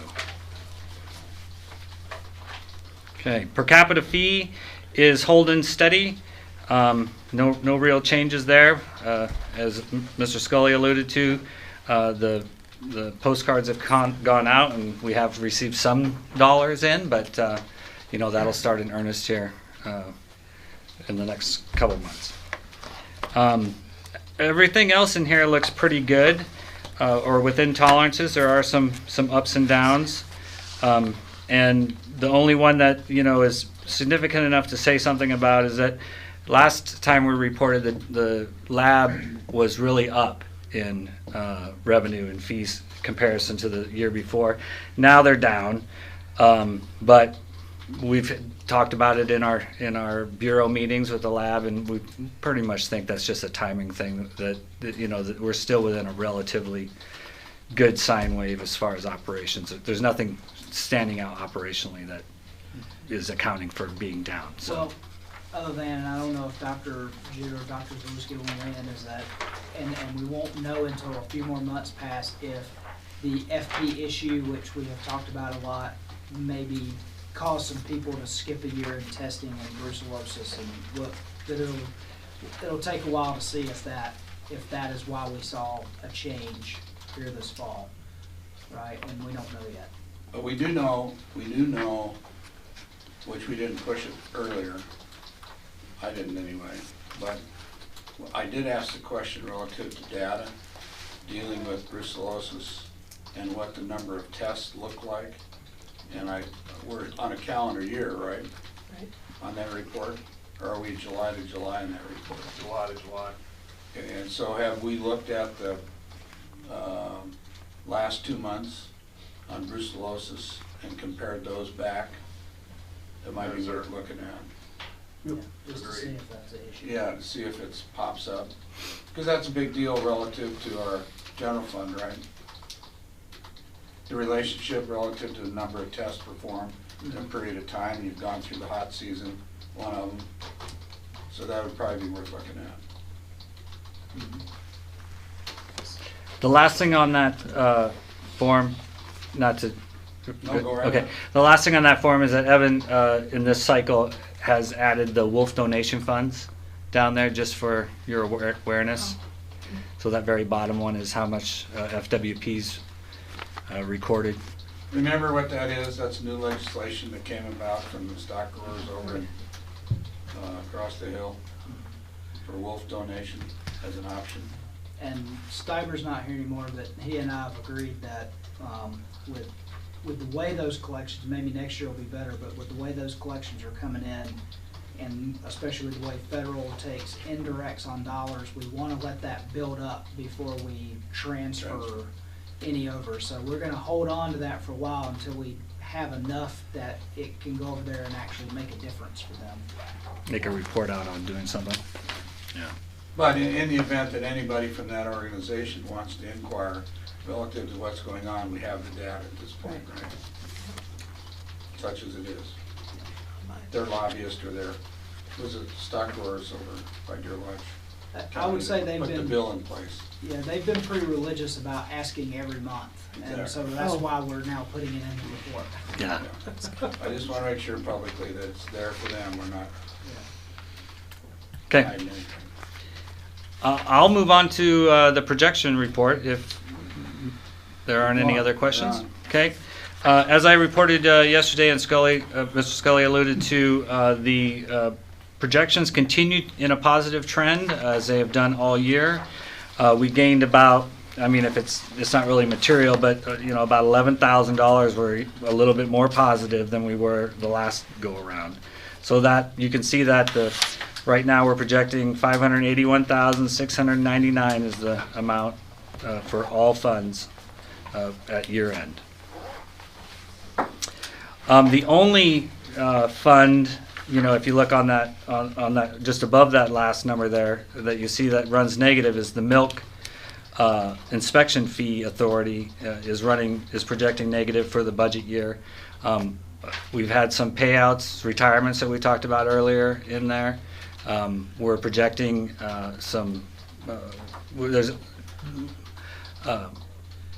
right now that number, I'm optimistic that number is going to go positive, because when we do some training in that, we'll shift some of those personnel dollars over to the egg side of the house, because they'll learn both sides of the house. So, and then if we don't, they've got the cash to cover it, and we've got the authority to move around if we need to. So I guess in short, I'm saying the whole department's looking pretty good at this point, and I don't think there's much reason to be concerned or worry about it.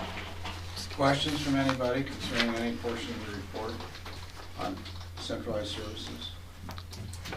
Fiscal Bureau, projections or budget status? Question. So at what point will we have things balanced out enough that we deal with some of the positions that are not yet filled because of retirement? So I think of the positions that are not filled, we've already internally discussed the game plan for how we're filling those positions. So part of that getting us to the, and they're already built into these projections too, is probably the critical thing. If Why don't you give us the game plan? Yeah. so, I mean, if we're talking about milk, then we're saying that, you know, at this point, we're only filling one of those positions, and that the other position is already calculated in here as being gapped for the rest of the year. So, I'm not sure, I mean, at least as far as budgetary goes for the rest of this fiscal year, we've only filling one of those positions. That's the game plan. And I think Marty's, in his time period, was gonna talk more specifically about the plan. Am I correct in that? Am I saying So, something wrong? When is the snapshot? The snapshot's gonna be in May, So we have But some time. May, June timeframe. I always look at May because all of a sudden, It's on you. it's You gotta May. do it by May. Yeah. And so, but remember, and it might be something I put on next agenda, if we are looking like we're doing okay, we're not prohibited from, because of the authorization of expenditures we have, even if they're in some other category, from looking at a plan to fill that position, if we feel we're gonna be safe in the end, as opposed to leaving it vacant over time. And that would apply to any position. If we were to fill it right away, I'm just gonna add that number would be much bigger as far as the negative's concerned in the milk Right. But program. our net positive for the whole institution Oh, sure. could handle it. I'm not arguing that. And I'll also say that I'm not concerned about snapshot with a position that's been vacant for a few months. That's not what that's about. If a position has been vacant for more than a year, 2 years, those are the ones you worry about, but we don't have any positions that I don't think we'll be moving to fill before snapshot that would fall into that category. Because one, that's not related to milk, but one is we've talked about that we've gone for a while without a Western Region Supervisor and Brands, but I do plan to move on that before snapshot. So I can't think of any position we have that with the historical view of snapshot is gonna be an issue.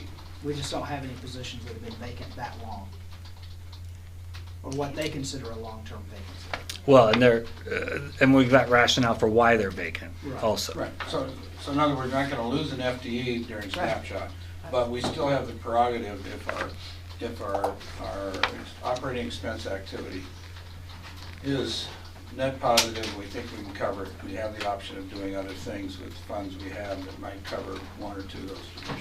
Yeah, our very few number of vacant positions that go into the snapshot is, relatively minute compared to other departments. So, yeah, we're good. Okay. That it? It could be. Okay, milk and egg. Thanks. Thanks, Brian. Can I jump in really quick? Yeah, absolutely. Reverse back to the branch report. Yes. So we're gonna need to have, and you guys probably are in the department, but some pretty serious discussions about making sure producers are notified. Oh, yes. I mean, that's coming, right?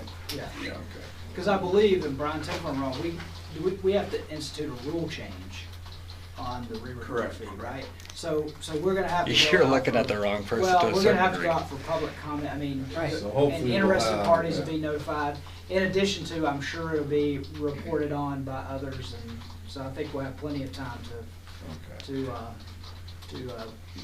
make sure people are well informed of what's gonna happen. And the back pressure is building quite a bit to get that going. So I can tell by the chatter It was around on it last week. that we need to go now. So People are pushing. yes, you'll get more word, I'm sure, by March. We'll be solid moving along. Fair? Okay. Yeah. Okay.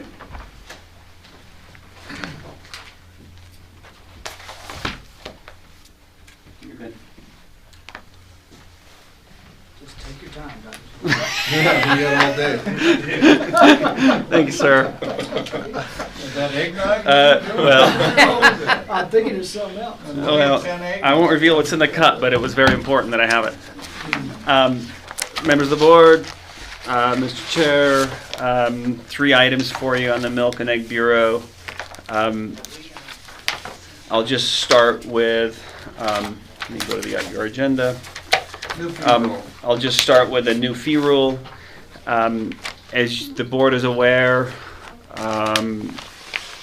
FDA mandated that all states charge the federal rate for egg inspection and such as the activities that we're doing at the Great Falls plant. So we have had to adjust our rates. Through that process, we found that we actually don't have an existing rule to charge for egg inspection in our administrative rules. So in the process of wanting to update the fee, we found out that there was no fee. So the first item, there was no fee, there was no rule. That's right. In the process of updating the rule. But you have a federal obligation to charge. Correct. So it's not like we don't. Before we get to the road, can I ask something? Sure. Why are the feds telling us what to charge for the inspections? You want me to? You're welcome to, That yeah. was- Yeah, because that was something Dan and I worked through quite a bit. You can thank California and Arizona for that, because Arizona was charging a different fee rate than California. They were losing some egg processors from one to the other, so California was charging the full federal rate. Arizona, like us, had a rate that worked for them, but it Yeah. was a lot lower, as ours was a lot lower than the federal rate at one time, but it worked for us. So USDA got embroiled in the issue of, does a difference in fees from one state to another become a competitive issue? And so their answer to that was, all of our state programs will charge the same rate, the federal rate, and that way it can't be used by one state against another to try and draw business one direction or another. The good news for us that I would point out, and Dan always made sure I was aware of that, is that Wilcox, who is the brand that works out of the Montana Egg Products plant, the co-op there, operates in multiple states. So they had been paying multiple fees, and in many of those states they were paying the federal fee. So this is one time where we didn't get any drawback because Wilcox was fine with. They knew that was coming and had no issue with that. They're already paying that rate in Washington State, for example. So we didn't have any backlash on that. We just, as Dr. Zalewski is getting into, we just realized that we didn't have it in our administrative rules as we're supposed to. So yes, Okay, that's the the motion before us is to approve the posting of the rule. Right. On a going forward basis. Is there a motion to accept and publish? So moved. Is there a second? Second. Further discussion? Seeing none, all in favor signify by saying aye. Aye. Opposed? Okay, ARM 3280. You got the same difference? Mr. Chair, No. members of the board, the second item is a proposed rule change. Our milk and egg rules refer to adopt some federal regulations by reference, and the versions that we're adopting are the 1978 versions. So basically, we need to update this rule so that way we have the authority and the framework to enforce milk laws according to the most current reference documents, which include the pasteurized milk ordinance, the evaluation of milk laboratories, as well as the interstate milk shippers. Where, Is what? there a motion to approve I'm trying that to find rule? out where he is. That's in the white tab, Yeah. probably 4 pages in. So it's the one 328101? Correct. Oh, okay, Yes, thank you. all right. And this is an effort to update from the 1978 rule. Correct. 1978 reference. Consistent with the federal rule, probably. So moved. Is there a second? Second. Further discussion on 32.8101. Those in favor signify by saying aye. Aye. Opposed? Open positions. For lack thereof. Mr. Chairman, members of the board, so as you know, we lost two personnel here through retirements at the end of the year. One of them is Dan Turcott, the other one is Roy Hall. As we've talked about in the previous meeting, the intent is, and this board approved, the hiring of one of those positions. So we are in the process of getting that posted and advertised. But that leaves the bureau chief position vacant. At this point, based on the revenue that comes into this program, we don't actually have the revenue to backfill both positions. So in the medium term, while we're trying to figure out which way kind of to move this program, the approach is that I will act as the bureau chief. Darcy Alm, who has been here in the office working closely with Dan Turcott, we have asked her to step up with some additional duties, and we have asked her to kind of take the temporary position of program coordinator. And so she will do a lot of the kind of program coordination duties, keeping tabs of needing certifications, training, be kind of the first point of contact for the field folks. And we will do that for the next several months at least, I see, as we kind of see where the program needs to be based on her input and kind of how this current system's working. Okay, so let's dissect that. Oh, I was just gonna say, and the thing that may be missing from that I don't wanna make the assumption the board knows that, is that Darcy's position was not full-time, so she's been willing to work more hours. And so yes, there's a little bit of increased expense by having her work more hours, but it's less than what we would have been paying for the bureau chief position. So it's factored into the finances, so it's still a net positive or a net gain. But that's where that capacity, so I just wanted the board to make sure we're not taking a full-time employee and giving them another job. Correct. We're taking a 3/4 time employee roughly and saying, we need you to work full-time for a little while until we get through this particular situation, to where we can fill out the second open position. Yeah, her hours would increase. Okay, so let's just take just for argument purposes, and I think you ought to come back in March and decide where you're at. I see two things here. One, form and function relative to management of the operation and then the financial piece of it. And I want to make sure that we don't use one to offset the other if we have the ability to use the one.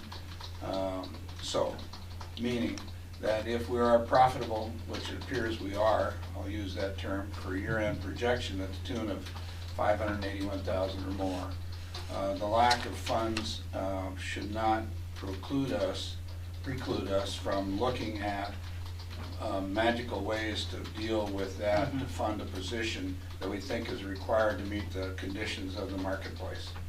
As opposed to, hey, we're going to do away with the bureau chief's position, we're going to rearrange the department to look like these set of dominoes, and I'm going to use that financial issue to give me my rationale for doing number one.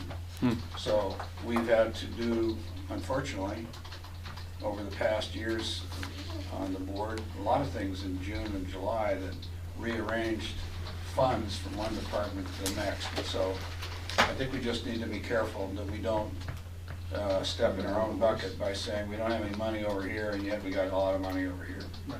And so maybe we should tee that up in the March timeframe for a discussion about that, if it has to do with, job function and form and doing away with the bureau chief's job because it's going to be absorbed over here or there. That's different than saying we don't have the money. So right now it looks like we got the money. So let's just put that off to keep doing what you're doing, in my view at least, but come back in the March timeframe for the rationale relative to activity. And just for the boards, I think our only constraint there is the types of fund sources and how they can be used. And I think Brian mentioned, and that's one of the things we're still researching, so to tell you how we're being creative is, I don't think we fully understand that with what's going on with the egg fees, right, how we can use the egg fees to offset, since they're, especially the bureau chief position goes both ways. So you certainly, now a milk inspector, we probably wouldn't want to take egg grading fees and use that to pay for somebody who's 100% a milk inspector. That probably would not be appropriate.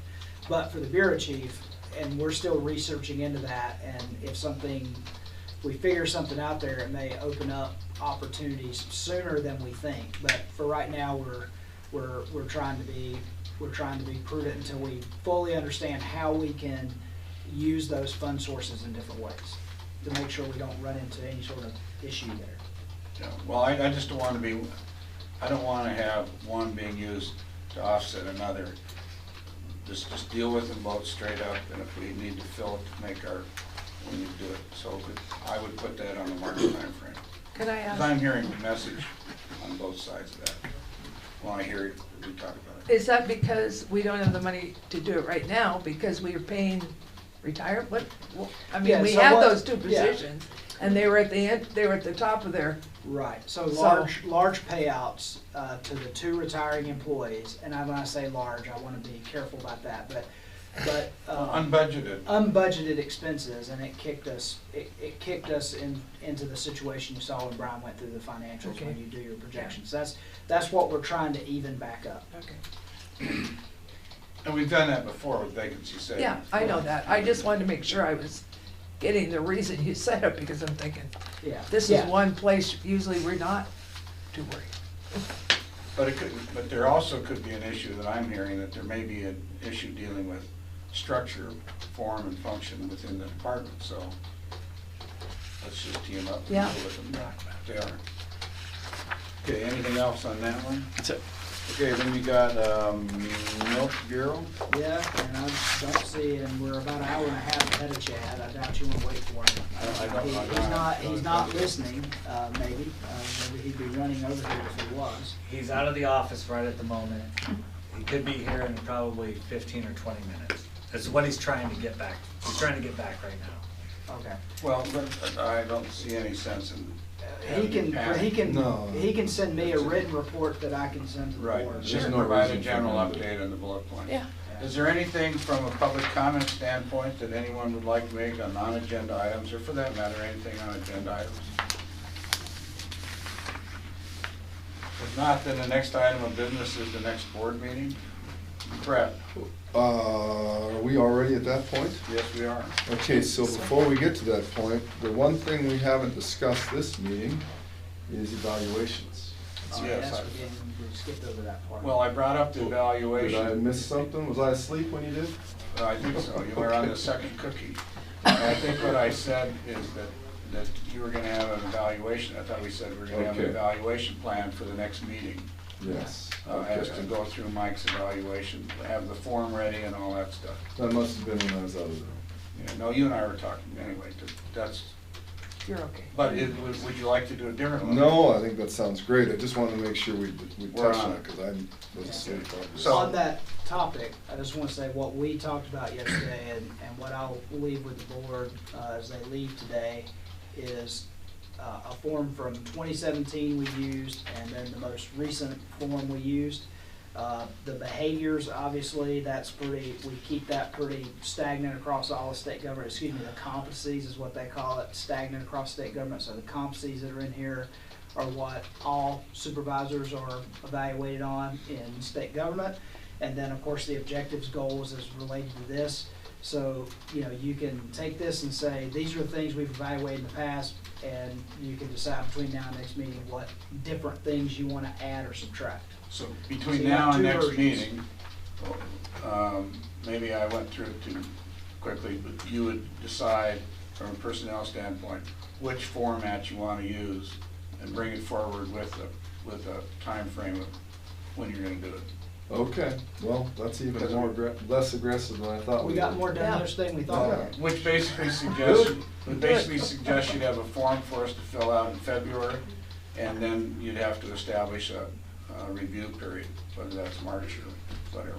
Okay. And if your form gets done tomorrow afternoon for whatever miraculous, you could send it out, have a deadline for us to get it in before the February meeting, and do the review in February. Mike has an opportunity to declare it public or not, depending on what he wants to do in that period of time.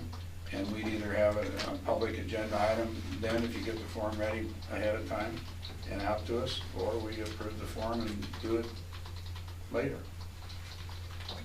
So we could be done at the end of March meeting if the form is ready and picked from a human resource, perspective prior to that time. And If we're gonna have a February meeting, which I assume that's what we're about to do, That March meeting's always difficult for me because of my bull sale. That's right. So we probably ought to shoot for a February meeting. If we are, I'm not, No. or, Well, let's do this. not late then. March, that's Or for sure. early March. Early Yeah. March will work, So we gotta at least We get better have- past the financial reporting date though, right? okay? And it's a short month. It's 28-day month. Okay, so you look at it with Yeah. Brian? Mr. Scully, Oh, is it I don't know 29 how this year? heavy you Year? weigh this, but they're gonna close on that market in Right. Dillon on the 3rd of March is the date on So the, we need what that. they told me. February. So So there we need is to at meet least, before March 3rd. Yeah, we need to have a February meeting. I think, or February a phone meeting. conversation or something, but yeah. Yeah, so we should shoot for a February meeting. Right. And then I guess, I'm glad you brought that up. So that suggests that what we ought to do is get the form out. And Mike ought to decide whether he's gonna be public or private. And we schedule a period of time at the February meeting to do his review. that, I agree, Yeah. Does that work? I agree. Okay, because I forgot about. And hopefully some March. of our other board members will be back, so if somebody has to be gone, it's Well, not. but they can fill out a written report No, if no, they no, like, but I and we can mean, consider it. as far as having enough board members to have a meeting, Yeah, but if we somebody have- can't come. We try to have a meeting with the four of us, Yeah, I know that. yeah. Yeah. And if somebody can't come, if Ed can't come or Sue can't come because of Yeah. family's issues, then they can fill out the written report and we will cover that for them. I agree. Yeah. At their direction, whatever. At least whatever's submit it. Appropriate, we would submit it and include that in the review discussion. I agree. Okay, so let's shoot for that. So then February meeting would be when? And can somebody communicate with Chad so he doesn't Yeah. get 4 traffic tickets on the way? Okay, I'll enjoy my lunch then, thanks. Good. Um, Tell him it's been a 4-cookie meeting and there's dessert here. So what I'm looking at right now is the week of the 24th through the 28th. Probably midweek, midweek, whether it matters, midweek I think works better for staff. I'm just gonna throw out the 26th. 27th. And that's a good day according to my calendar. Love it. What day of the week is the That'll work. 27th? Thursday. Thursday, okay. That's So fine. tentatively, right now, barring any other intrusions, our next board meeting is February 27th. And then we'll let you and Mike work out and if you need to talk with Lila relative to the committee, then do that, the two of you get on the phone and decide the form. Yeah, so Mike can email me out what we did last year, we'll get it to everybody, if we're all in Yeah, but agreement he's that got that'll work, copies. we'll He's just got proceed. copies, you can take it, Brett. He's got Can we? copies, you can go Great, take let's do it. Yeah. Why wait till tomorrow, right? You can just take them with you and you go. Okay, is there anything else? We mentioned yesterday when Brett and I broke off, the other thing we talked about was strategic planning. I don't know if you want to address what we decided, which wasn't much, because basically we decided we needed a meeting, right? Yeah, basically we decided we need a strategic meeting to have a strategic planning session. Okay, and it seems to me that you and Nina Yeah. and Mike, so you can do that by phone or whatever you want. We gotta do it, Nana. I'm trying to get there. Don't tell, she's gonna say she's You're, been there the you're whole a time. busy man. Okay, so we got that one solved. And then we're gonna have our parking lot issues next time, and this is probably one of them. Are we Got that gonna one. try to round up Turcotte next time? Well, I'm gonna leave it to Mike to figure out, and Brian to figure out, and Doc, something appropriate, something, We try to get, I mean, it would be something nice used and to. useful, or, They were Something. offered the opportunity to be at the December meeting and declined. right. But But we'll try to go. well, and the only issue, I don't know what the performance is of the other retiree. All I know is Dan Turcotte he has led Yeah. that organization and has gone through significant issues. Pardon Not me? yet. We're still. We're still okay. Significant issues, and so from a recognition standpoint, just because they didn't want to come doesn't mean we can put them in the mail with a nice letter. Yeah. They don't have Yeah. to show up here but whatever, we need to do something for him. We're gonna talk about this. What's that? This is the fishing game. Before you go on, if you don't mind, Go ahead. I wanted to jump back to the strategic meeting part if we were done with Yeah, that. go ahead. So, Mike, I just, looking at the notes we talked about, is this something we need to discuss right now? As far as like, You know, who's gonna be involved, et cetera? Are we gonna try to tackle that, or, you know? Well, I'd like to have 9 as part of the conversation, but just to shed light on what Brett's talking about, as we said, you know, the things that I think the three of us have to make a decision on and bring back to the board is, you know, how are we gonna gain stakeholder input? What role is staff gonna play along with that? And then are we gonna get a third party to facilitate things of that nature? Okay, but, and let's also think about the fact that when you want to do it, it's going to be important. So for example, if you picked the third weekend in November in 2020, it's probably a bad idea. Right. If you picked the third weekend in April of 2021, would be better than the third weekend in November, because you're liable to have 2 or 3 new board members then. And so, you know, that part of the realistic issue of strategic planning is something that we're gonna have to discuss too. Yeah, because the other thing we talked about was time frame. So, you know, is it 3 years, is it 5 years, or is it biennial? Because that's just how our calendar runs, right? That we try to do it on the biennium, so that, you know, I mean, those are all kinds of form and function things that have to be decided. Well, the only reason I worry about it is strategic planning comes and goes, and pressures to do it are worse when they come and go. And if you do it once, it might last longer than you think. Because we, for example, we established our committees 4 years ago. Yeah. And look what's happened, right? Yeah. So, anyway, but that's up for you guys to bring your package together as to what you want to do and how you want to do it, and who you want to include, and what kind of stakeholder activity. Because you can't plan very what the board's going to do without the input from stakeholders either.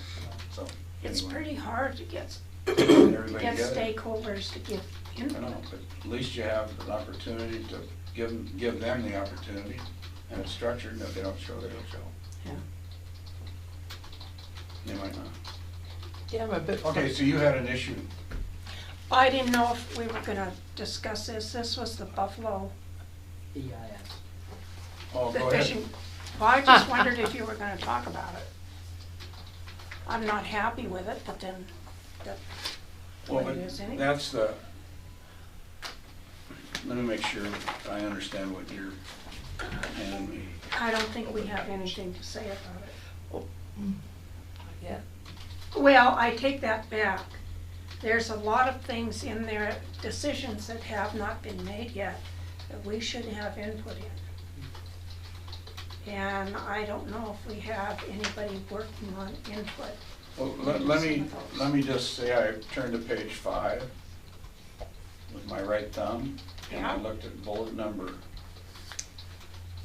2 or 3, and I was able to quickly scan it, and it says, measures to comply with any applicable animal health protocols, compliance with any identification and tracking protocols required by the Department of Livestock, animal containment measures to ensure that rice and transmitted fencing is determined necessary, contingency plans to eliminate or decrease the size of designated areas, including the expedition relocation of bison, if the department is unable to effectively manage or contain bison.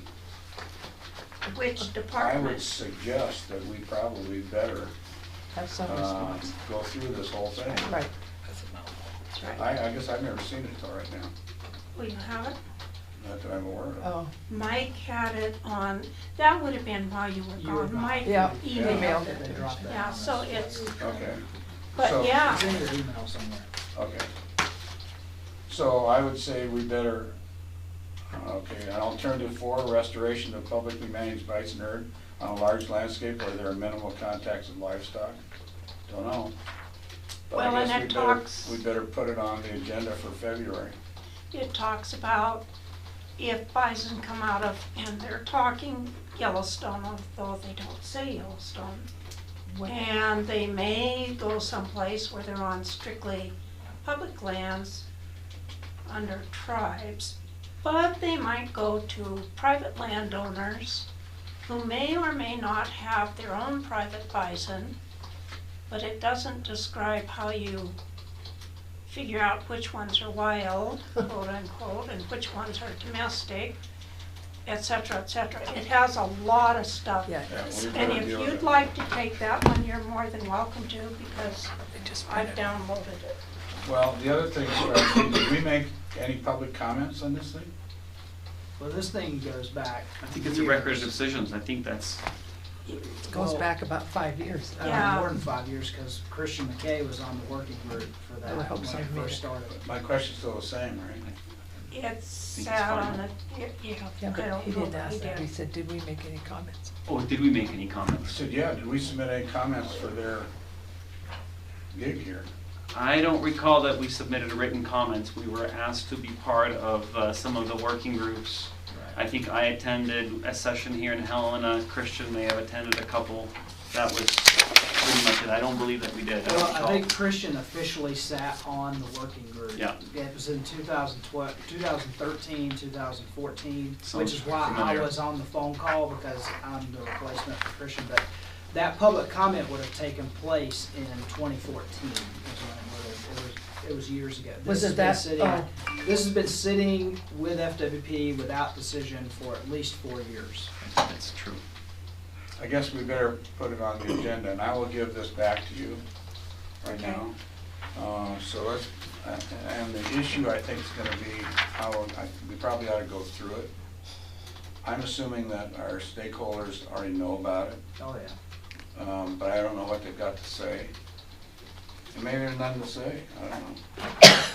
But You had to read some of the it's- editorials. and know what Basically, people are it's saying. basically talking about some issues that I saw quickly, that how they're going to respond to follow the law.